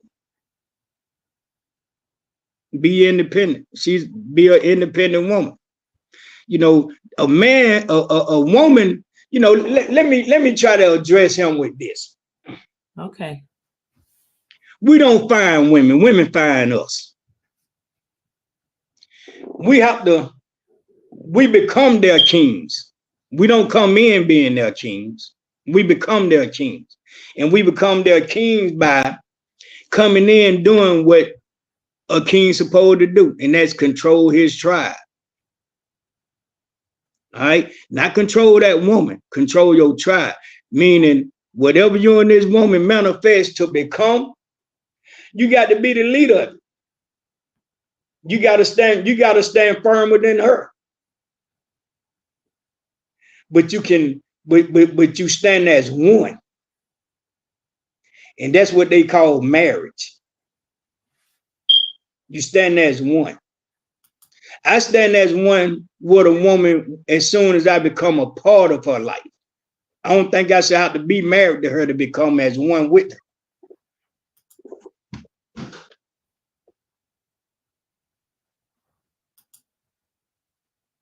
Okay, you said it.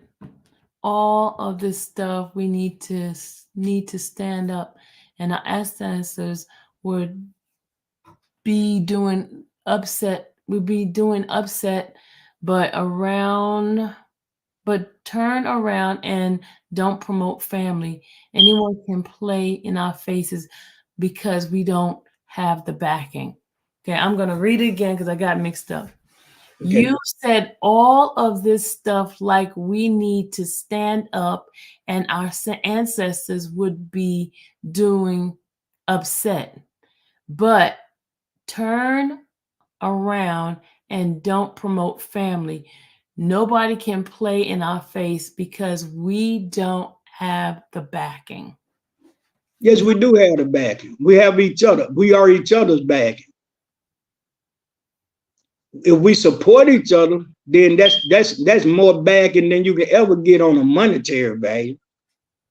I support anybody that's going through corrections because I have been there. I know some of these cats. I know a lot of cats that shouldn't even be in a jail cell.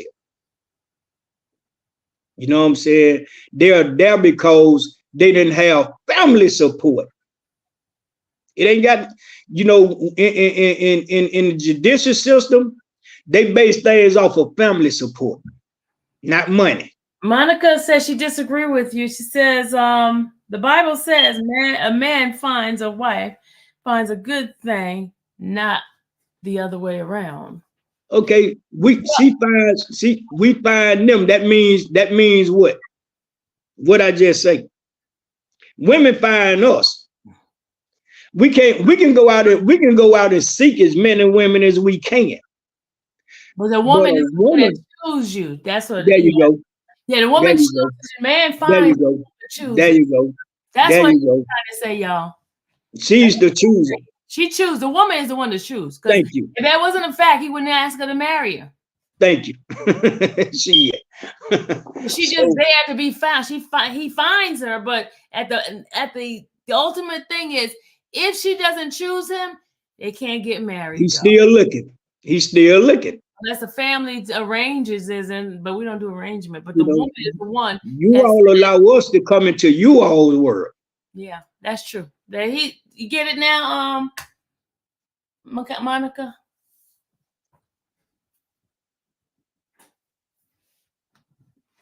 Because unless she say yes, it ain't gonna be so. It ain't gonna happen. It's not gonna happen, man. You know what I'm saying? So, it's good. And to me, that's not a bad thing. I would rather find my woman.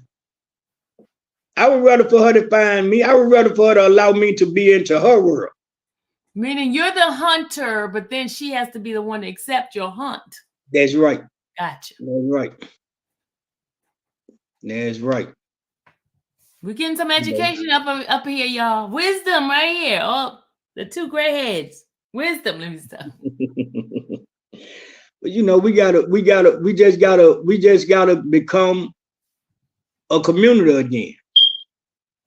We got away from being a community. So now these kids are running out here amok because they weren't raised in a community environment. I tell you what, I want everybody come in on this for me. Mm-hmm. Tell me how many times you go out your door going to work in the morning, come back from work to home in the afternoons or the evenings, and when you see your neighbors, you speak to them. Name me 5 people that stays in your complex.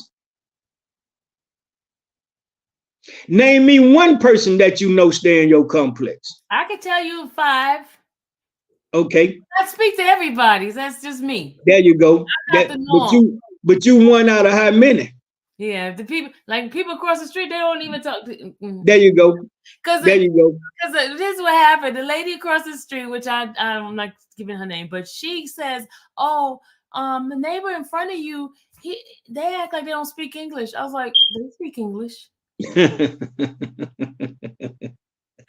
means when she went to knock on their door, they would not open up the door. They wouldn't say anything. And I've had conversation with them. But guess what? The neighborhood, a neighborhood that I stayed in one time, mm-hmm. The neighbors came to the door, welcomed me into the community.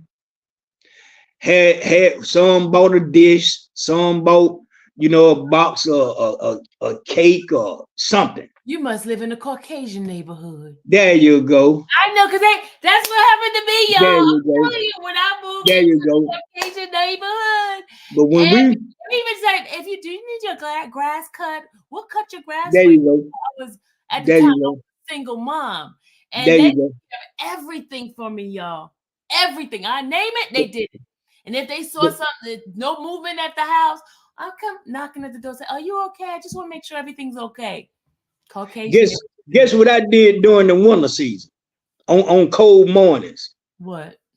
On cold mornings, I'll go outside, and because the building that I stayed in, I might be the only male in the building, honestly. Mm-hmm.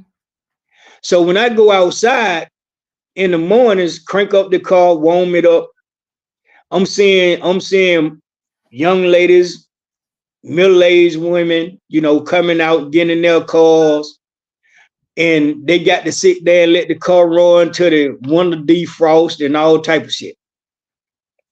So I said, okay, this is what I'm gonna do. Every morning, I go out, I look See the windows and everything, you know, sealed with ice or whatever, fogged up or whatever. So I started coming in the house and I get me 3 buckets. Cold water, I hope, not hot. And I'll go outside and I'll go to all the cars, all these young ladies' cars, all these women cars, and clear the windows up for them. That's a man. That's a man. There you go. Man, because most so some of them have been sitting in their cars and I'm pouring water on their windshield. And they thanked me the whole 9 yards. And I've never tried to talk to one of them. You understand what I'm saying? Mm-hmm. And they appreciated it. That's all I needed. Let them know it is still some men out here. Yeah. Ladies, it is still some men out here. You just got to find them and you got to allow them to be that man. Yeah. And they don't want anything from you, ladies. They don't want anything. And most of them anyway. You know, so and even if a man approaches you to try to talk to you or whatever the case might be, hey man, if you're not interested, just tell them you're not interested and let it be that. You know, there's no reason to get smart with them. There's no reason to have an attitude with them or that. You know, it's just a man being a man. Mm-hmm. It's a man. I would love to go to for my fiance or whoever I'm dating or whoever to tell me, you know, my neighbor came and put water on my window, so you know I wouldn't have to let the car warm up so long, and this, that, and the third, and you know the car. Something wrong with the car, and my neighbor asked me, "You need some help?" or this, that, and the third. Ain't nothing wrong with that. If you need some help, you need some help. Mm-hmm. If I see a woman hood up, I'm gonna ask her, "Do she need some help?" You know. That's part of the community. That's being a part of the community. That's not trying to be a player. You know what I'm saying? You know, so if you see a woman in distress, you're supposed to help her. That's what I was always taught. You know, so forgive me. Sarah said, Black men don't want Black women anymore. At least that's all I see in comments on social media. I'm glad I got married when I did. Well, he don't address that to me because I can't wait to have me a sister. I can't. I'm not prejudiced, but I would never go outside of my race. I would rather deal with that knucklehead sister before I deal with another race that I know I don't have a chance at winning with. You understand? Let me tell you something. We can be married to another nationality for 100 years, but it's always going to be an unbalanced scale to me. To me, that's an unbalanced scale because you got to be limited on what you say. You got to be limited on what you do. You know, and that's just my opinion. You know, if I want to call my Black sister black ass, I can feel comfortable with that. Mm-hmm. You understand? I won't feel comfortable with calling, if it's a Caucasian woman, white ass, white woman. Hey man, come on now.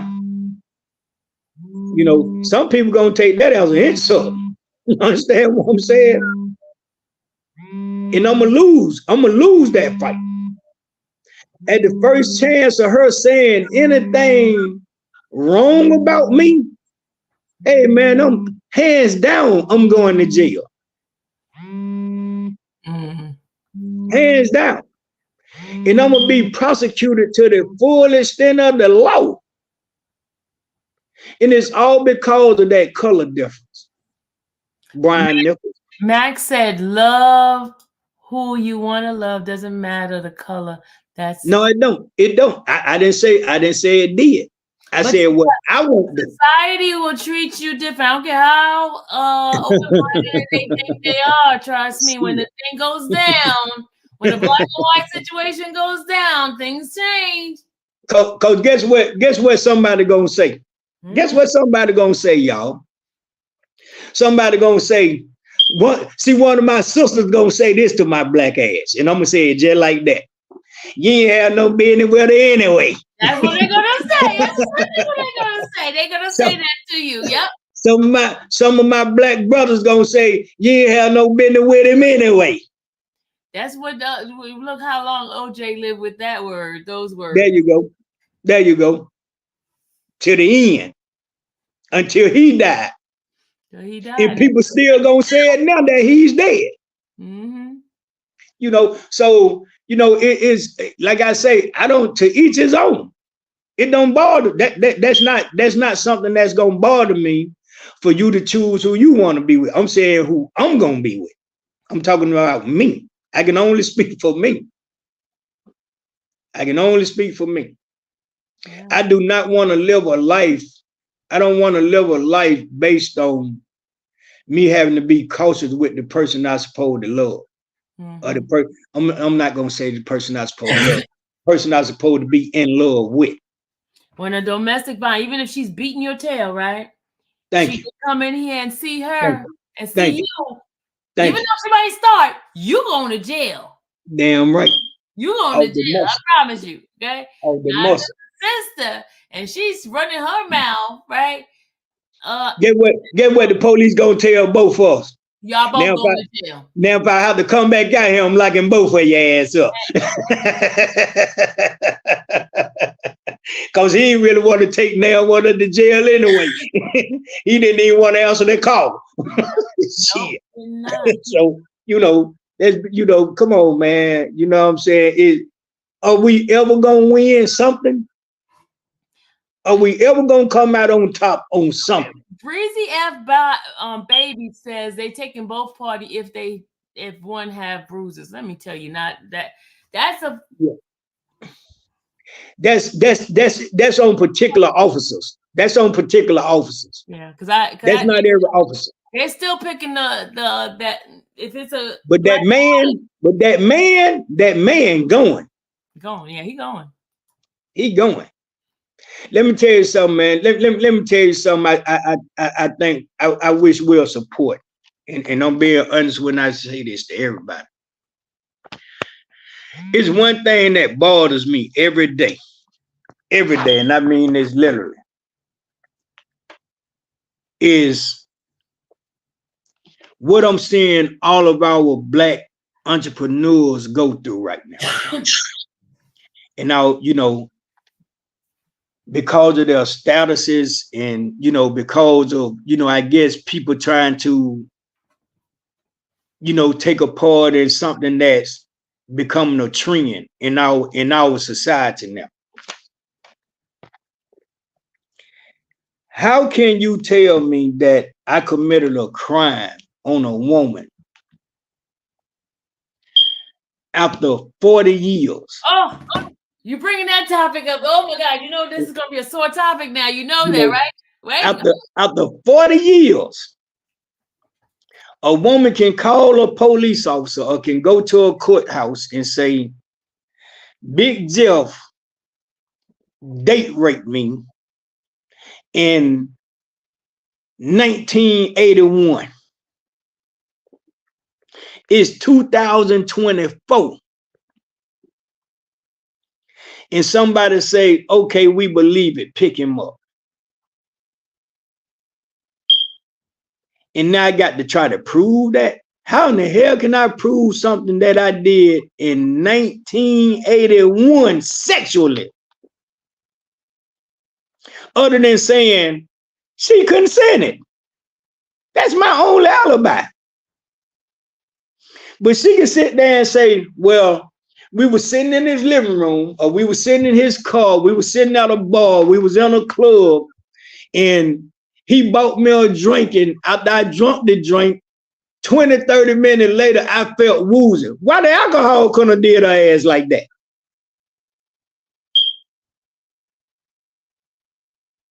you know, but she is allowed to say this and get away with it.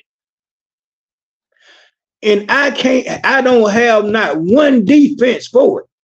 I don't have not one little defense to say I didn't do that. Improving. How can I can't go find that damn cup she drunk out of in 1981.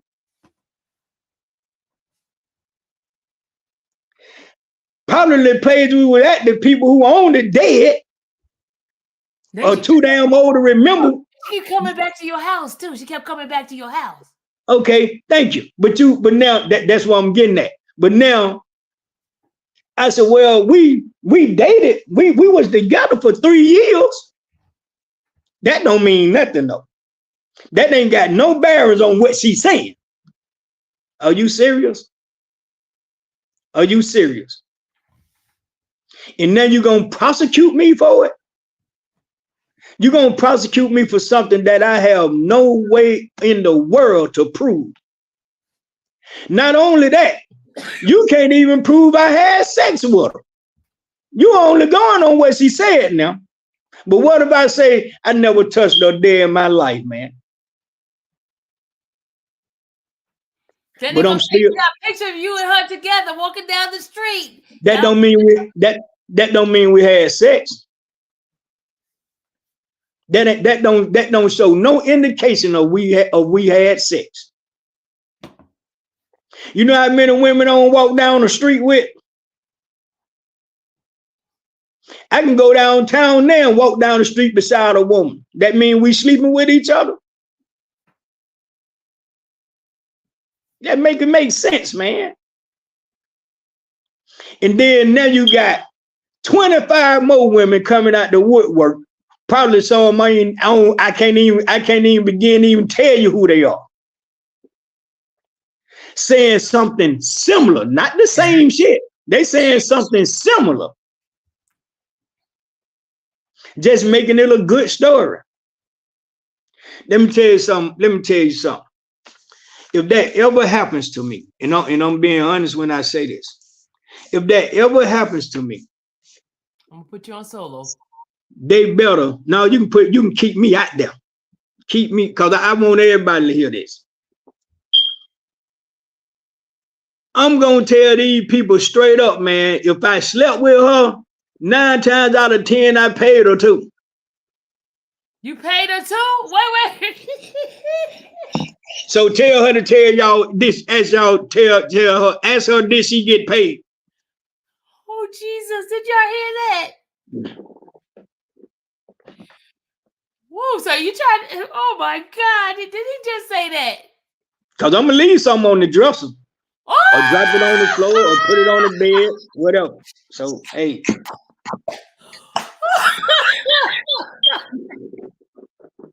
He gonna leave some on the dresser, y'all.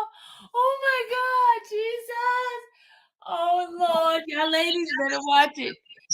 Oh my God. No, that's the truth. That's the truth. If you dealing with a woman, you're supposed to do something for her.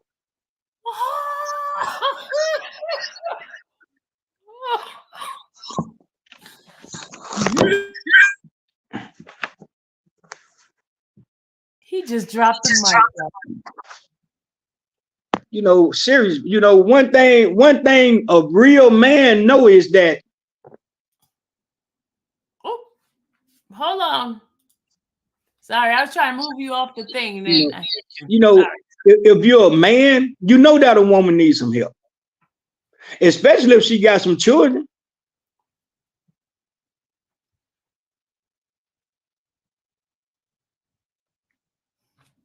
You know what I'm saying? You know, if she got children, there's no way you can assume she don't need any help. If she go to work every day, if she invites you to her place, that means she paying bills. So she needs some help. So if you're dealing with her, you need to do something for her. You need to help her out some kind of way. You know, a woman shouldn't have to ask a man for help. You understand? We know for a fact it requires you have to pay the cost to be the boss and live in life. So there's no way I can assume that a woman, just because she deal with me, she don't have to pay. She don't have no responsibilities. So yeah, if I'm dealing with her, I'm gonna do something for her. I'm gonna help out. If she shouldn't have to always ask me for some help. I know she needs some. I need some too. Oh my God! You know what? It's too early in the morning for this. I mean, is it afternoon? I think it's afternoon now. I need some help too. So it might be a time where she might have to help me out. It's an investment. An investment on your returns, huh? It's an investment. You know what I'm saying? But we are together. We're dealing with each other. So why shouldn't we help each other? Now, if you have to have some type of stimulant to deal with a person, then that's part of the course.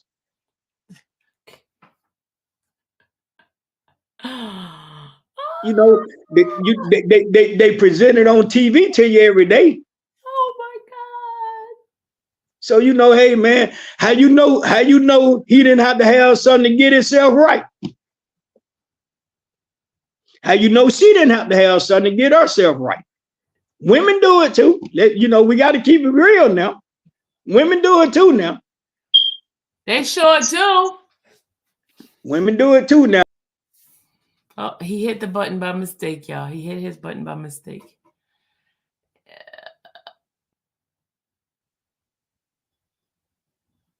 Oh my God, y'all asked for this. Y'all asked for this. They do. Women do too. Yep, you're right, y'all.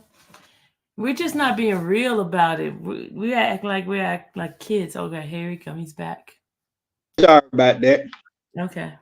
Who to say the man always have to be the one to do the date raping? It's some women who will drop something in your drink too. It's some women who will ask you to participate in something they do too. So how that make her word righteous after 30 years, man? Something neither one of us prove that the other did. They ruined Bill Cosby with that. Yeah. And I'm saying that to say this.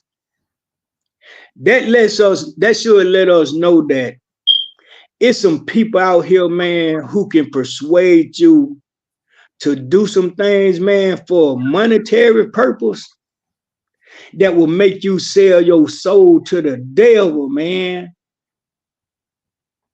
So how can our system fail us on allowing that to be spoken into existence? And they say it's concrete. How?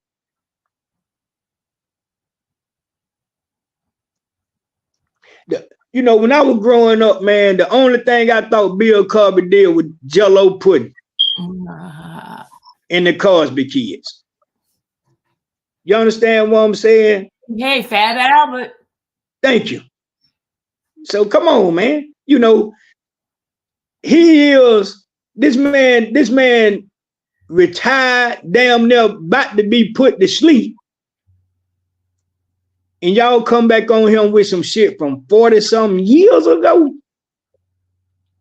just to condemn his good name. His name was too good.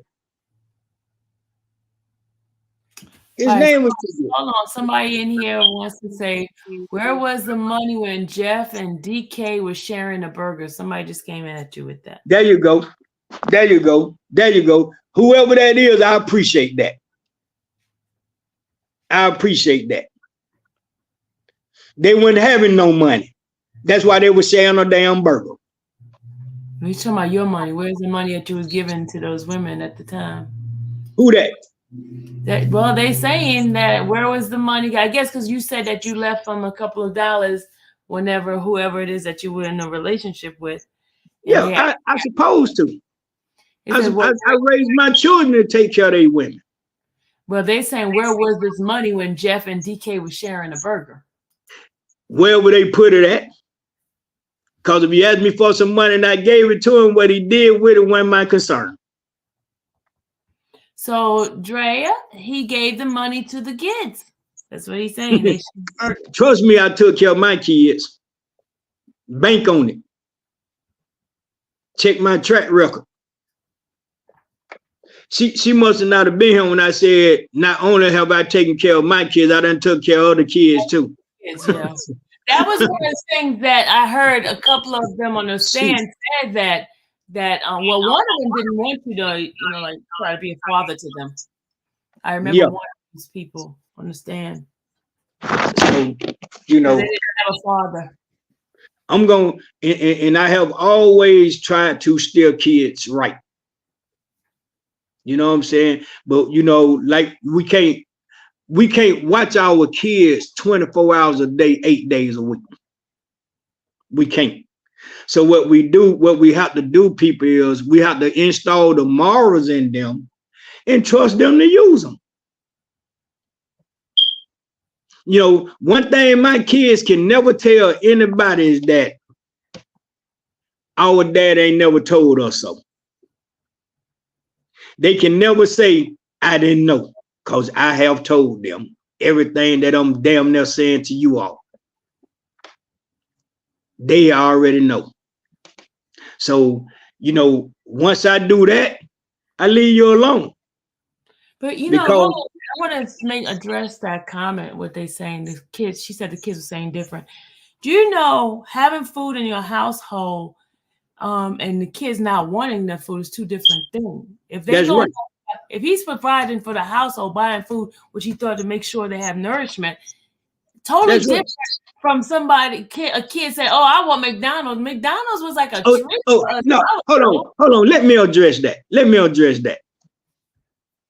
This is Big Jeff. All right, this is Big Jeff. Big Jeff has never believed in giving no child what they want. But I have always believed in providing a child with what they need. Your needs and your wants are totally different. Now, if you want something from Big Jeff as my child, you got to earn it. You got to earn what you want. Now, when you're doing right by the household, when you're doing right in school, when you're doing right as a child, Big Jeff take you on a shopping spree. Big Jeff hey man, it is no limit. But when you acting a damn fool, why should you be, like my mom told me, why should I send you to school looking like $1 million and you acting like a damn fool? So I'm gonna supply you with what you need. So when you want what you want, you better be able to show me where you earned it. You better be able to show, or guess what? You won't have it. You won't have it. It's too many mouths to feed for me to try to supply everybody with what they want. Yeah. And that's one of the biggest issue with the kids nowadays. The parents are so interested in giving them what they want them to have. Listen to what I'm saying it. What they want them to have. They ain't thinking about what the children want. And what I mean by that, ladies and gentlemen, is I have heard some of you all say this. Boy, I ain't buying my children on them goddamn cheap ass shoes, but my children got to have some joy. But nigga, you ain't making but $7.25 an hour. What gonna happen when you can't give it to them? What you think that child gonna do when they get to an age, and then you go through a turn in life, so to speak, and you can't provide that shit no more? Now you lose your child, brother, because now your child gonna try to do something to get that shit because you engraved that in them. There's no way I will buy a newborn child or a 2 or 3 month old child a pair of damn Jordans, something they gonna grow out of right out there, take them off their damn feet. our morals are in the wrong damn places at times. My children can't wear this. Why your children can't wear it? Why your children can't wear something you can afford for them to wear? Now, I'm going to tell you like I used to tell my children. You'll get that shit when you can afford to buy it for yourself.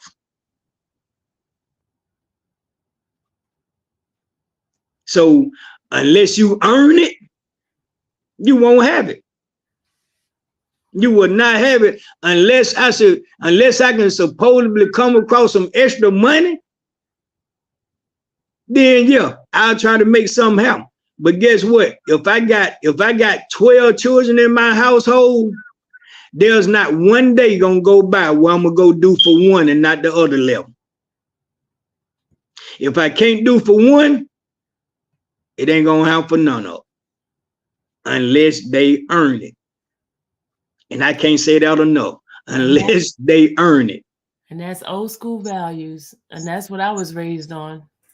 I mean, I didn't get those things like McDonald's and stuff like that.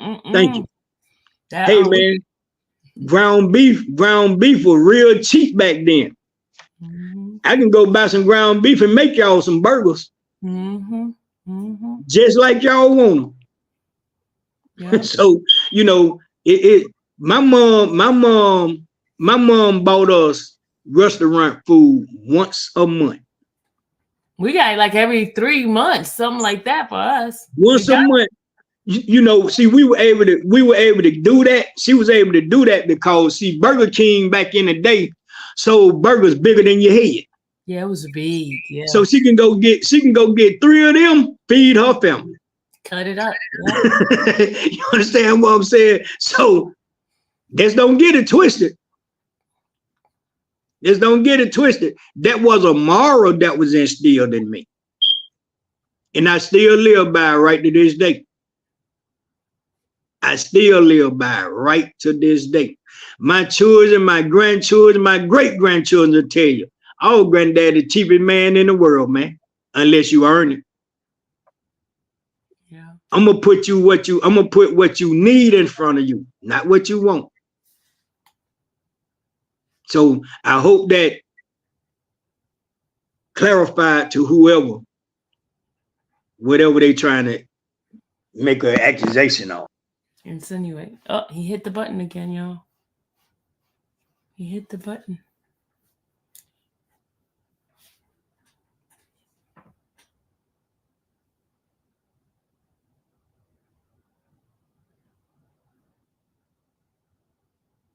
There you go. All right, welcome back. I'm not trying to keep up with the Joneses. And the reason I'm not trying to keep up with the Joneses is because I don't know what the hell the Joneses are doing to keep up with them damn selves. That's true. So how can I keep up with them? Well, somebody's here saying robbing and stealing, so I guess they're making accusations now. Robbing and stealing. Let me tell you this right here, whoever you are. If it came down to a point to where I had to do something criminal to feed my family, then call me whatever you want to call me. But I'm not trying to hurt nobody. I'm not trying to take anyone's life. I'm not trying to do nothing out of the ordinary to make my ends meet. I believe in working. I believe in working for what I get. But like I say, if it get to a point to where I got to do something, as long as I don't have to harm anybody doing it, I'm gonna do what I gotta do. That's just a man thing to me. I'm gonna do what I gotta do to take care of my household. If you can't understand that, then I'm sorry. I apologize for that. Okay, I'm confused with these questions. He says, I'm confused. He's cheap with his kids, but his women he's dealing with or whatever. I'm confused. That's not what he said, y'all. He was an example of Bill Cosby's situation. Oh my God. He never said that.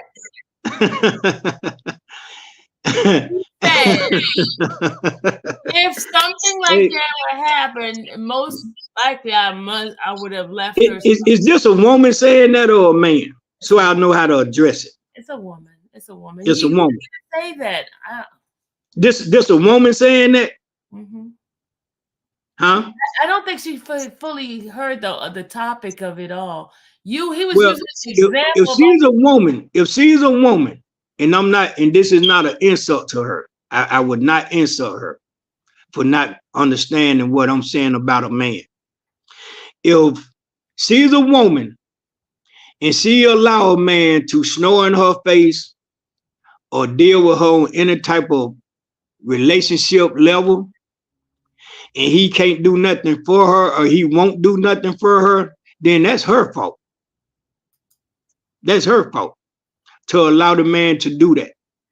And if a man deals with a woman and feels that he shouldn't do something for her or help her out or whatever, then that's less of a man to me.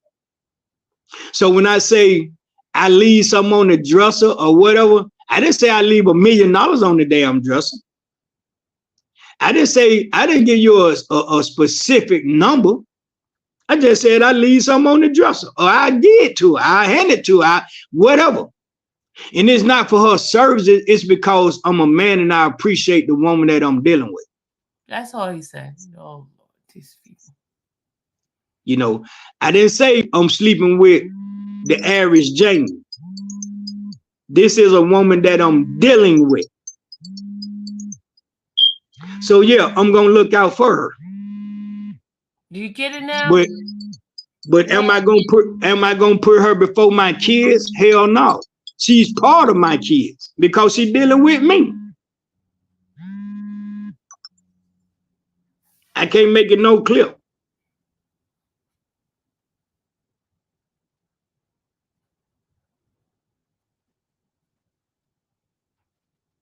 Okay, so y'all know what leave something on the table dresser means.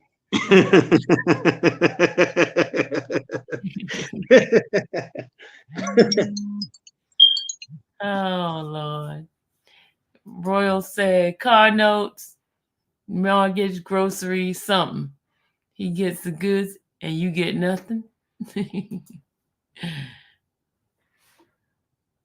His phone stopped. He's on the phone. Yeah, no. He is speaking. No, I was reading what Royal had put on the in the chat. What they say? Somebody said, "Yep, that hot 20 that I could spend." I think people just taking it a little bit No. different. You said they said what? Somebody say, "Yep, hot 20 that I can spend."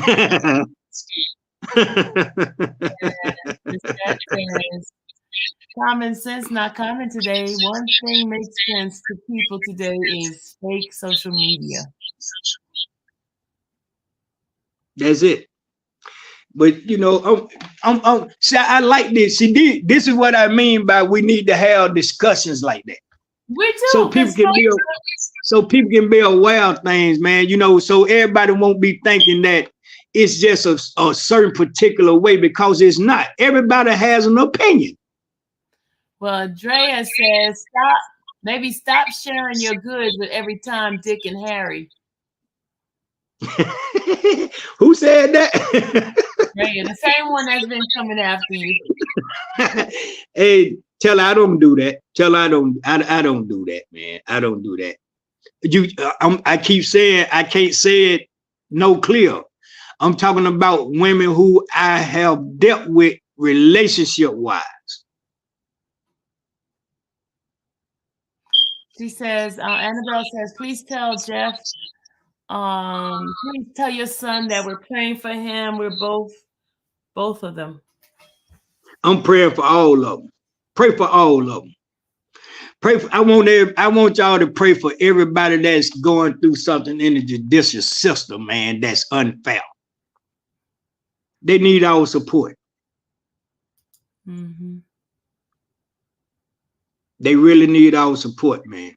Dr. I wish I wish I could get with all of the families of these guys. I wish some kind of way I could get them to join me somewhere and we just have a big powwow, like a big event, and just support these kids, man. Support these guys and start making the system stand up to what they're supposed to do. Yeah.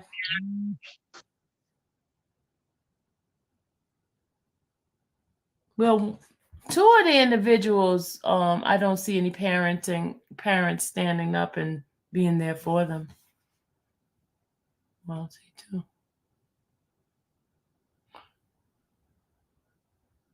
Three of the individuals, three of them, I don't see any parents or like family members, like big family members. I see one or two individuals, like a girlfriend or Now, what's happening is let me explain to them how that goes. Mm-hmm. What's happening?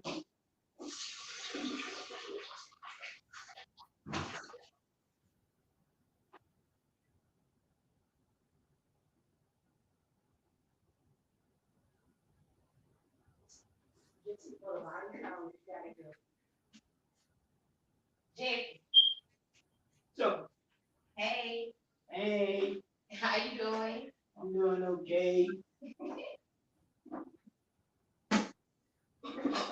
Okay. Now, what's happening, right?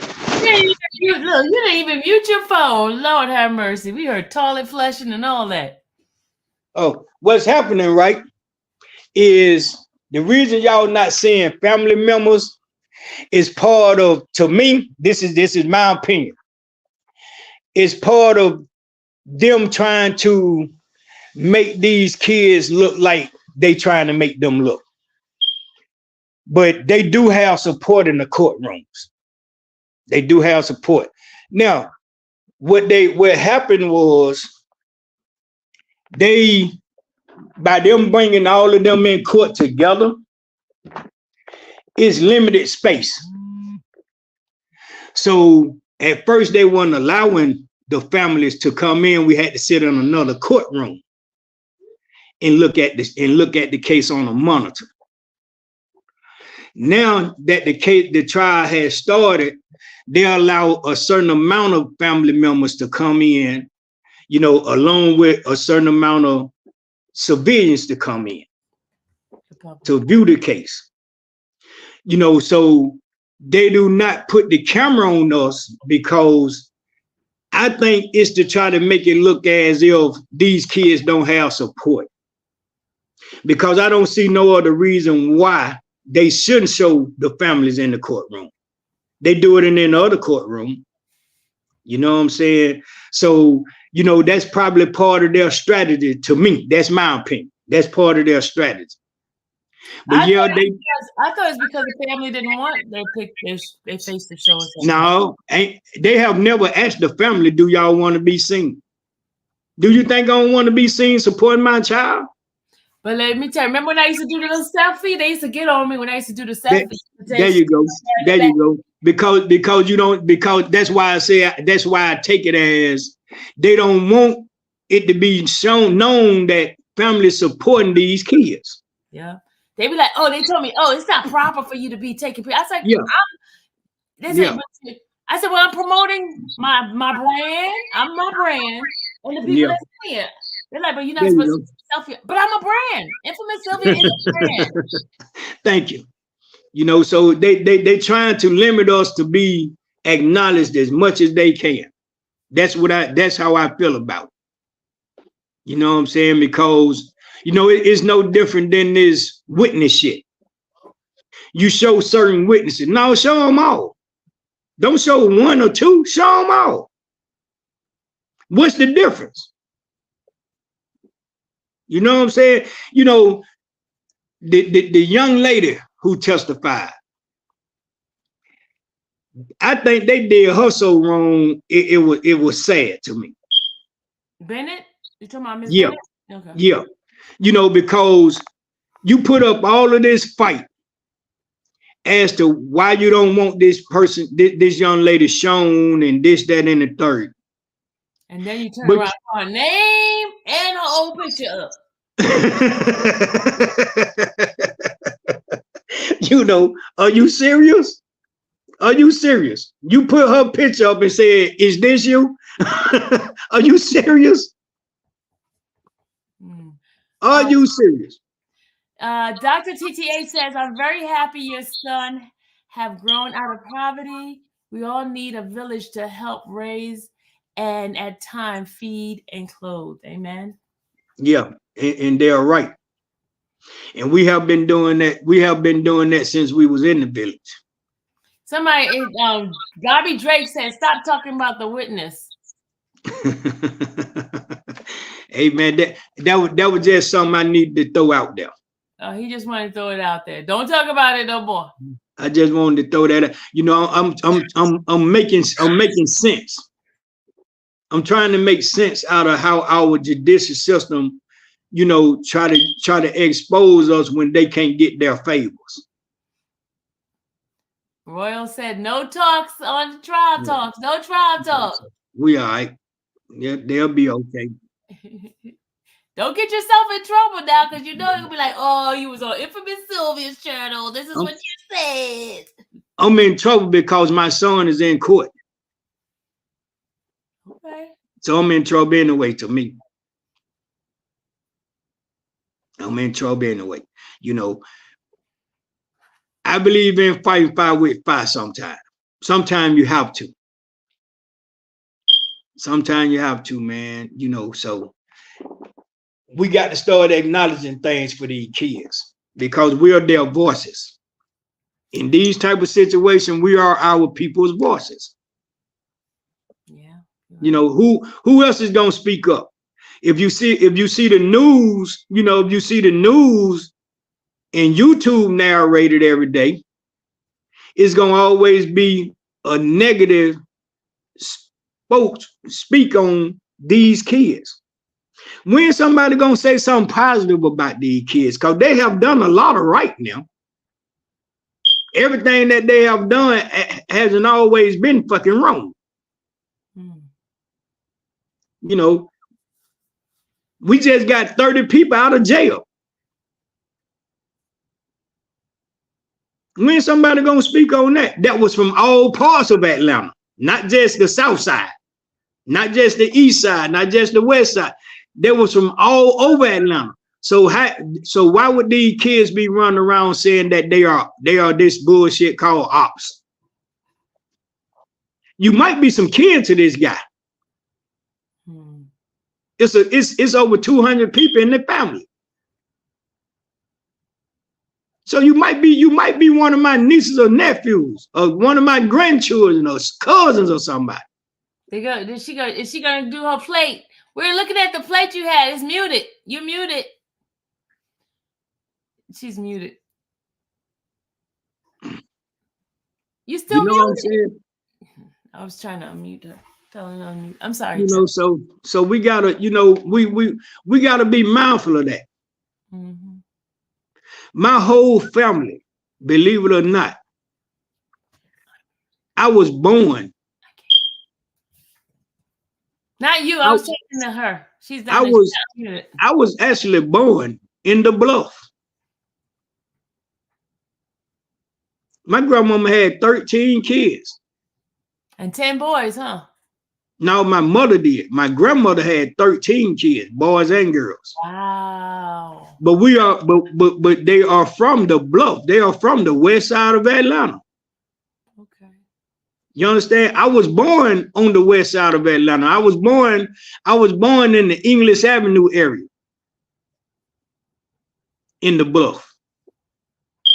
So no, I would never consider my children having enemies on the west side, on that side of Atlanta, because hell, majority of the people over there might be our family. They just don't know each other. You understand what I'm saying? I still got relatives that I don't know on that side of Atlanta. Yeah. Because we moved from over there when I was a baby. I got uncles who got cellmate children. You understand what I'm saying? I got some aunts that got 4 or 5 kids. My father is from the West Side. My father is from the Bluff. He had a pretty big family. I don't know, but one of my kin folks on my daddy's side from that side of town. Wow. You know, because my dad died when I was 4 or 5 years old. Mm-hmm. Mm-hmm. So I never met that family. I never met his family. You know, so that's why I don't consider people in certain areas as being, you know, somebody that I don't know. I don't know them, but they could be some kin to me. They could be. So we gotta iterate this to our kids, because our kids don't know how deep their families run, because we don't do the special thing that we was raised in, and that's family reunions. Yeah, we don't do the family reunion. Start having a damn family reunion, and maybe these kids will find out that they got damn related. If they're not related, they damn near related. Then they have a sense of belonging, so they don't feel alone. You know, so we it's our time now. It's my age group time now to become those activists on putting the families back together. Mm-hmm, mm-hmm. Now we got to be big mama and granddaddy. Mm-hmm. Yeah. You feel what I'm saying? And have a family reunion. Put the family reunion together so these kids can meet their damn ancestors. Yeah, that's true. You got some kids out here right now, man. I guarantee you can't name their uncles and aunts on their dad's side and their mom's side. Yeah. Because they don't know them. They said you need a podcast. Royal, he's been trying to do his podcast. I have a podcast. It's called Nothing But the Truth. Nothing But the Truth. Is it on YouTube? I'll be starting it next week. Next week, you're going to be starting Nothing But the Truth, y'all. Yeah. Yeah, so it's sideways. You sideways. Yeah, I see the phone now. Okay, now. Tucked or something. There you go. Okay, man. Yeah, so you know we gotta start putting the imprint of family structure back in our society, man. You know what I'm saying? We got to. Yeah. You know, I tell you what, I want everybody to consider this. In the last 15 years, I'm gonna go back 15 years. I want to go back to 20. But I'm gonna go back to 15 years. Anybody that had a child within the last 15 years, they done either moved 3 or 4 times, or their kids done been placed in at least 10 different schools. To where all of these kids actually know each other, man, some kind of way. Or they done been in the same circle. So you just haven't seen them in a long time. You know what I'm saying? Some of these kids done been to so many schools, man, it's a shame. And it's all because of how the system has separated the schools. Mm-hmm. You know, you stay across the street from a school, but you can't go to the damn school. What? Well, that makes sense, eh? Mm-hmm. You got to catch a bus at 6 o'clock in the morning to go to a school 5 miles out in the school, and you got a school right across the street from your house. That doesn't make sense. But you're not zoned to go to that school. Really? All right, hold on. Weezy has a question for you, Jeff.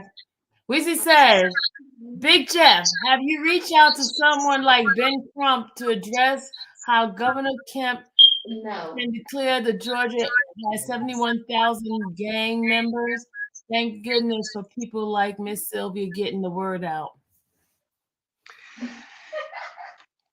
I'm going to be respectable. Who am I speaking to? Weezy. Weezy. Weezy, Is this a woman or a man? Weezy, are you male or female? I think he's a male, if I'm not mistaken. I think it's a male. Male or female, Weezy? But anyway, I just don't. I don't want to sound disrespectful. He's a man, a 20-year-old male. Okay, Weezy. Male. Okay, Weezy. Please, you know, I'm asking you this out of genuine love, man. Please don't, nobody never ask me about a goddamn Ben Crump no more in life. Ben Crump is full of shit. And I mean that literally. I wouldn't trust Ben Crump to represent my cat. You know, to me, it's about money to him. And I'm saying that, I'm not saying that out of hate. I'm saying that out of concern for the people that he do represent sometimes. Because he represents people under false pretenses. I supported the young man family that was eaten by the bed bugs in Fulton County. I tried to talk to Ben Crump at their protest. He shied away from me. He shied away from me, and I know why. I knew why he shied away from me. I was just trying to prove to my team that this was the type of person he was, because me telling them, they didn't get it. So I put us in his company just so they can see just that. If it's not about some money for him, man, he's not trying to deal with you. On top of that, even when it's about some money, he's playing the both sides against the middle game. Just trust me when I say that. Trust me when I say it. You know, I want, you know, if you can, try to look up some of the people who he have represented, and try to make contact with some of those families, and ask those families what type of attorney he was for them. And I'm not saying this out of shade, I'm saying this out of truth. I'm just being honest. I know that, right? Because we got to drink that tequila. So, you know, that's why I want to attempt to reach out to Ben. Oh no, I wouldn't give a damn what the situation was. Oh yeah, that red eye, you need to sell that then.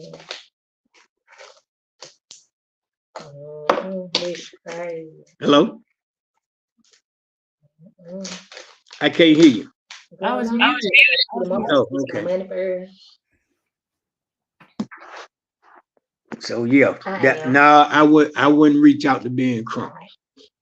I have tried that before.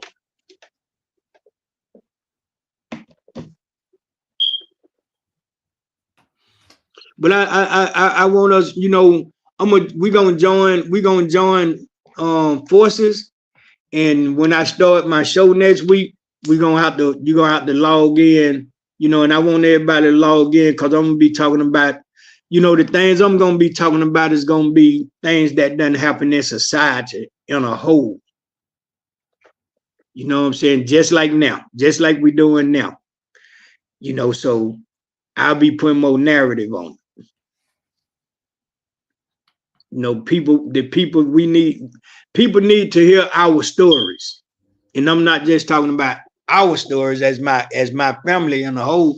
I'm talking about people who have really endured a lot of bad representatives in life and bad representations in situations, and was treated unfairly.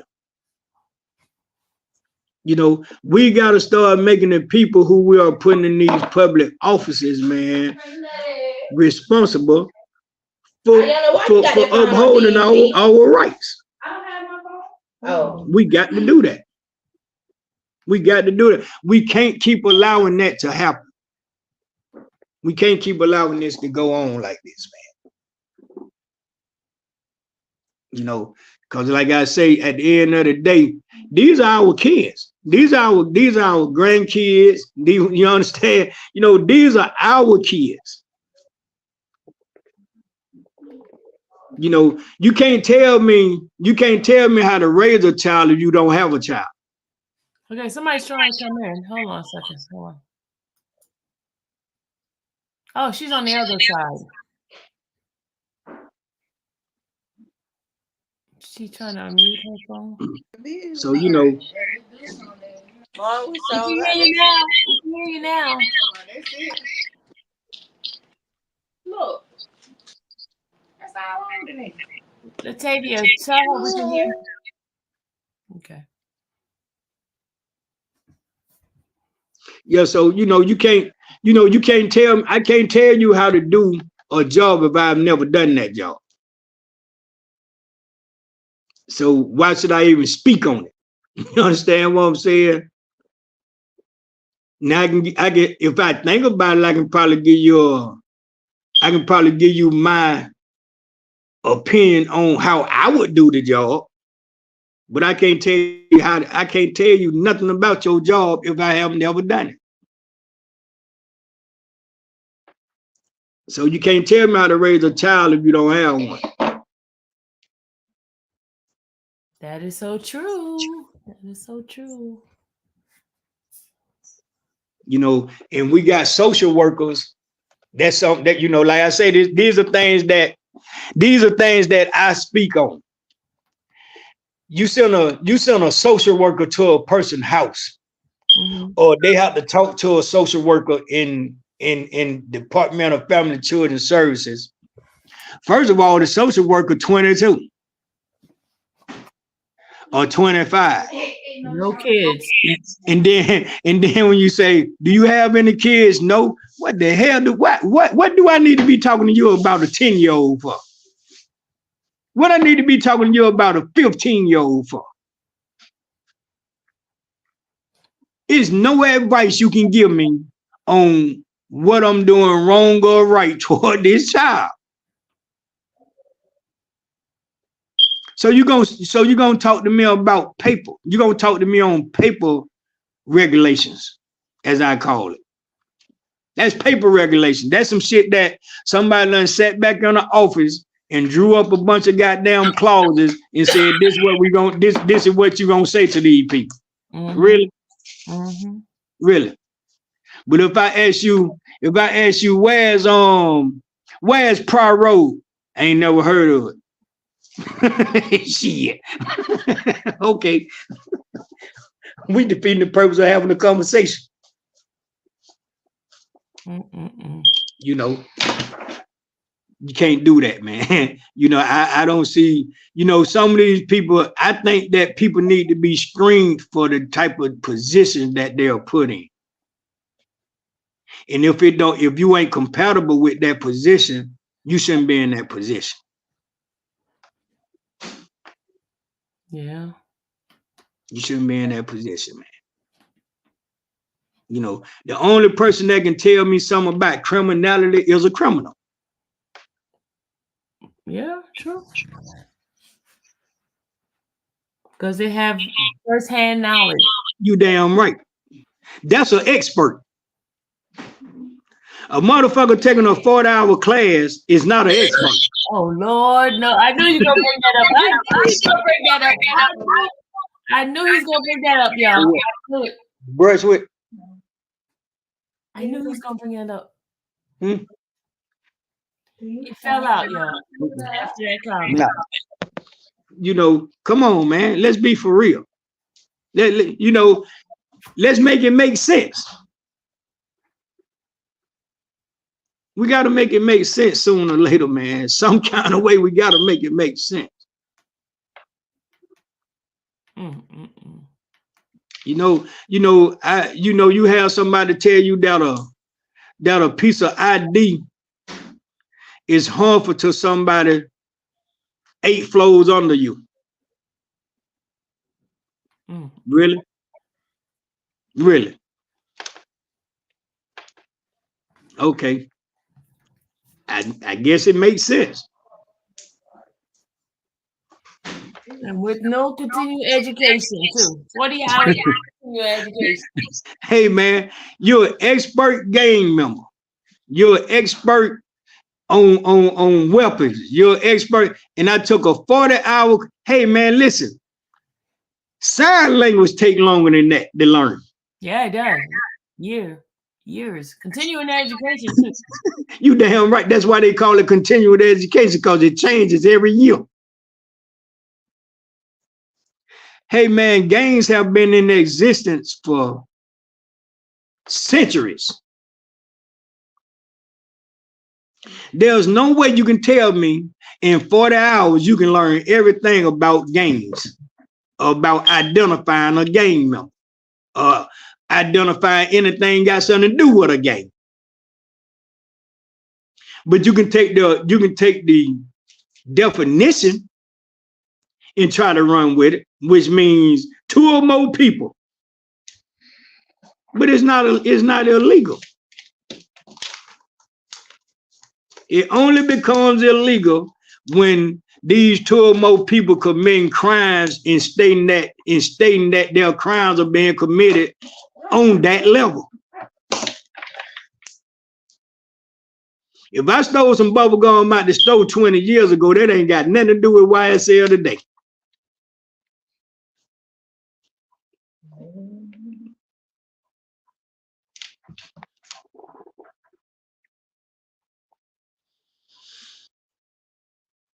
I can't hear you.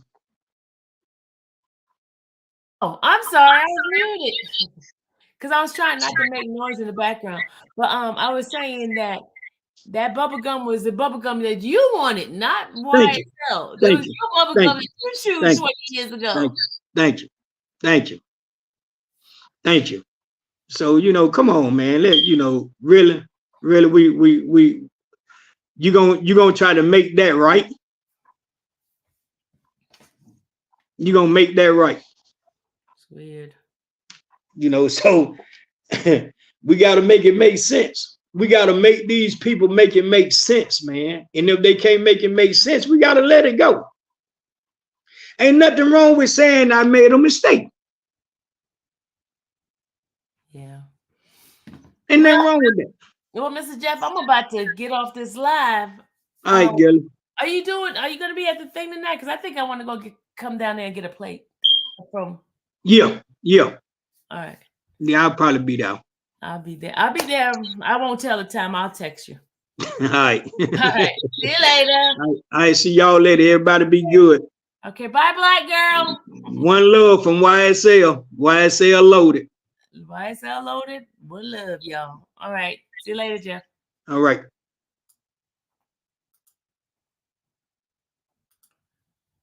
Y'all. That was whew. That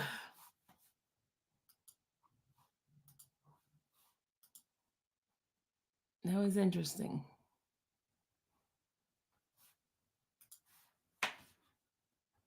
All right, guys. I just wanted to give you guys a little treat for a second. I just wanted to give you guys a little treat. Can you wear Free Thug stuff on court? No, I can't wear that. Blink. You want a plate now? Come back. Man, she was showing all the plates and stuff. Man, I'm going down there and give me a plate. I'm going down there and give me a plate. I want some ribs. I want some chicken. Let's see, ribs and chicken. That's what I want. I might get some hibachi too. Was that Thug mom and sister in the other video? Yeah. Yeah, you know me. I don't say nothing unless a person wants to say who they are. I ain't saying nothing.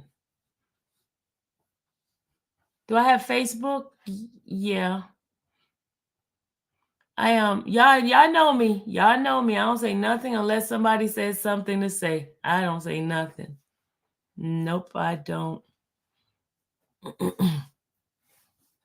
I don't, y'all. I don't reveal people unless they want to reveal who they are and what they do and all that kind of stuff.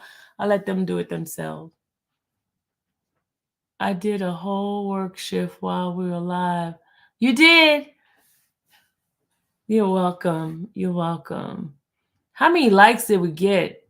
You know, like everybody's been in here in tune. We did not lose less than, we didn't go underneath 200 and something people in this chat. And I just want to know how many likes did they hit this thing in here. People went in and out. How many likes did we have? See, when I get some people real big shots in here, then y'all want to be trying to come up in here. You're gonna go inbox me. Okay. Then now y'all wanna and look, y'all better give me credit.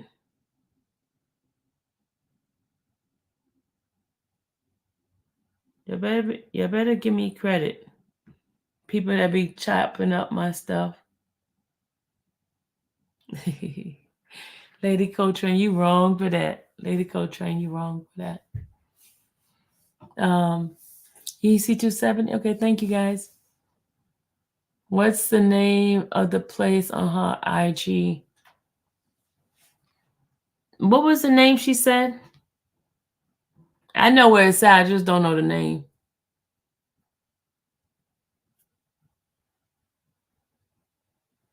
Yes, Big Jeff is for the defense.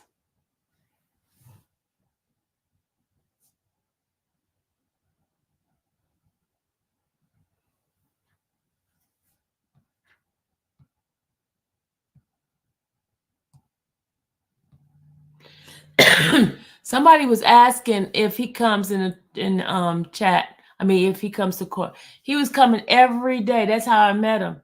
He was coming every single day. And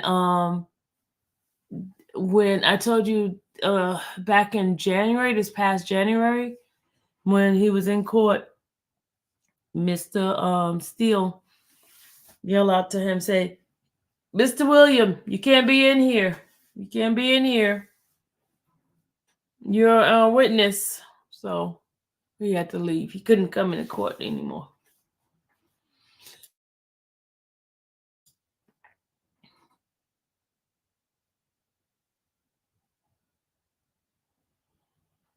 Why would he not be for the defense? Why would he not be? That's his father. Why would he not be for the defense? I don't get it. He's been out here fighting for his son every day, going and coming and trying to make sure they do his son right. Why would he not be for his son? I see 67 people have left the chat. Yeah, why would he not be for his son? You know, blood is thicker than water. You know that, right? And that's a very close family. That's a very, very, very close family. Don't believe the hype of what you hear on the streets. You know how that family is like this. They could talk about each other, but they won't let no outsider talk about them. You know how family is, right? That's the way the family is. They're very close, tight, knit. We got to try to figure out how to use this thing here, y'all. We got to figure out how to use this. We got to figure out how to use this. I got a hot spot now, y'all. Annabelle, I got a hot spot. Got a hot spot. I got to figure out. I got to sit around here and try to figure out how to use it so we don't go out. Because let me tell you, that last time we went out really frustrated me. And I said, I got to do something about this. This can't keep going on anymore. So I have to do my own hot spot.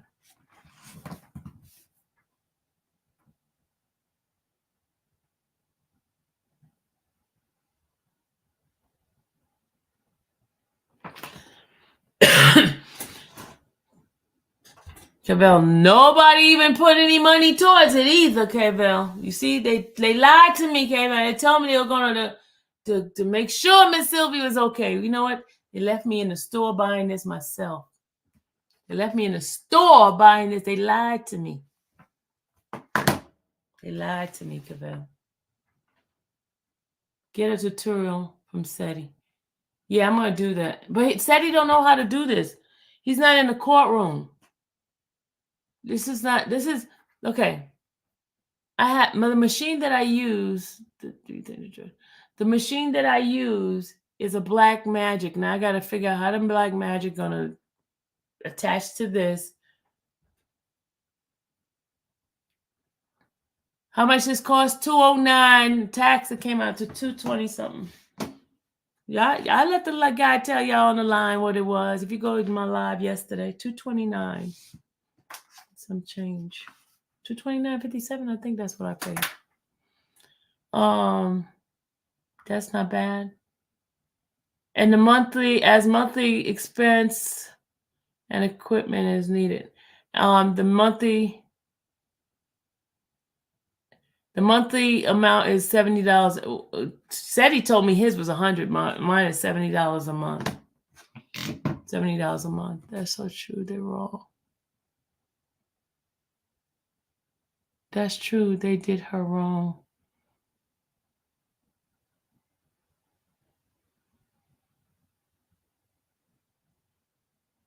Oh, thank you, Tooth Lift Tiger. Appreciate it.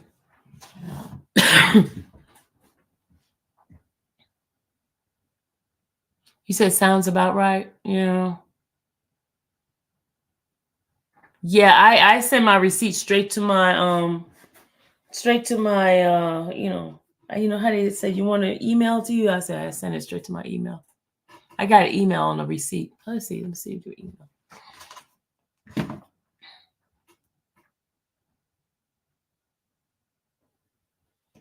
Yeah, I should have the receipt.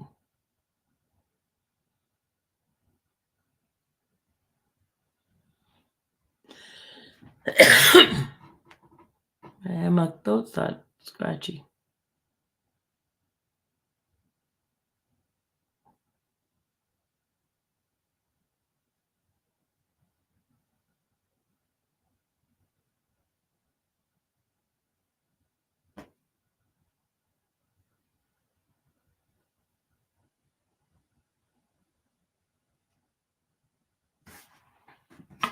Yeah.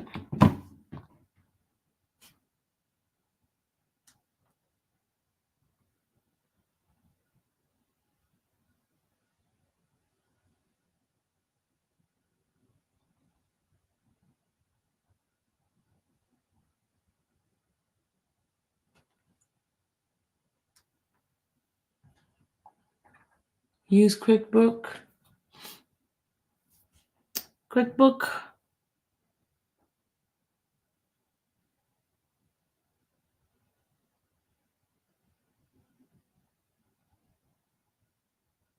They didn't even do the whole name. They put, hello, I.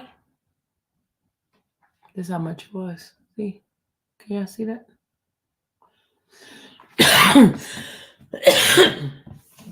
Excuse me. I'm coughing like crazy now.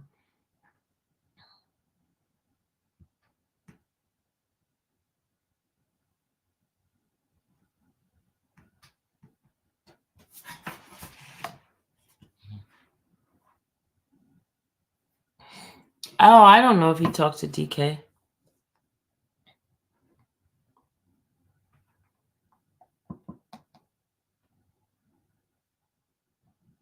Oh yeah, I'm gonna end this live. What type of SD card and backup portal device do you have? I have the what do you mean backup portal? I have the Black Magic. Let me show you the box. Hold on a second.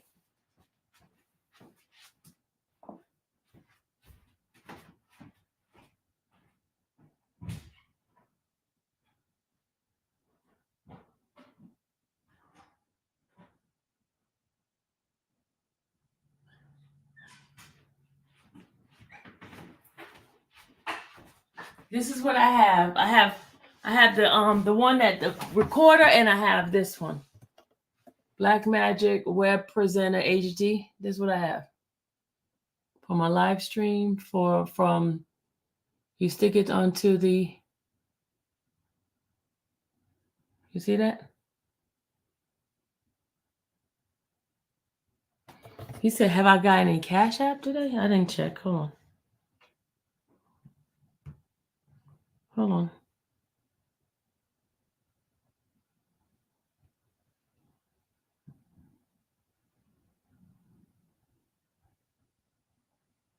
Oh, thank you.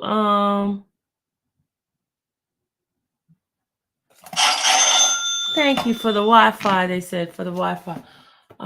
They gave me this is right here.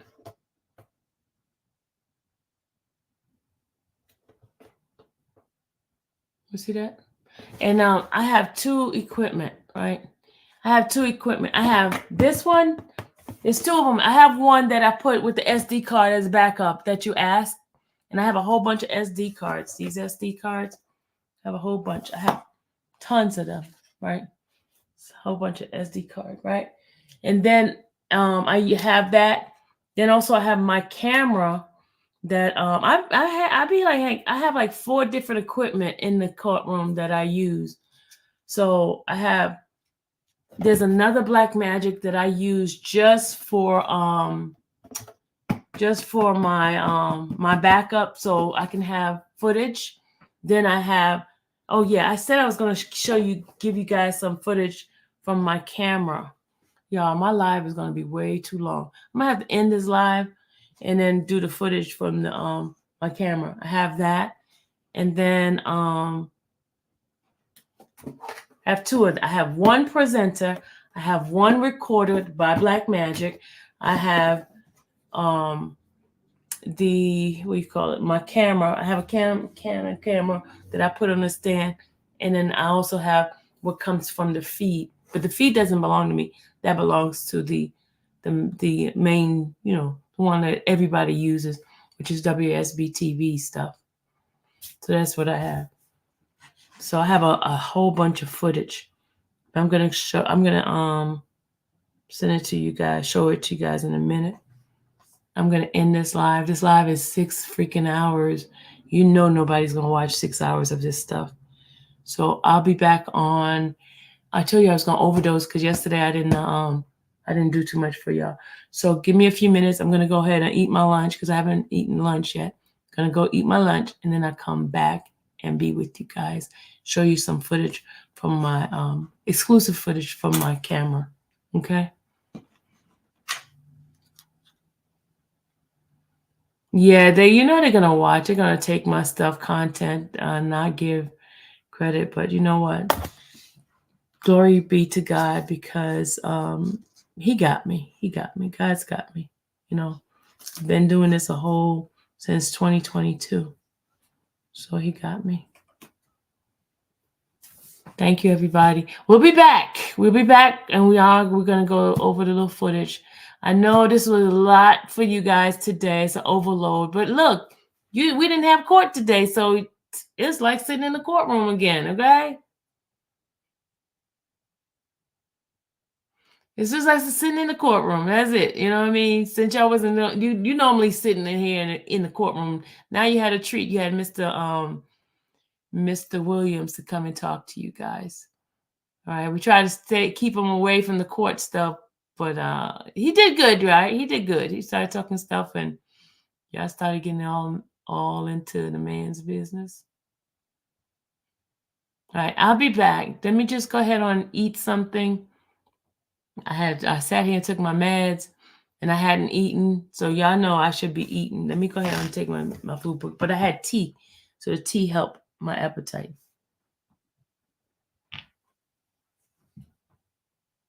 All right, guys. I'll see you in a few. Thanks, Naughty Lynn. All right, guys. Have a good one. I'll be back.